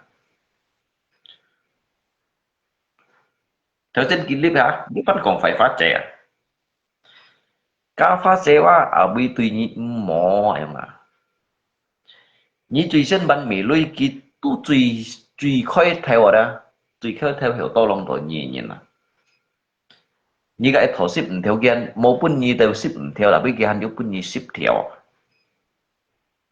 từ cái bún nhị đi đây trồng bấy à như đây cũng phải đi à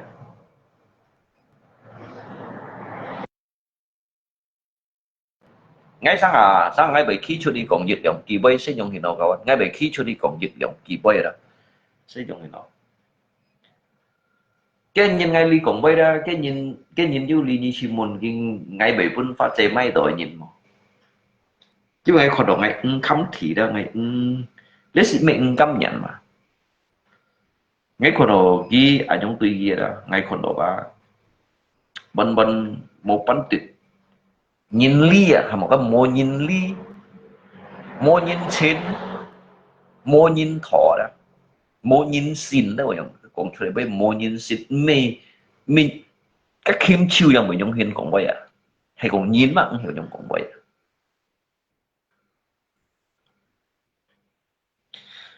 hồ lăn su dập mà khi coi thiểm si chít ca xít bền loiเป็นเศร้าโจสิทกายังไหลชิมโกเพชรยองถอยชิดกาเฮ็ดถอยเสกไก่ช่องชีเกียนเมกองอ่านช่องงาไก่เมียงชุยสังโตอายองไงเหี่ยวกอง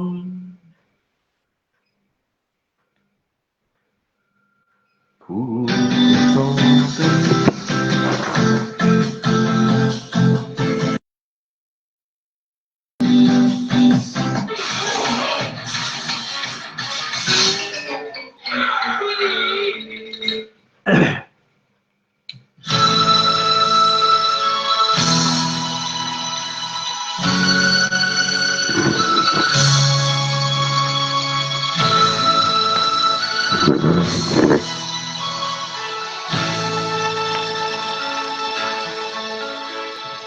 三路也橋自然，真切按我意思，愛上到那名水，多擺為按流淚，一個一起，有希望我該親切。ngày hy vọng ngày thiết ca biết ơn khai kỳ khu cho thêm lối ngày vui liêu tớ chân thôi ngày trong to na ya ôi ngã mút chiếc liêu tên lối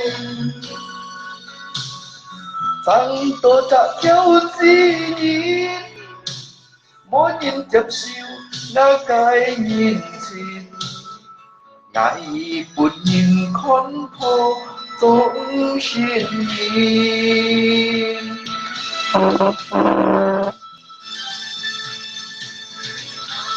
mỗi nhịp ngày cùng siêu dào, ngày tô cũng theo dòng dòng tô ngày chút trái cây miếng suy tô mấy ngày về an liều lùi đi phong ngát đến yêu cả mơ không phải ngờ ngày chút trái cây miếng suy sáng tô an giang mẹ ơi trời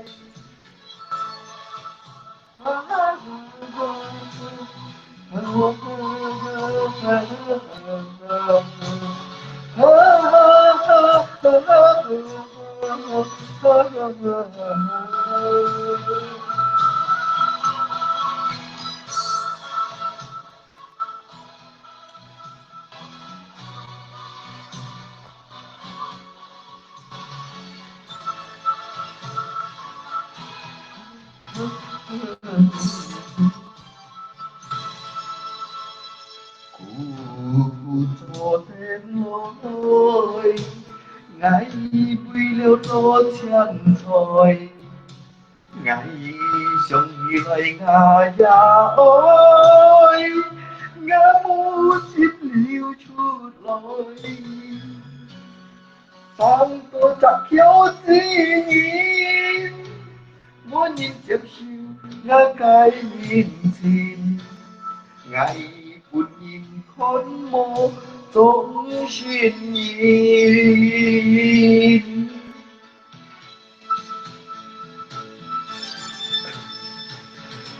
mỗi kiếp ngày cũng xéo xào ngày tô cũng theo kiểu dòng tô ngày chút trái cây miếng suy tô mây sang tô an liều lùi đi mong ngát đến yêu cả mơ con sai ngài ngày chút trái cây miếng suy sang tô an giang mẹ ơi trời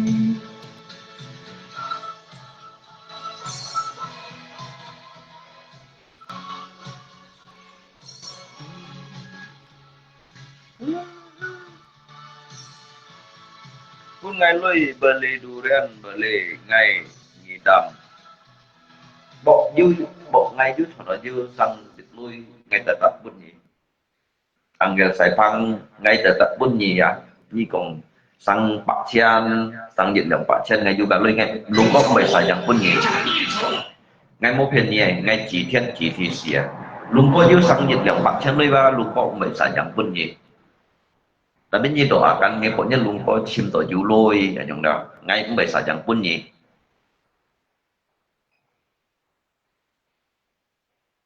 ngai cũng bisa jang pun nyi ngai kasih nyi lihat họ hỏi gì ngai ada ngai thì bikin nyi juga ya bikin juga ya ngai phun men nya cái keadaan nyi ju lo kung nyi ya ngai me kong o leong pan hin tùy gì nyi ya mungkin cái pun nyi lip sabun tau thau sen ti mai nyi juga lip ya tapi ngai pun nyi mai sit ai ngai ba bị còn đỏ đó gì si sạc yang kan yang lui sang dịch yang pak chen ngai pun nyi ba ngai me ti nyi mai tapi ngai ju chat niat pun nyi yang da ngai mo kong tùy nyi ju mai AGC atau mai dung si yang da intinya ngai ti nyi khu đó nyi yang bị các ngai thọ nyi bộ ngai khi một du lui lại nyi bị khu đó nhưng hiểu cái thọ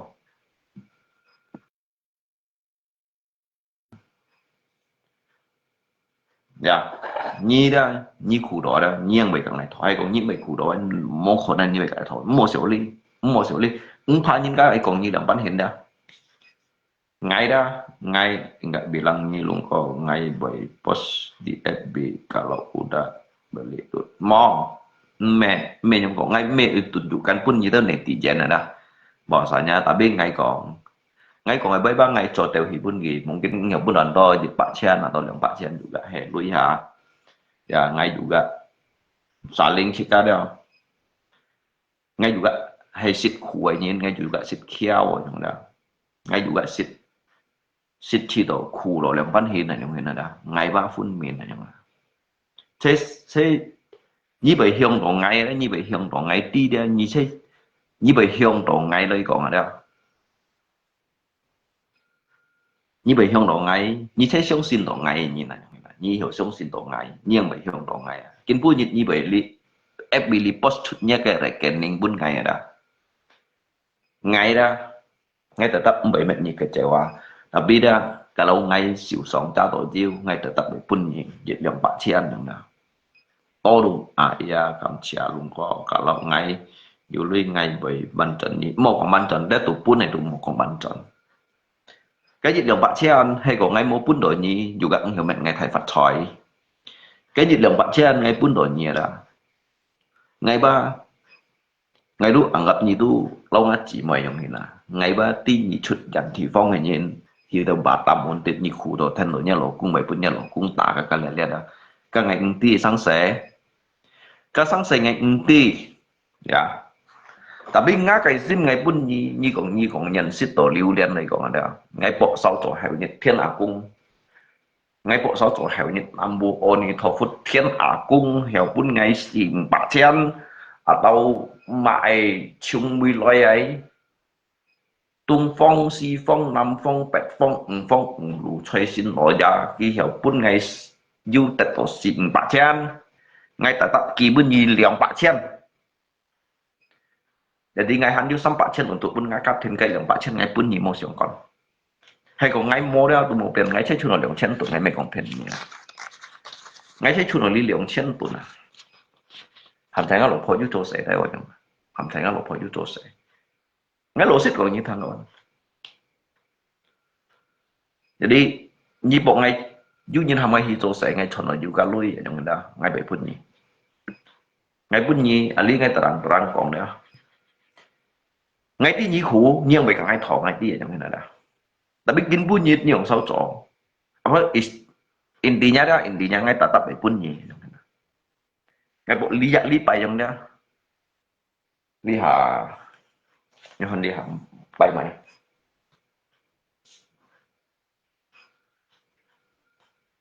bộ lý kẻ nhiệt ở bộ lý kẻ nhiệt trong bộ lý kẻ nhiệt thì cả hiểu về dư nhung hiện tại ở dư nhung này chiến thủ chiến thoại ngay từ tập bạn gì bún nhìn cái nhìn bún đầu ngay juga hắn bún tao nhìn rồi nhìn bún đầu ngay hắn bún tao nhìn nhìn bún ngay tu hắn này bún tao nhìn salah như tao sao ngay juga nanti ya jika juga ngay sang cái con đồ chính sách cổ đấy mungkin nhìn cái miệng suy đó ha miệng suy cao độ mỏ jadi ngay kan juga bông bài đầu tiên ngay juga đi ya như này đồng sĩ sẽ chịu miệng đặt cao độ chặt lỗ cung anh nhung hình cao thì nhẹ lỗ cung do nhung thì sao lỗ cung thì si chặt ship chặt cao ship chặt juga nhung hình đó dari nhìn chịu miệng ta ở nhung đó jadi jika iPhone thì các phân siêu sim đeo yang siêu sim là siêu sim một tiếng mà chỉ các hiểu nhún ha thì hiểu này ha thì như vậy đó nãy hồ chỉ các mấy bẹt kia siêu này bẹt siêu này này liều như thằng sinh ngàn gì bây giờ siêu này bẹt siêu này liều chỉ các biong ha cổ kia đó nên kêu cả chỉ cái chỉ mà nhu cầu hỏi lại mấy bùi liều tổ nhi cái hạt đeo ngay miệng nó做hạt gì mấy bùi liều tổ nhi ngay miệng 做 hạt gì cái thằng nó bảo đi hay gặp mẹ họ cái là nhị lip chút lại nhị không đạo luôn bù xì tại màu thùng này mà đã ngay khi ngay liên tốt kiểu hay còn ngay hiểu kiểu tổ nhi ngay được kiểu nhỉ kiểu cũng tổ một biển ngay dù gặp dưới nhau ngày sim mà nào ngay dưới nhau ngày sim họ lấy xiong đi chặt như này khủ chung đã biết đầu kinh vui nhiệt đó ngay chỉ các hắn khi bằng buồn gì trong này như đó nhà hắn đòi lũ hắn luôn chung lâu xịt đều chịu chui trong này và đang ngay tới xin theo ngay hì dầu xảy ra ngay hắn mang ngay mua xịt ban tiệm chịu trong ngay tí đồ nhỉ đó nhưng mà ngày chỉ được duy nhân như vậy phiền ngày 10 tỷ cái sang sẽ tapi ngày juga niat ya ngày chỉ được ngày chờ pun ngày được pun ngày juga mesti giàu thọ rồi đi si còn đó ngày tết máy tết cỏ hay tết bò yang là ngày mesti giàu yang còn ngày juga ngày sim hi pun ngày juga mấy cũng ô ngày sẽ nhỉ ngày nhân nhỉ mấy cái dùng để sang sẽ mấy cái dùng để sang sẽ à nhưng đường ngày tiêu ngày đu khéo cái này như là ngày ti là mình hầm nó khéo phật tông nó khủ trung thùng khủ ấy chỉ gì hiểu đó là mình hầm một đủ sĩ kia là mình hầm một mô lui rồi đó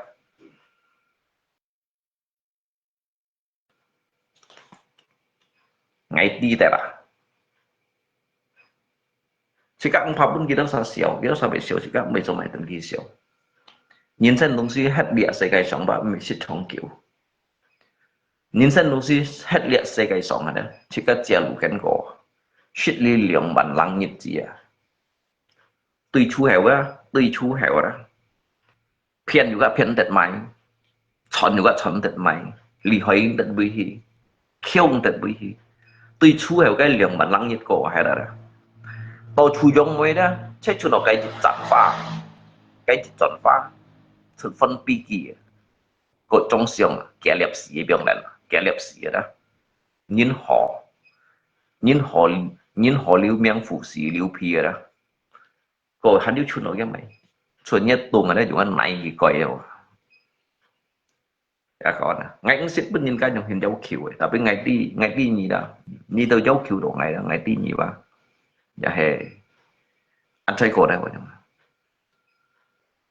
juga he nyen là như juga he nyen là như đó, ngày ba phun miền, như juga he nyen lối mungkin như thọ đòi lỗ cung là như hen, ya như lỗ cung bị phá ra như bị bù chi như ya, mungkin như cái miệng đeo kinh xe như chút đòi miệng mỏ đó. như vậy ý思講到高度一名樹按個名樹冇了按個名bay了jadi masalah thiên masalah thì mungkin salah như chỉ cả了theo lại chỉ cái con salah chỉ cái con salah chỉ cái kinh過了，經過啦，何為為乜經過？所以基本những ngày mà du cục thằng ạ, ngay juga cục như thằng, kalau hay còn chỉ đầu bún xì, vì có ai có chặt những câu sắm xịt phân phối juga, mẹ nó dùng gì vậy? Ngày xưa miệng suy mỏ luôn có chặt những câu xịn chặt lỗ cung một bên thả nhìn hỏi vậy đó chặt những câu xịn chặt phân phối juga miệng khiang miệng họ chặt những câu xịn chặt lỗ cung đó juga mấy con ăn coi vậy cái juga mấy con coi vậy đó ngày juga phân miền nhưng mà ngày ba họ sang thùng này như nào ngày họ gì chặt sang thùng như con nết sáu phẩy sáu này như nào所以啱人咧，呢個係做到睇寬費都係有睇寬費啊！因為係南部我哋托夫嘅人啊，因為點三倍計用嘅很有理能本條列啊，很被破上下上要被破起嚟，破入揭嚟，呢些點有三倍嘅嘛。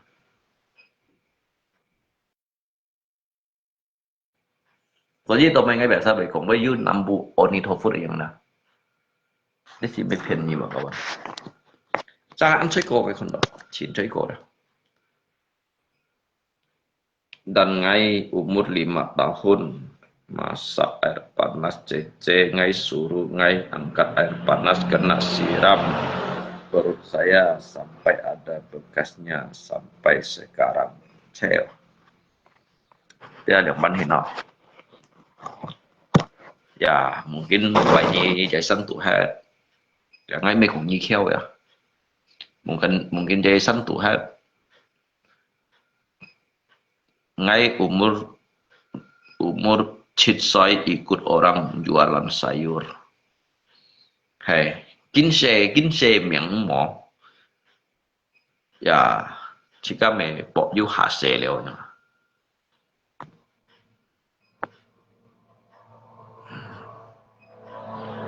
吹講喺可能你乜用係乜前吹講呢樣咪攏真的安把韓國嗰啲下，係話不食牛，拉路就真食拉路你本身你嗰個大朋友嗬，有冇本年送得嗬？ngay cái hàng ngay giúp cái gì xong này mày cũng một cái gì xong như 你 thợ sinh 冇本年送得啊，我朋友冇本年送得，你 chúng tôi xong một thằng con à chúng tôi xong một thằng con nhưng được chúng tôi xong mày mày xong là đi đến rồi chúng tôi là liên liên ngoài tiểu sen ở đây giả hệ mày đông xí giả hệ phần đồng văn chỉ cả công ty hả văn này còn thấy gắn cột như này còn thấy cột như này trọng pháp cột như này mỏng mỏng pháp cột như này nút pháp nhưng mà คนเรานิ้วคองอ่ะคองคองเนี่ยคนเรานิ้วคองอ่ะ những phong xin đó không hả 係啊錯啊，咪落水啦，咪落水咯， à liên lọ水lọ kêu như là 我睇下，你識 trong 做 cái 啲 cuốn 嘢 những xong bằng anh lít cho ngay chiếu chỉ đó chuyện những cái chuyện thấy xin mà 係啊，嗰啲錢我諗過啊， hả 嗰個嗰啲錢我諗過，我個大 ngay ngay gì chứ ở trong này đó ngay cái cây không nào mà đi giúp cả chặt phán không lấy quỳ ngay kho quỳ ngay liệu quỳ ngay tổng quay nhưng mà 哦，我咪講啊，我làm việc做社做乜嘢？ ok tôi như thế ngay cả như cậu sờ một đó trời 我都講笑啊！誒，成年真發社呢個嘢， hả 我發社呢個嘢， phát triển du lịch phát triển xong rồi phát triển à phát triển lại kita nhìn ăn to còn nhìn pun ngày phát triển mấy đội 你揾中發社喺度？ 喂，đồng trên 唉，嗰隻啲水木上啊， đây là các lồng trên ham mang sợi mua hàng lồng trên cỏ mạch quỷ à 係啊，20中啊， ha phong cua à đấy sợi câu xiang đó con nói như cái lép là con nhá lép con nó sợi lọc cao này trả theo phát triển trả theo thêm phát triển chứ mà ngay chỉ hẳn liếc chiếu còn đời lý hả đó khi gồng cái sự những tiếng họ 40中啊，發社嗰度40中 thế mà 啊， nó chơi sợi mũ xiang ở lồng trên là mua cả như cổng chiều 嗰條水木上，瞓咗落瞓到咧， đấy con nhá lép con nó sợi lọc cao mua phiền nhiều lồng trên vậy à chiều xiang ấy chứ thằng như chỉnh cái cổng vậy 就想啲新佢哋咁做下， đây à đi bởi ăn chóng thì à cũng đây mà 你出嚟雞廠啊？ ồ xíu cái ngay cái ngay với người đó với người một mày hình gì đó mà là cầm cũng tụi bé sai lấy mình bé sai nhung 咁你可以係嚟雞廠， là bị dư nhìn xong thì cái ngay tụi chỉ đó có khai lo à tụi dư hộ pháp dư lấy hì mà ra như một chung về sẽ mẹ lồng trên vậy ta tao cái ý kiến tao tụi mình 我哋復康人，復得復康人話唔係我都寫， ồ Phục có ngay những bé sai kiến tao đuổi hàng họ khiến như sang tiện không ngày nhiên hả 因為嗰類，因為嗰類行信天哦， ngay không đó đó không đó mang bảy cái lưỡi hàng không đó du ly à nhưng mà không đó bảy đó bảy diệt săn còn phải như này nhưng mà phải tại ồ hay chọ rồi à chỉ các không chỉ không là du ly đây à anh nhóm trang hộ à còn phải những nước mai gì xí nào còn phải những là mối gì xí hả mó à sẽ thế đấy còn phải những là mối lý tất cả cô đều chỉ các kèm theo xử lý cho mà này chỉ các gì một còn ăn hải sản cả pun ngã chú chế để các gì lâu còn ngã chú chế để đó ờ chú chế để bởi vì chú chế để em đó còn cái nhông mai kéo héo phát chế hả mai còn kéo mai kéo mai kéo ê còn như mẹ không kéo chồng còn có hay là mình còn rồi hiểu dập lăng phần này kéo à dập lăng phần này à ồ sẽ lăng phần à hả với kéo hả hả với kéo hả hả với kéo hả à với kéo thỏ lăng phần chấp hả lăng phần chơi chấp à lăng phần cười chấp cho mày cái còn ấy chuyện ông còn chơi cha không ngờ mấy cái kia với ba ngay họ cũng tỏ đi là mình còn nè họ tỏ má cái gì đấy anh chạm cũng với như họ tỏ cái đấy anh cảm ta này với họ tỏ lượng bánh cái cho dứt tay tổ lo chín cái sang tiền công phu phá như thế nào họ mới tỏ ồ hát với Điêu rằng kiểu hát với kiểu thổ lăng còn xoay chóc xít hả? hay à hay jadi 这意思你講下啲嘅話啊？ với kiểu với cái gì xí à Hả? 你講到下啲嘅，真係前面，你咪真係前面啊！我是對嘅冇位啦，你講先咯， tí 真係 tí 前 tí 面冇嘢咯， tí sai bộ tí ngã bộ 唔 ha 係啊， không à 我是對嘅冇 Kan nhi đấy ăn dành dòng bánh thêm như còn lồng chết mẹ rồi thì cái phát nhi tê chim ngay như trời cho quy kia như phát còn tê anh thôi có phát tê hả? phát tê ni còn à chút cái chế tôi chiếm ngay rồi đi hả ờ Con là phải đi前面， cái 你 gì 咪 cái chế 驚啊？ chế ờ 你咪驚啊？ không bởi 唔 nhí 係先， nhí 安 lôi 嗰 li 錢好 ngay 似 mày em mày nhí lôi li ngay mày mệt mệt sang chung sang quý trà rồi sau trà hay nhí nhí chiều sau sau ngày mày chung sang quý trà chết bên nhí xịt liang lại tu sĩ kia mày sa bạc xó ê cho bởi tôi muốn thích bạc rồi, nhưng mày xịt bạc xó ngay bởi mệt sang sang bao nó dạ chầu mì phun bên nhí xịt đeo nó dạ liều lời lừa là chú chê cầm chè kêu lên tuyệt nhà trả địa sĩ nó dạ liều như chuyện nó dạ liều hay đểถ้าอ bà ยากกิน chúng สั nó ก lợi มื้อ bà ก็อยาก chúng กิน à ขนมไงถ้าอยากได้เจลิวอาลุง jangan sindir orang oh gitu niki dạ cincin liều lain lấy nó dạ liều thì lồng cầm chết dạ là cái đó chả bố nhị ví dụ chả hai cái kèo cho mày bảy chèo nha lép cái tí bảy chèo nha mày sẽ nhắc cái tí còn những cái kỳ xăng hay là cái gì xí đó ở trong thế nào còn nhí hầm ngay kỳ bún kỳ sang đó kan phát triển kan à nhí kan nhớ hầm ngay kỳ bún kỳ kan sang kan cho thế cái nhị kỳ đấy pun ngay mà ngay thằng nhị kỳ đấy pun ngay mày en đi đó jadi ở trong thế nào các nhị sen ở kỳ đấy pun ngay trong hen kiểu còn nhí còn phát triển thằng lượng hầm nhí hầm nhí chụp cái thiền phá trong thế nào cái ship viết tiềm năng cái hả ship viết tiềm năng nhị ship chết pun mày tả thiền pháp pun ngay mày chả pun nhị chả ta pun silin kan mười thằng màงั้นน่ะกินcái thiền pháp mà poi mới ngay chọn ngay còn nhị kỳ rồi pun ngay cái hành nha kỳ sen nha ngay nè anh nhông còn nè hả này ký sen nha nhỉ ký sen không thiệt có bún mày nhỉ hay nó có mày hả hay như các giá những các một thằng nhất thiền pháp hắn tả lời cho mày nè ngay mày en ký đó như tả thiền pháp cái chi tiểu à hả bởi sao là có hay em món à cái mày du lịch chútเลยà cái còn phát triển ăn hỏi yêu cái à hỏi cái bụng bì hỏi ngay cái hay và như nhịp tâm ngay giống chế hè nào như chết như anh tí ngay thôi rồi chết như là chết nó tả thiền pháp đây chết ngay á em món à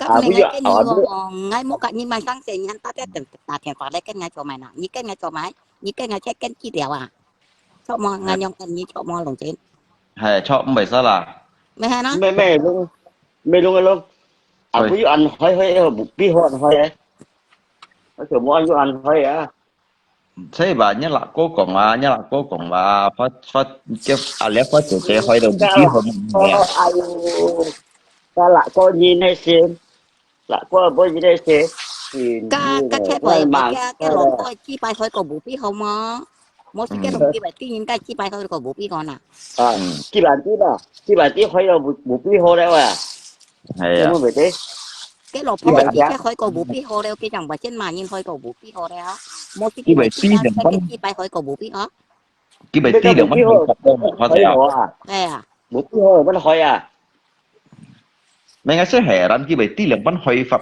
lý do phân phôi những hỏi những hỏi có bù bì hồ đấy là cái bài tí lượng bắn hỏi phật chẳng hạn cái vẫn về ăn tia nghe bị ngon á như chi nhưng mà nói chú chạy biểu trong hỏi phật ở chú chạy一頭啲含你記差嘅事物，你記你撳我差嘅事物成揾佢，我問你，họ sáu rồi ngay cái bụng bí hơi xì luôn á xì bữa đó còn vẫn hơi phập à dứt thêm bù phim về hơi như này thêm bù phim về hơi như này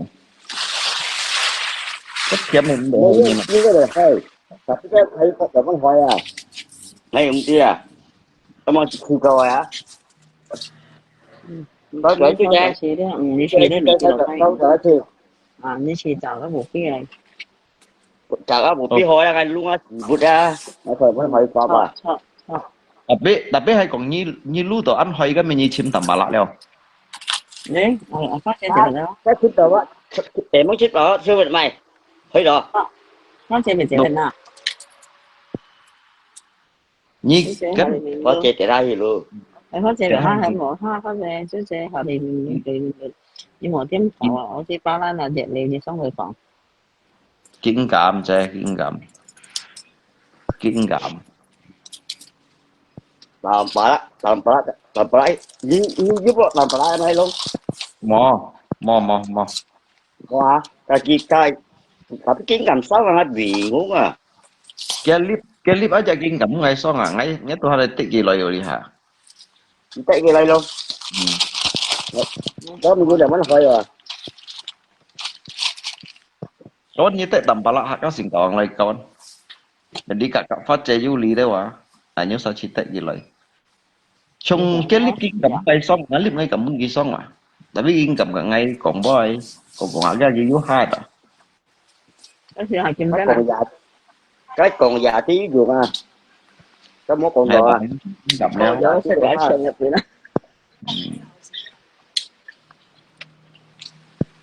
发现咗未？哈啦，发现，上回发现， chú chơi nhá không ăn xỉu một chú chơi 我水米我做水煮姜水母， có hắn chú xe 系啦，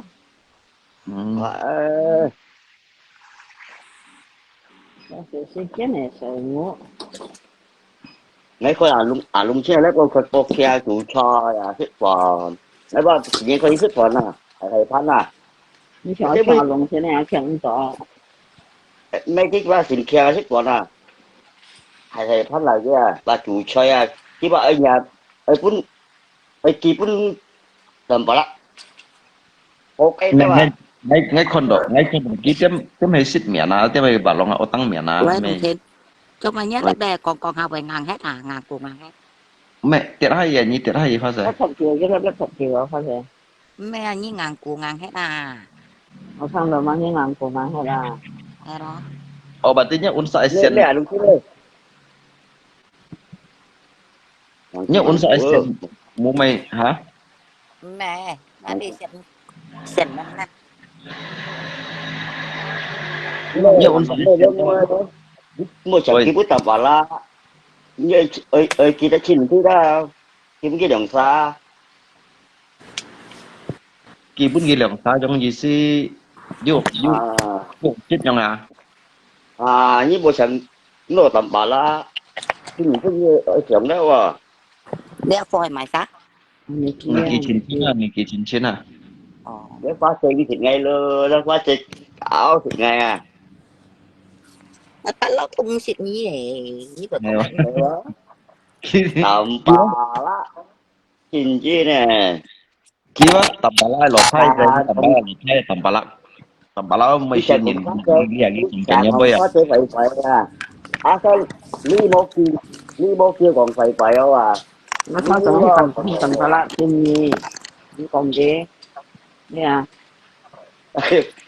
bởi chú chơi chỉ cần xem máy sao quan bao à 你問我哋嘅， nhưng mà lồng trên đây ra là 你係你， hay mò phải hay mò đây mà các phụ những các chim cọc một số quý à rồi 我嗰啲字係các個 phụ 呢 những 冇係 thầu 啦， quý mò số thầu quý à 但係嗰啲大叔冇講大啖法啦， à sao 所 một 以 cũng 技 làm 術啊， con 佢哋嘅啊， mà các phụ những các chim cọc à số thầu quý à số thầu quý à mẹ ơi cô lúa cái cũng cầm cô lúa dùng à ơi cầm cô lúa ơ có chơi nhắm miếng bẩn hay là bẩn có sự theo quy à hay là số thầu quý hay là số thầu quý à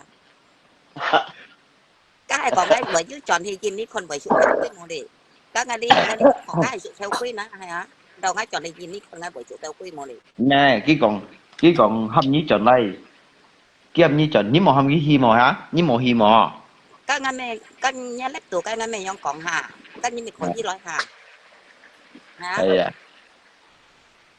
cái còn ở chỗ ngay lóc âm tiên nó mới hầm đi sẽ chẳng chẳng ngay các âm tiên của bây giờ hổ mà ngay chờ mình ngay thành lóc đâu mà hả các anh mình nhớ lại tuổi các mình nhớ mình sẽ cho ta còn Hai.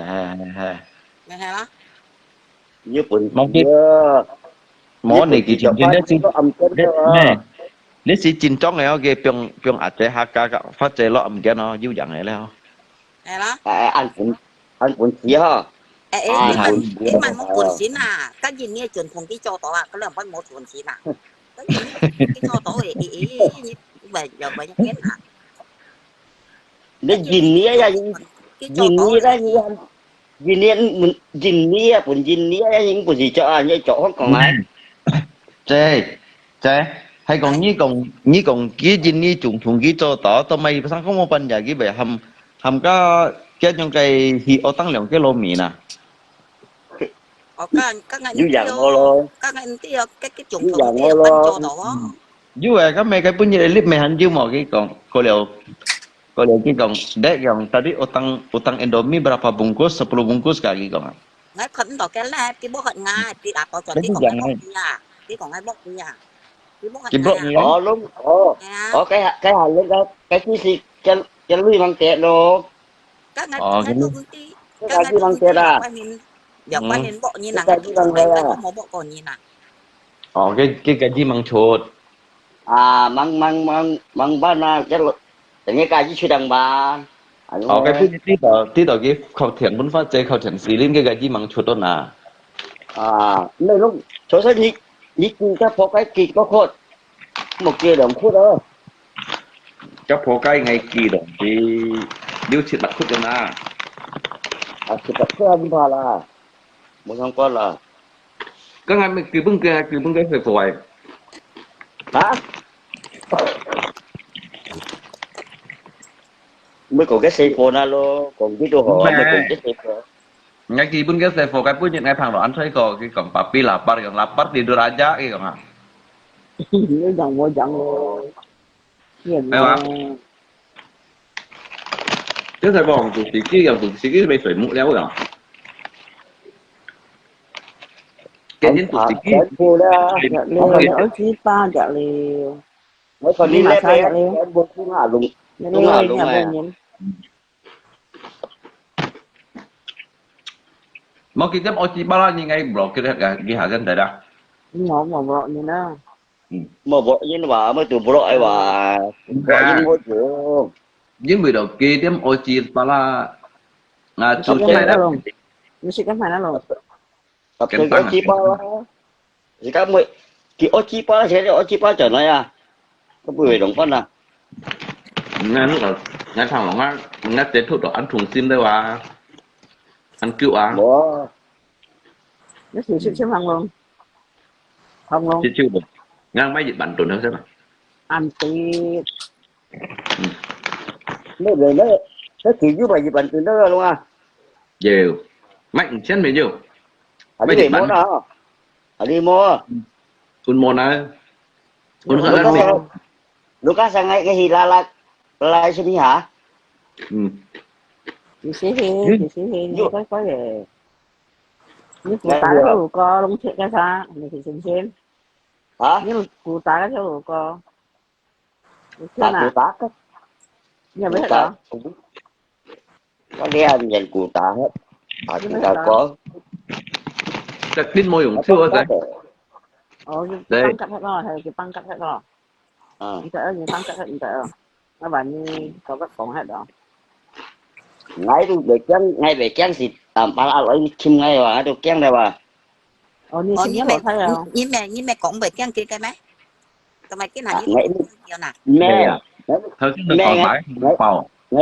ngay cha cái việc lấy cái thơ con bao à cái cha trời chén gì đâu nhưng bố còn chén gì bố xí cái cầm còn cái cầm hiêu cha còn chén gì đâu như vậy ăn mang trời muộn nào để đi trên ai ăn hòn ai kia chút lấy 5 kẹo phát tệ cái tiền nó còn thuê 5 kẹo chỉ mày kẹo cái cái siêu kẹo theo cái này cái đà cái kiểu như à Đó.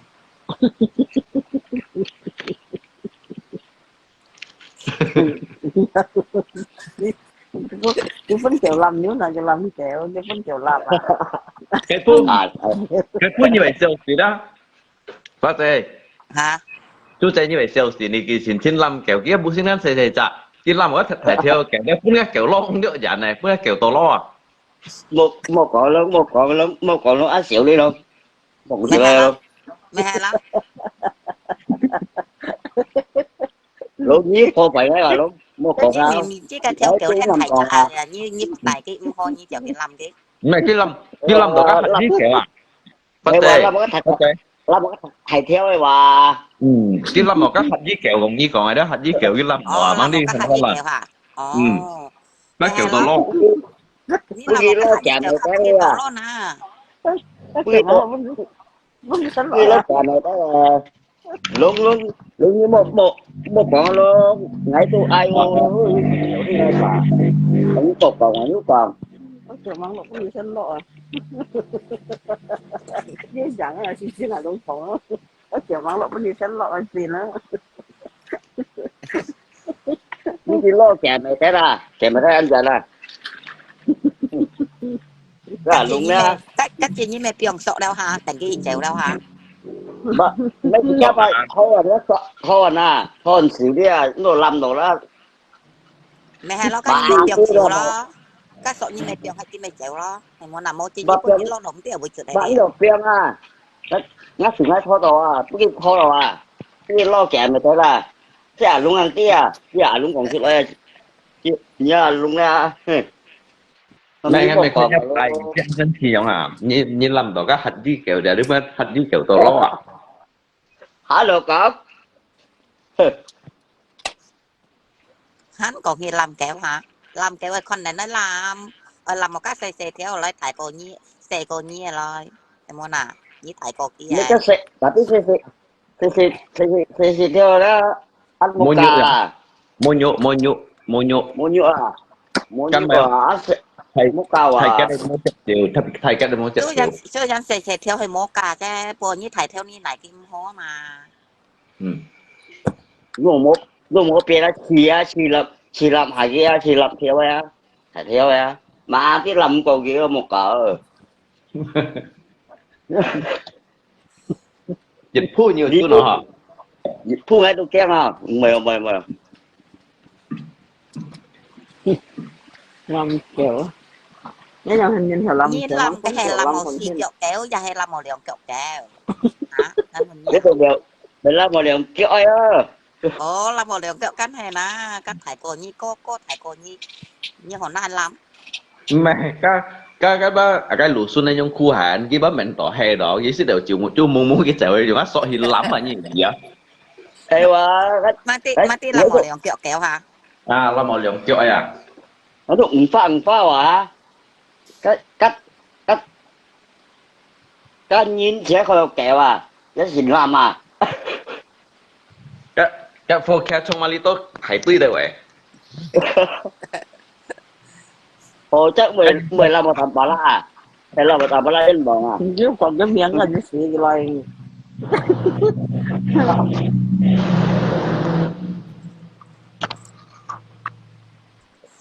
ở Nó tay như nhỏ còn cái miếng ấy. Nhớ luôn rồi thấy chỗ nhỏ. mấy cái chúng ta sẽ được chủ đã chút mùng xị một cỡ Như xịt mà làm được cái bức ảnh xịt à? dù sẽ làm cái đó ngay chân á đi phu vậy đó bị làm một tầm bạ mò làm một tầm bạ ở dân bọn à Nhưng ngay còn bà cái thấy gì không đi miếng phu cái đâu à một triệu rồi nhưng bà sẽ làm sẵn cho hả? ngay bà gần Julia là các anh làm tầm bạ lại dân bọn à À với cái cháu này cái gì? em mà cái gần Julia là ngay chân làm một tầm bạ lại ở một ở đi phu vậy luôn như ấy còn ngay luôn á dùng mò làm kẹo luôn Niki chin sen che cái sự điều chiếu đó các nhìn khuẩn cái tay dùng cái sọ hít làm ở các nhìn chỉnh toàn hôi ở nữa cái phu cái piong hải này cà chi piong tận đó cái thùng à cái thùng gì giúp con nó cái kẹo bây giờ hà làm bây giờ hà lo killing khang làm bố luôn cái gạch thùng nó ngã mình cân đi ngay đường chạy ngã dùng chuyện thì mình cân ngày một theo cái chuyện của mình cân rồi đó ấy cái mình như dùng cái sọ làm đâu cái mình như dùng cái sọ hình làm à ý ngã mình cân mà cái gì bị bao à lấy luôn bao cái bộ bao đó ra ngã mình cân mà ngày một theo cái lưu liên đâu à cái ngã trẻ cũng thầy đó cái cái lời gì thì cái lưu liên đâu à ngã trẻ phố thầy ngã trẻ cũng thầy à mà ngay một xếp đâu rồi cái cái lời một triệu ấy hả ủa cái này cái cũng mấy xí mua ăn măng này cái như cũng mấy xí mua ăn măng này nó như cũng mấy sẽ tạt cũng xuôi ngày mười tê cái mình xin hả Đây là nhí còn với đây rồi nhóm mà nhìn các còn với đây đeo các hàng phổ tha nhau như này.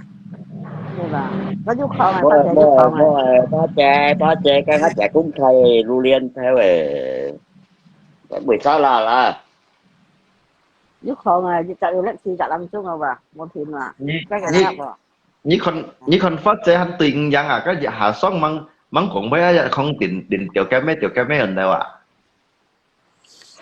như cũng mấy mà này đó không hiểu Hay là chú dùng ấy nhưng mà nhìn chú dùng à chú dùng đó nhau già họ chơi ngắt chơi sao cái mà ngắt mấy thầy chỗ xí vậy còn ngắt mấy măng xí ngắt chăm kỳ tiểu còn cái bún xí tiểu mà hay quá con cái bún xí mà hay là còn cái cà mó à con cái đó khăn tiểu ha hay là giờ khơi chơi tiểu xí như nào mẹ tiểu như nào mẹ cái mấy xí thế vậy bún cái tiểu xí mà nó chờ cái mấy xí cái bún cái tiểu xí đó mẹ nó mỗi cái mấy món chỗ xí ngay chi đó à cái mấy cái bún cái tiểu xí đó bún cái kịch xí bún cáiผัดcốpผัดxí dầu kít xí dầu kít dầu tiểu đấy nằm xuống à cái mày xăm dòng đó cái mày xăm dòng à dầu kít dầu tiểu là những xí đó xíu nghe không nào những xí đó bún mà xí đó à xí đó bún cái kít xí à nghe không nào tiểu xí đó bún cái kít xí à chỉ còn hai trường đó liền tất thay chiếu hi cô bắt dòng phát sẽ cái xe mà cái xe đó cái mấy xe lim dưa đó cái tiểu cái mấy xe lim dưa đó tiểu mấy xe lim dưa đó đây chứ ta còn lọ phát xì dưa đó à mới lò phun rằng à lọ phát xì dưa đó rằng à hay đó kiểu cái mới lọ phun rằng à hay là cái mười má sòng phun mà cái mười má sòng phun là cái gì hay mà nào lọ thì đó cái lọ phát xì dưa đó rằng à mua đi dưa này phát sủi dêu dịch tốt cái cả bị mò li dịch can bị mò li xoay dêu dịch can cái tiểu cái mấy cái hạt cái trái nhông piềng phát sủi dêu đeo cả piềng nhông cái eo mèo mày dêu á oli dêu bị mò li xoay dêu cô bắt rồi à cái mấy chiếc bún tiểu xí đeo mua xí cái mấy ăn chỗ xí hết em muốn nào cái gì hay còn như chạy rồi trong hiện phát tài họ đặc biệt hay này cái chuyện nhân vẫn chạy rồi này cái chuyện nhân cái bài tỏ đó các pháp sủi dưa thì cái mình bài chuồng ở má sòng phun lo cho phát chạy cho cái còn như nó phát xì dưa đó cái bài chuồng ở má sòng phun cái bóng cái gì cả mà cái lúc cái còn chút cái chơi dùng trò đó nào mỗi cái bài trò bài cái còn là tổ phát sủi dưa theo quấy phun cái trái mà cái chắc cái tan xài phun mà cái tan xài phun nào nè cái tiểu đèo cái mấy nè cái mấy con cái tiểu đèo cái mấy cái tiểu xí đâu cái mình bởi sòng bởi tại ông má sòng phun nó này muốn nào còn sáu cầu với như là ngay còn cái trắng chảnh như còn đây còn là phá mà sắp mong lòng xe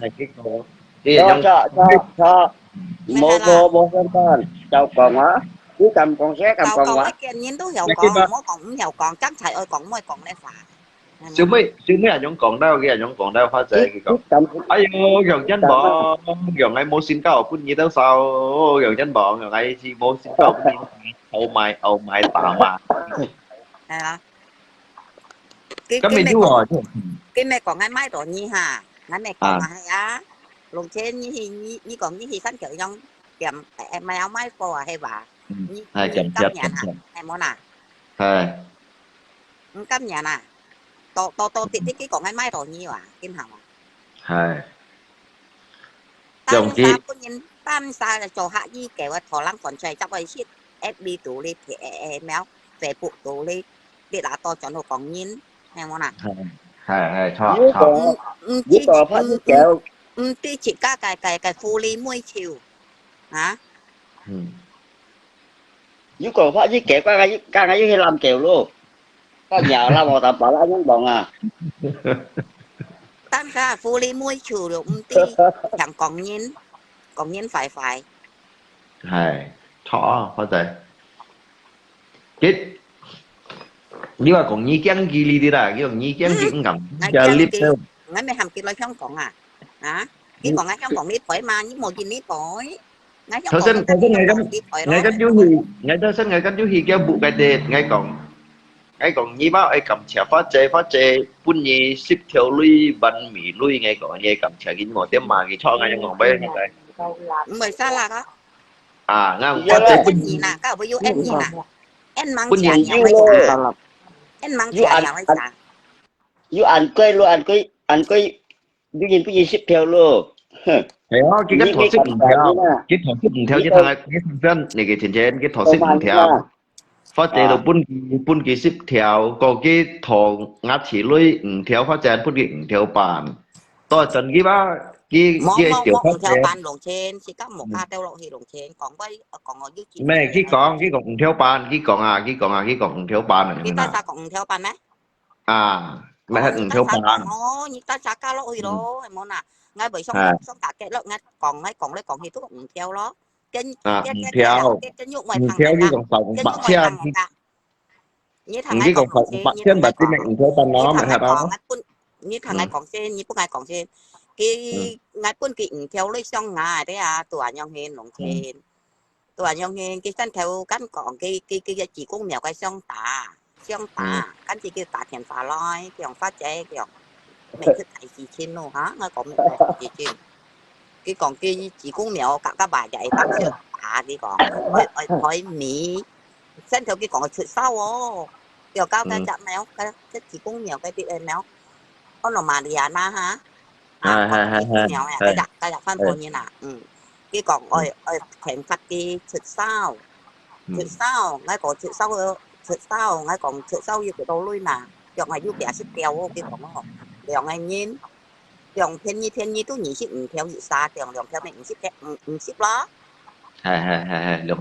lượng theo mệnh ship đó mấy kiểu cái món bún xí kiểu muốn ca Marina du học kiểu hồ nhóm ngày thành bạch thang này món nhóm như này đấy à cái còn một cái nhóm néo kiểu khói mía mày cột thang cái có phải phương cách theo chỉ nhiên cái còn là nhóm như này ngay mình muốn cái tô lui rồi cái còn ngày ship theo ngay còn ngay dòng ship theo ngay còn con là nhóm cái năng ngay còn là có nhi ship theo năng ngay còn là có nhi ship theo lui nào hai mấy ngày còn theo nhi ship cái nào hai mấy kỳ từ liên độ cái nhục mồi bà sao mà nhiên phá tiền phá con bà cái nhục mồi hắn vô một ngày cái tạo của ngay cách mình ngay đường xa còn là chi cái bằng đen nó nhục mồi hắn nếu nhục mồi luôn một ngày kiểu phát triển như sẽ hỏi to lòng cái kiểu thôi ai còn ngay to lòng cái ship theo ngay còn như to lòng cái theo cái mèo đứa cái còn ship theo hắn mà hay món này hắn món còn gì sao sự dịch bàn à hay món này như ship theo thì còn gì sao sự dịch bàn gì sao sự dịch bàn gì căn còn gì sao nhóm này nó ship bàn làm nó hay món này ship bàn theo bàn hay ship theo bàn hả ship theo bàn mày hay nó luôn cái gì anh nhúc mày hắn một ngày kiểu phát triển như to lòng cái kiểu đó lui ngay còn ngay to lòng cái ship theo nè như to lòng cái theo anh nhóm hắn mà lúc nhiều luôn này cũng cũng như còn như còn cái ngay còn như cái ngay sẽ chết tuổi đó à cái sao nhưng mà họ ăn trên nhưng mà họ cũng như còn có thì chắp thân hết luôn ngã cụ biển cũng như cả như tiếp cái chỉ còn nếu chỉ heo là còn nếu cái mình chỉ heo là ngay còn tạp phá la ngay còn như东西giả sa shit còn là nhông muốn tháo ngay còn các chồng như bởi du shit nhựa tới shit chu nhựa tới nhiều phát hiện chéo nè kiểu muốn hàng mệt thuốc nó thì nó cái còn kêu cái đó nhông nè ngay còn ngay quân nhịn theo lối sông nga đeo ngay còn shit东西mệt mỏi san khổ cũng về xin khổ ngay còn hame pun nhiều anh nhúc mà đồ hầm kia kiểu phát triển như mang hộp pun nó kia còn anh nhung còn bạn anh nhúc mà hắn chỉ cả này hắn cái còn ngay còn như hắn như bảy số này nga mò hay còn bảy số nga như mẹ nát tuổi kia đeo tuổi đầu chẳng ai siêu mà nào họ ngay còn như siêu nga này ơi ngay còn hay trầu ly không còn cái gì sen còn siêu nga này ơi như pan tùy kẹt sao mà nhẹ bà chơi được vậy nhẹ tùy hồ cái là các nga xong nhộn chỗ hết đeo siêu nga các hình bài nga xong nhộn chỗ hết xong nào có bốn chiếc东西cũng bị có họ có hẹn cũng bị xôn ngay còn bên cái gì cái còn cái còn cũng bị cho mai cái còn tùy đều toàn si xong tốt tết cái còn anh nhông còn mấy còn đều phát hiểu tết mà các như tùy đều các nga nhục đúng mang họ em món nào đều bắt đầu còn làm trong xương nè em món nào cái gì cái còn yêu ở tuổi về cái còn ở tuổi nó còn như mấy tuổi đó cô có tuổi nó lấy gan một còn quân kia ta chẳng còn quân kéo lấy cái xong nào bởi mấy cái tôi thì cái còn yêu thì tuổi cái nó ngay bởi quân kia đó là ngay tụ mò ngay tụ tiêm tem cái còn cái yêu thì tuổi nga tụ cũng cả yêu cả ngay ta chẳng phải cả còn yêu thì tuổi nó còn như tuổi đều như mẹ tèm hà đấy áo như buồn là như dịch điều lấy như anh kiểu tôi mò ngầm như một còn tùy đều cái xong mà hay mò nạt cái ngang như sau suốt các ngã xong để có buồn nó ngay còn ngay tôi hay xong ngay nhìn ngay còn ngay cả tí còn cái gì còn nhiều mốt kiểu là nữa đem tạ tiền vào đây còn các ngang phô gì sang này tôi tuy cái xong ngà leo mặc cái đâu ngay tạ rộng tí cái đó lên tôi giờ tìm tôi cạnh theo kỳ sang xịt kia pun đi xong ngà luôn kiểu các gì sen tôi đi xong ngà này bạn như vậy xong xin mà các gì sen với tôi đi xong ngà mang chiếc thằng còn gì sen bởi tôi nhìn xong ngà tấm đi sen ảnh tật như đấy không như xong ngà phô hay chị ba chị cái còn đâu lại cái mới phiền như này với anh nhông trồ với anh nhông ngày mấy phiền nhìn phát triển cái ngã chỉ ba cái sự thu tuổi biếng tỏ ngày ba hi liệu cái này tài liệu cái yêu cả ngay còn kiểu cái yêu xong dự phù yêu xong cái còn yêu cả ngay còn yêu tôi còn ngay còn đều cuốn nhiều kia đeo kia tù chẳng cả ngay còn kiểu cái yêu phù vậy xong nếu yêu phù cái mô tài kia còn bộ đó chỉ các còn đều cuốn kia đâu một còn nên chỉ ca còn 10 phút nữa mà em muốn thế này thế cái phù ngao cái phù ngao cái yêu cả ngay còn yêu cả ngay còn ngắn mới phiền nhiều sao có quan gắn các bạn luôn là gì bộ cái thật thua phải cái nga chỉ là cái nhóm cái khói điều mì cái điều như là cái hắn có cái cho chuột sau nếu sử dụng tùy ấy tôi mặc cày đeo ở chuột sau đeo tìm chặt chọn lúa tôi ở chẳng tìm chặt tại chuột sau xịt đeo như hắn xì dụ các nhau ngàyอยู่กุ้งเหนียวกับมาริอาน่าไอ้มอนาเกี่ยวกับมาริอาน่าcòn chuột sau cái còn hắn thiền ngay anh đi tiếng Anh tụi cái thiền ngay đâu còn với thiền gì nữa ngắm này hắn tạ thiền pháp phun ra nhục mồi cái còn như một thằng cái còn như vậy nhục mồi anh nhong còn giờ cái này với tạ thiền pháp phun ngay nhục mồi anh nhong em ngay như tạm bà lại như hồ leo na như hồ kêu đâu na như một cái này cái nhong phô phải như na như hồ chạy cái hậu tắc chạy cái phù hợp với nhà chị như một chỗ tàn tốt thủy chị là những mình kém đó ăn tốt thủy chị là như tâm chưa nhá chị cả như thầy chủ tâm lại còn chịu nhớ này cái chuyện trên này này cái chuyện trên như các bạn yêu trên như các cái chụp bãi hung thì như mày to lòng bả nghe là cô đèo mẹ ăn trên này mẹ còn bởi sao là món lòng trên bảy cho là như này chạy tí hậu ta chạy tí phụ lại cũng chỉ ca chị mỏ cho đồ ăn tốt rồi cũng chỉ các chị ta mà cho mà lòng trên theo chân 頭先見 clip 喺下咧，發仔基本上講人人度個照槍用啊，老人都開電hết bộ pi hồ mà ăn hỏi dùng nhân cũng nhìn lưới nhân tỏ chứ nhân tỏ đấy rồi dùng như phát triển nhân tỏ đấy cái kỳ quay luôn cái cả như còn thế à cái kỳ quay thế à cái còn ngắt chỉ phải hơi có bộ pi thôi thế à các cái anh đi bóng mang ngay bà anh đi bóng mang ngay bà còn ngay đi bóng mang ngay là chỉ phải hơi có bộ pi thôi bà ngay mày cả cái còn nó ngắt chỉ phải hơi có bộ pi thôi nhé thế nhé chỉ phải hơi có bộ pi thôi như là chim tập thì không mà nhưng chỉ phải có bộ pi thôi đó mấy khi bạn chỉ phát triển chỉ phải hơi có bộ pi thôi đó lồng chim ngay cả như còn ngay vậy cho tàu xe bọn khai xe rồi lưới máy lại chỉ nhiên ngay vậy kẹp món ăn lộc cũng mà lưới máy lại chỉ nhiên ngay vậy thằng ăn lại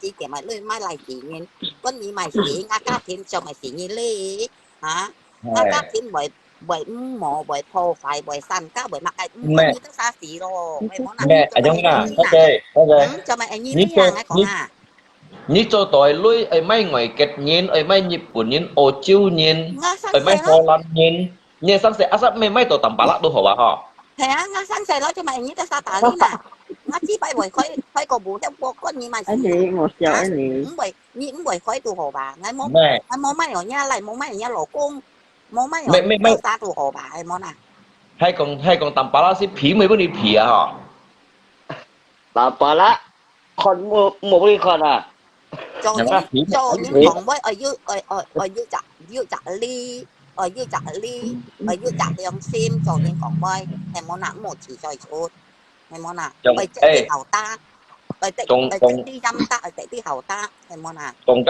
cái sa chế sản tỷ layar dar ngalip di ko ngani tampala se ngaci yang han hay hiệp nhé set mà thật sạch yang hay cho các mấy một bún kịp phỉ phát rồi hắn phí con lớn một con lớn phí cái xe ra lượng phân phí nào lông trên ở dưới xe chẳng hiểu phí đó này món nào các chơi sẽ chọn các kiểu như thế nào ở kiểu chỉ cần để chỉnh cái liam cái xe đâu xe được này món nào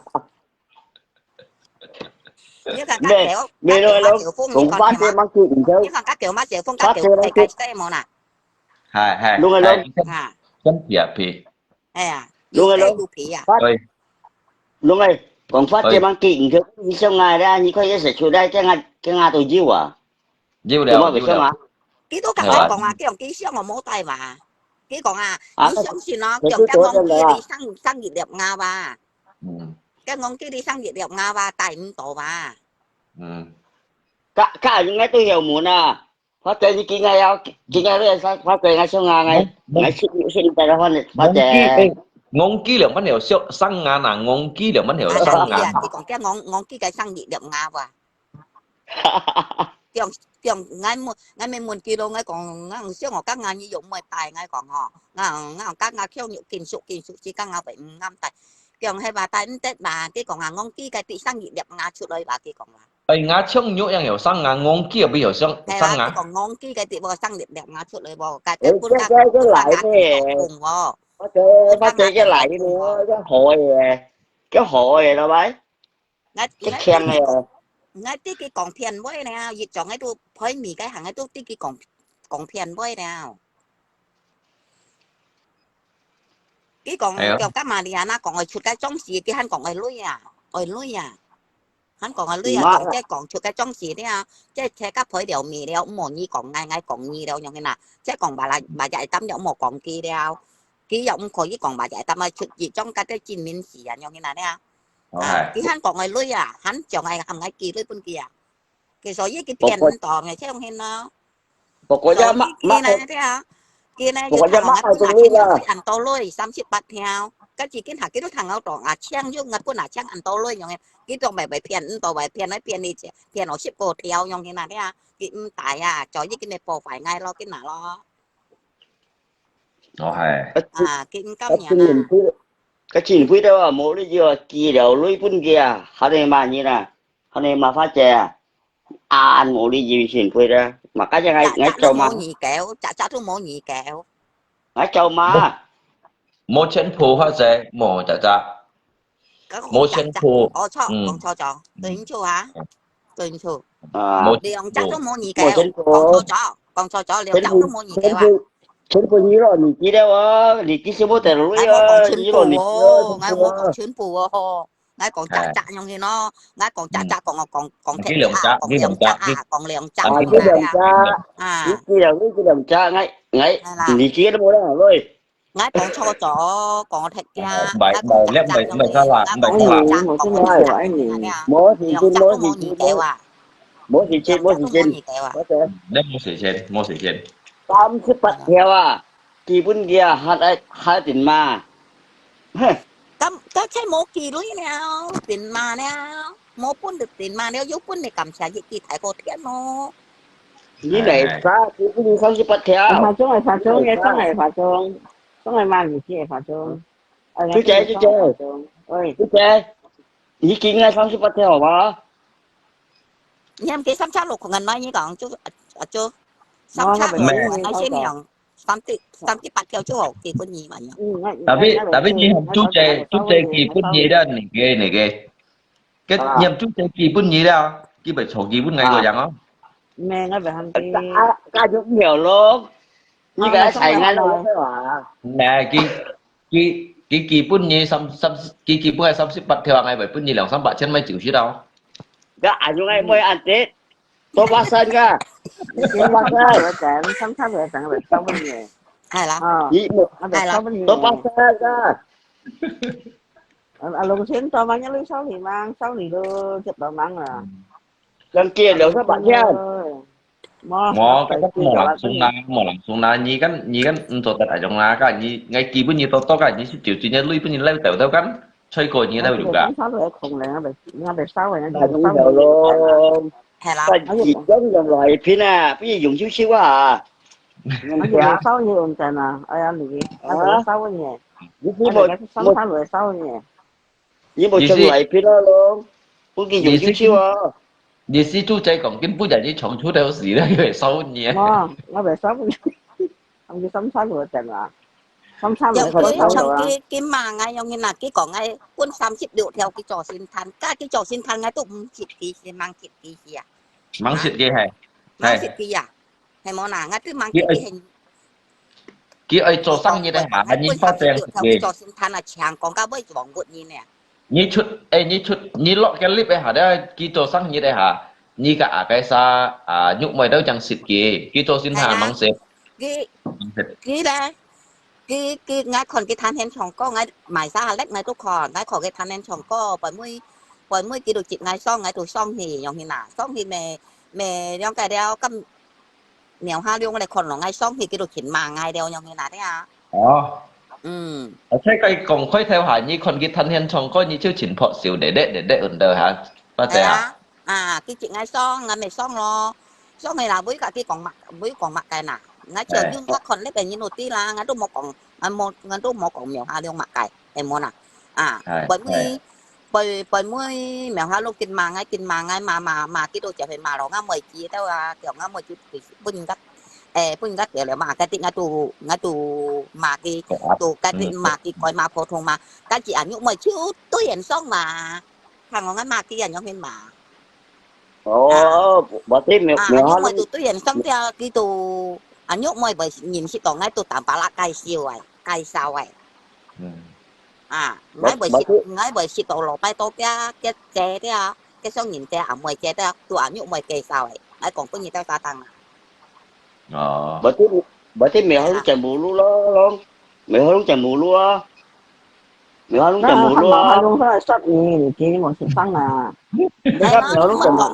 còn ăn to na cái gì còn to cho to à cái thang là không nhiều họ luôn sống rồi hay là như còn to cho to mà mẹ nhong còn đồng cái sa này ghê bố mày cái gì hồi gan kita sakan mang ju ăn hồ gì jadi saya saju chore aja me cemburu hay saya là saju kan cemburu với dòng phát còn cemburu nà hay món nà hay cemburu sih cái lượng sa trường tầm bả lắc leo á nhong hen hay là các chân phu trường tầm bả lạ cái mấy cemburu này các đắt cemburu rồi ba cái như vậy phát chơi mà phát chơi như mà cái phát chơi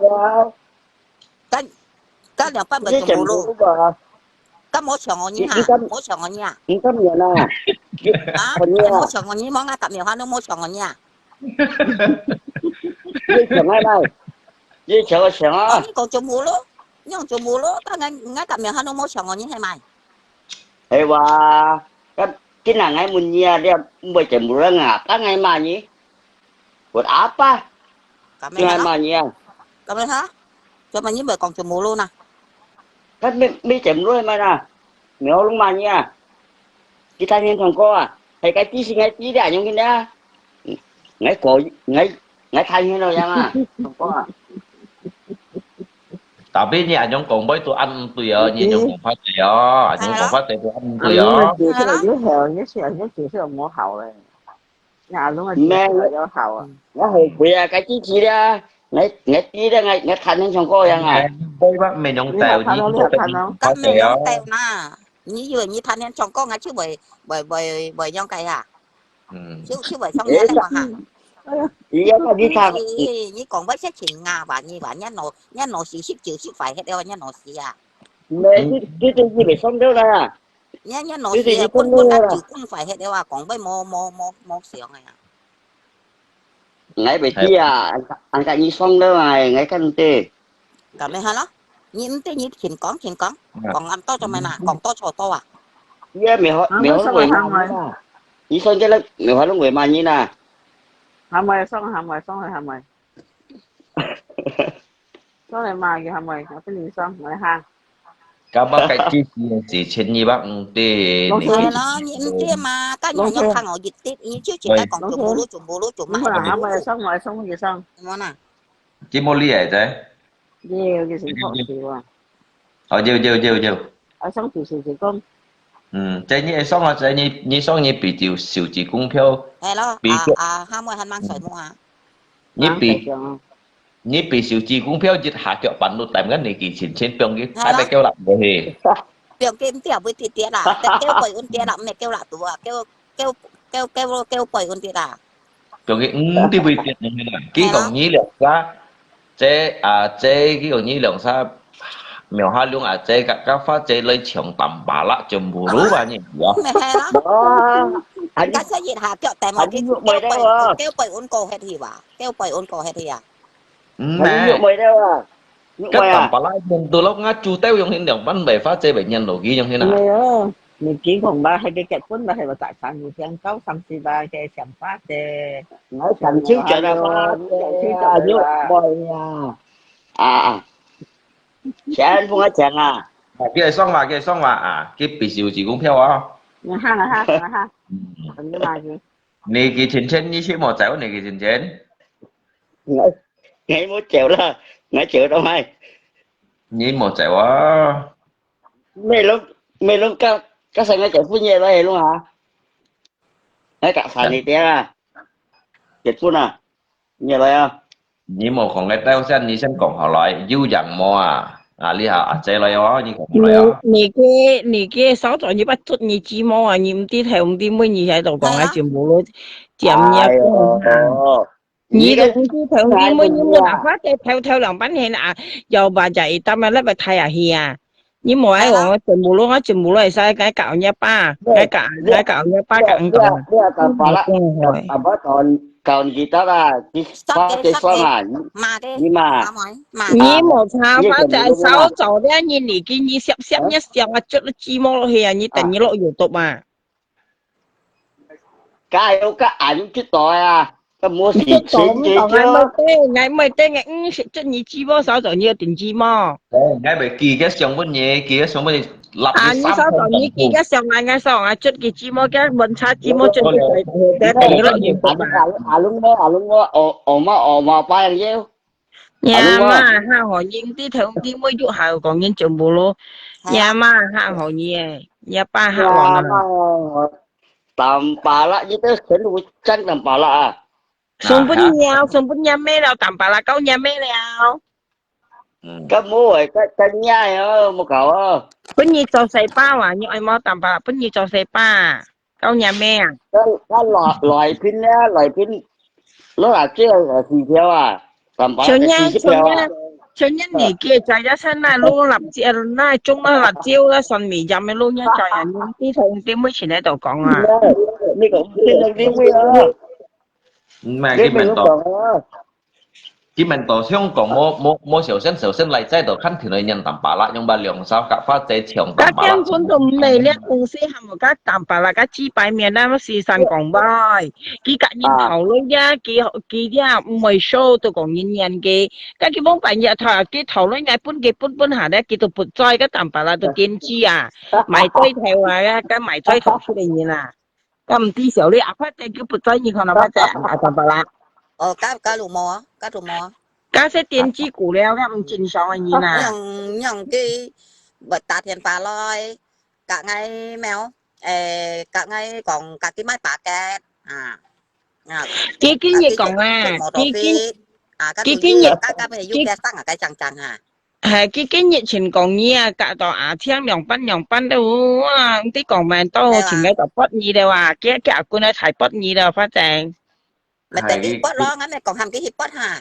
ngắn bởi cái bớt là ngắn này còn hà bởi vì à nhau ngay chỉ ngay gì mà chả bao nhiêu ship việt tiệm nhị ship phân tạ thiền pháp phân ngày à tạ thiền pháp phân ngày ngắn là kìm hệ à kìm hệ căn cái anh nhóm còn cái còn à phát chơi cả các mèo hà luôn đâu nhận ngày nhận tội nhìn chỉ dưới còn phải ngày đâu cái còn hay là lúc cái chặt cái nhân ok các ai phá chung cái mấy còn cái nhân nó kia hà cái mấy còn ai phá chung nhân nó kia hà hay là mới dạy những cái nhân nó đi như ba còn phá chế mèo hà luôn còn ai mày nhúc mày à sức âm sẽ nhìn ngay rồi à thích chi còn như lượng sai sim lý trong hình dấu sang tự bệnh nhân ở kia môi trong thế nào gì xí còn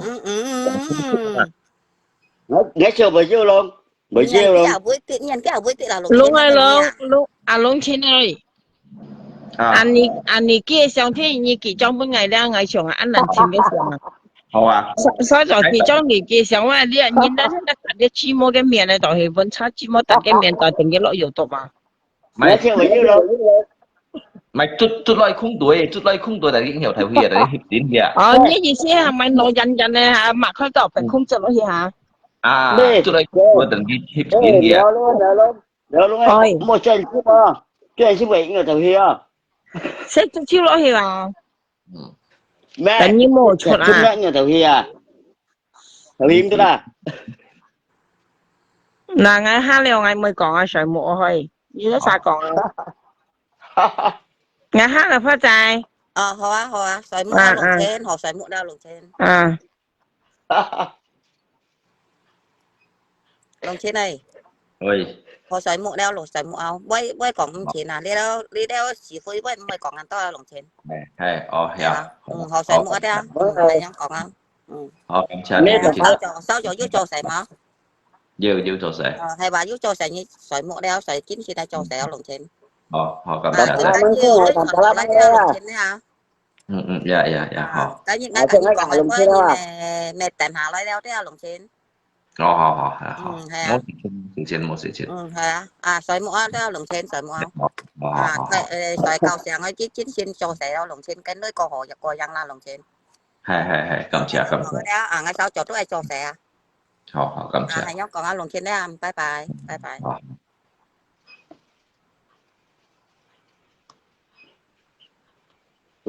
lúng nghe mấy nhân cho cái lồng xa mấy hả chị ngày 2 lồng trên tiền ban chị đâu họ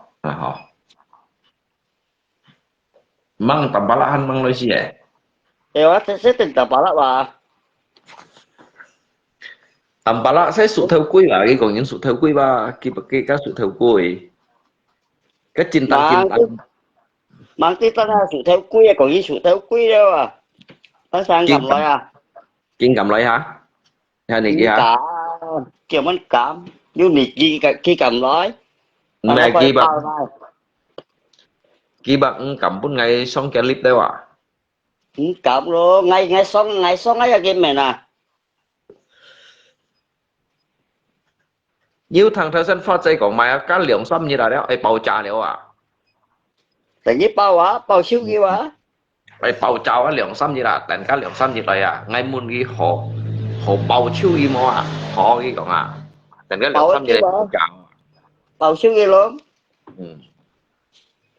你不想一上咯，cái con là sao sao ai cái số lượng sao à cái sao mày xong lèo làm bà lá tôi 10 loại à trên phía tôi 10 loại à bà mày là lúc cái chiếc gì còn cái chế ế nào cái pha chế ra pha chế bằng kilo hả đấy cái sự xuất thuế trong đầu đâu chiều cái sẵn sàng dữ chẳng này mình cái như là bắt đầu cái sự chuột à mày ngay khơi như thằng họ nói ra ngay cái loại đi qua nhào số cái kia ngay loại mới hơi nhào kia chung copy gần lại chung hàng copy ngay tụ ngầm ăn lúng bóng hào về sẽ lại còn chế lúng bóng hào về sẽ lại cái luận copy một hàng kia còn lấy mấy cái xuống ngã chỉ cái sẽ thuê nã chuột cái nã sử cái tuổi long hạ cái tay long hiểu ồ giống thế nào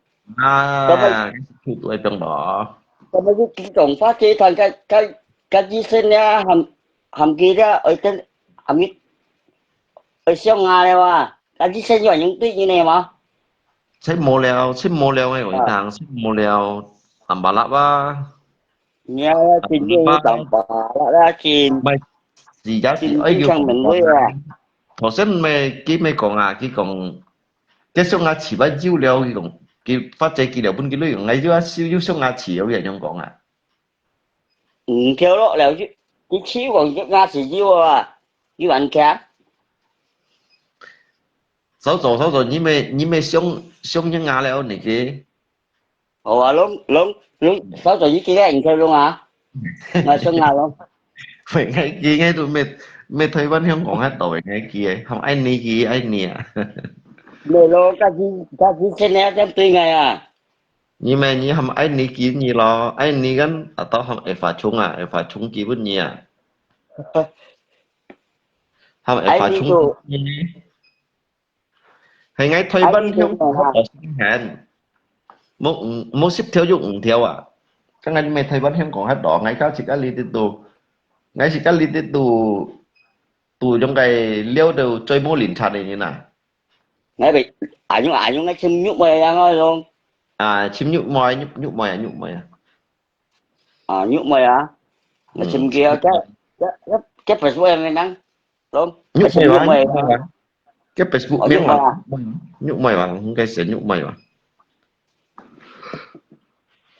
vì cái kim liêu này cái đó cái sẽ mua sau rồi sẽ đó ủa họ cầm xe này cái mấy thiên công rồi ya kamcha semuanya ya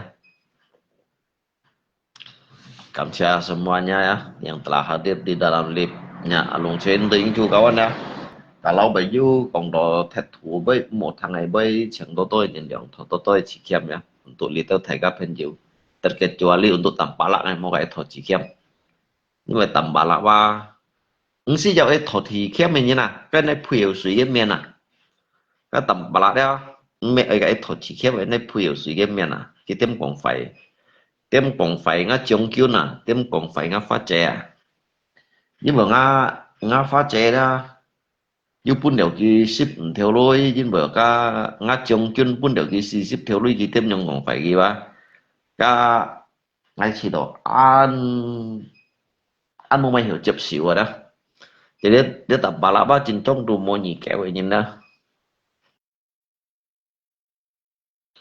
jadi mấy còn masalah pun nhìn cái may tổ những đó mấy masalah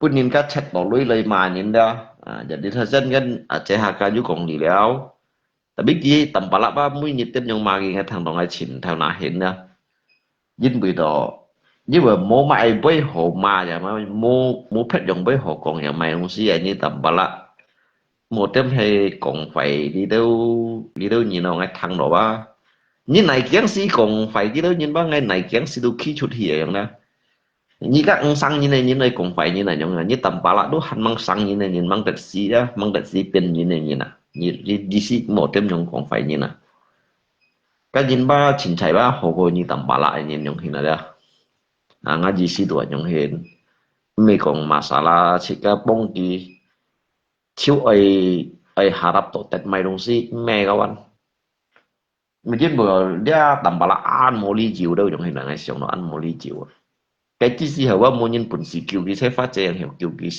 ngay juga sit ma phát triển là bên ngay hắn hiểu cái thổ chỉ khéo mình nè bữa nhân cái mà rồi dịch dùng kỳ với si về một xong con ha cái mấy bên mà đâu xỉn ship nhá nè chứ có miêu hoa lương bên nhân mà đâu cả nhá nè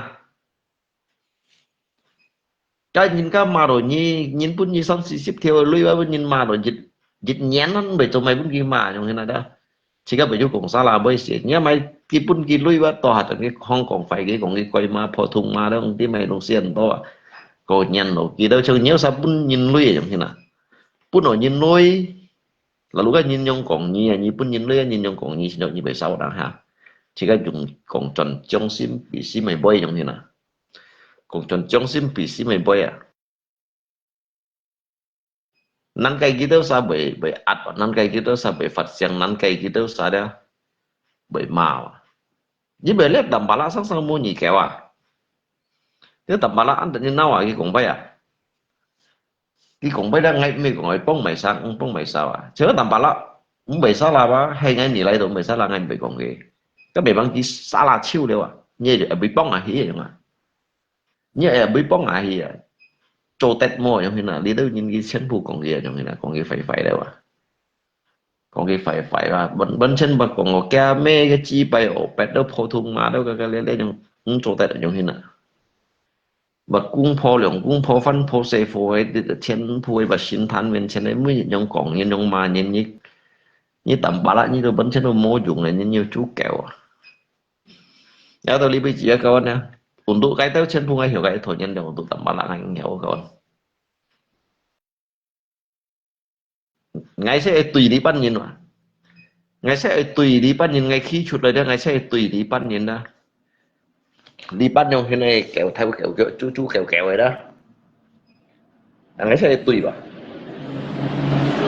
jadi ngay kon kita awihi đó cả jika tawihi yang benar kita katakan benar yang salah kita katakan salah jadi chọn jika không chọn lại cái salah đó cũng hiểu biểu cái chọn nghe các bạn nè jadi nga fungsi ngay alitit khi chu rồi đó ngay chế bụi chọi nhìn cái salah nhìn ảnh hưởng bụi gì salah nhìn ảnh hưởng lòng vẫn bụi gì cái salah nhìn bụi gì cho các bạn với biểu lý nhìn ba ăn mồ nhìn sim ăn mồ nhìn thỏ ăn mồ nhìn chín là những người này đó cái kiểu bảy nhìn trên phu nhìn kiểu to lòng kiểu ha này thì trên kiểu to lòng kiểu ha mày xét giúp mày xét cầu con giúp cầu con đến cả cha hắn xịt cả cái cầu con là cái mày xét suy hại như mày đi đòi chân cái ngay mệt phọ cái xét suy như xỉu cái như lăn siêu nhiều còn những cái mệt phọ như theo lụa như xỉu cái yêu chẳng môi ông nên còn bây à ký các mấy chỗ theo lụa ngay mệt phọ cái theo lụa ký lăn siêu những cái mệt phọ cái theo lụa cái nhóm nhìn còn bây nhiêu đâu sao hiểu sống xin nhóm đó ngay chỗ shit 3 bọn phỉ nông đó 4 bọn nhiều xí à 8 bọn kéo xí à hay sống xin sao kia đó hay sống xin đẹp tầm bà lại như chỗ shit xí rồi à đi còn chỗ này bây giờ钱不摸样摸家呀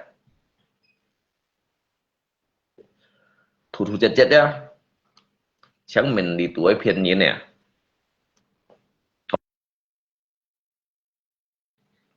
họ đều lý bây giờ các bạn em semuanya cảm謝Toto ya tahu dia juga tập trung thăm to về thiên con rồi yêu hành hành chỉ cần phải có lẽ hành đó hành bây các bạn nè yêu hành chỉ cần phải có ngay juga meha julip jadi jika hiusit ya semuanya xin thị kiến con ya thiên thị xin min mấy bộ chịu cái chọi như nè cái xã lại nhìn bao nhiêu họ còn cả hả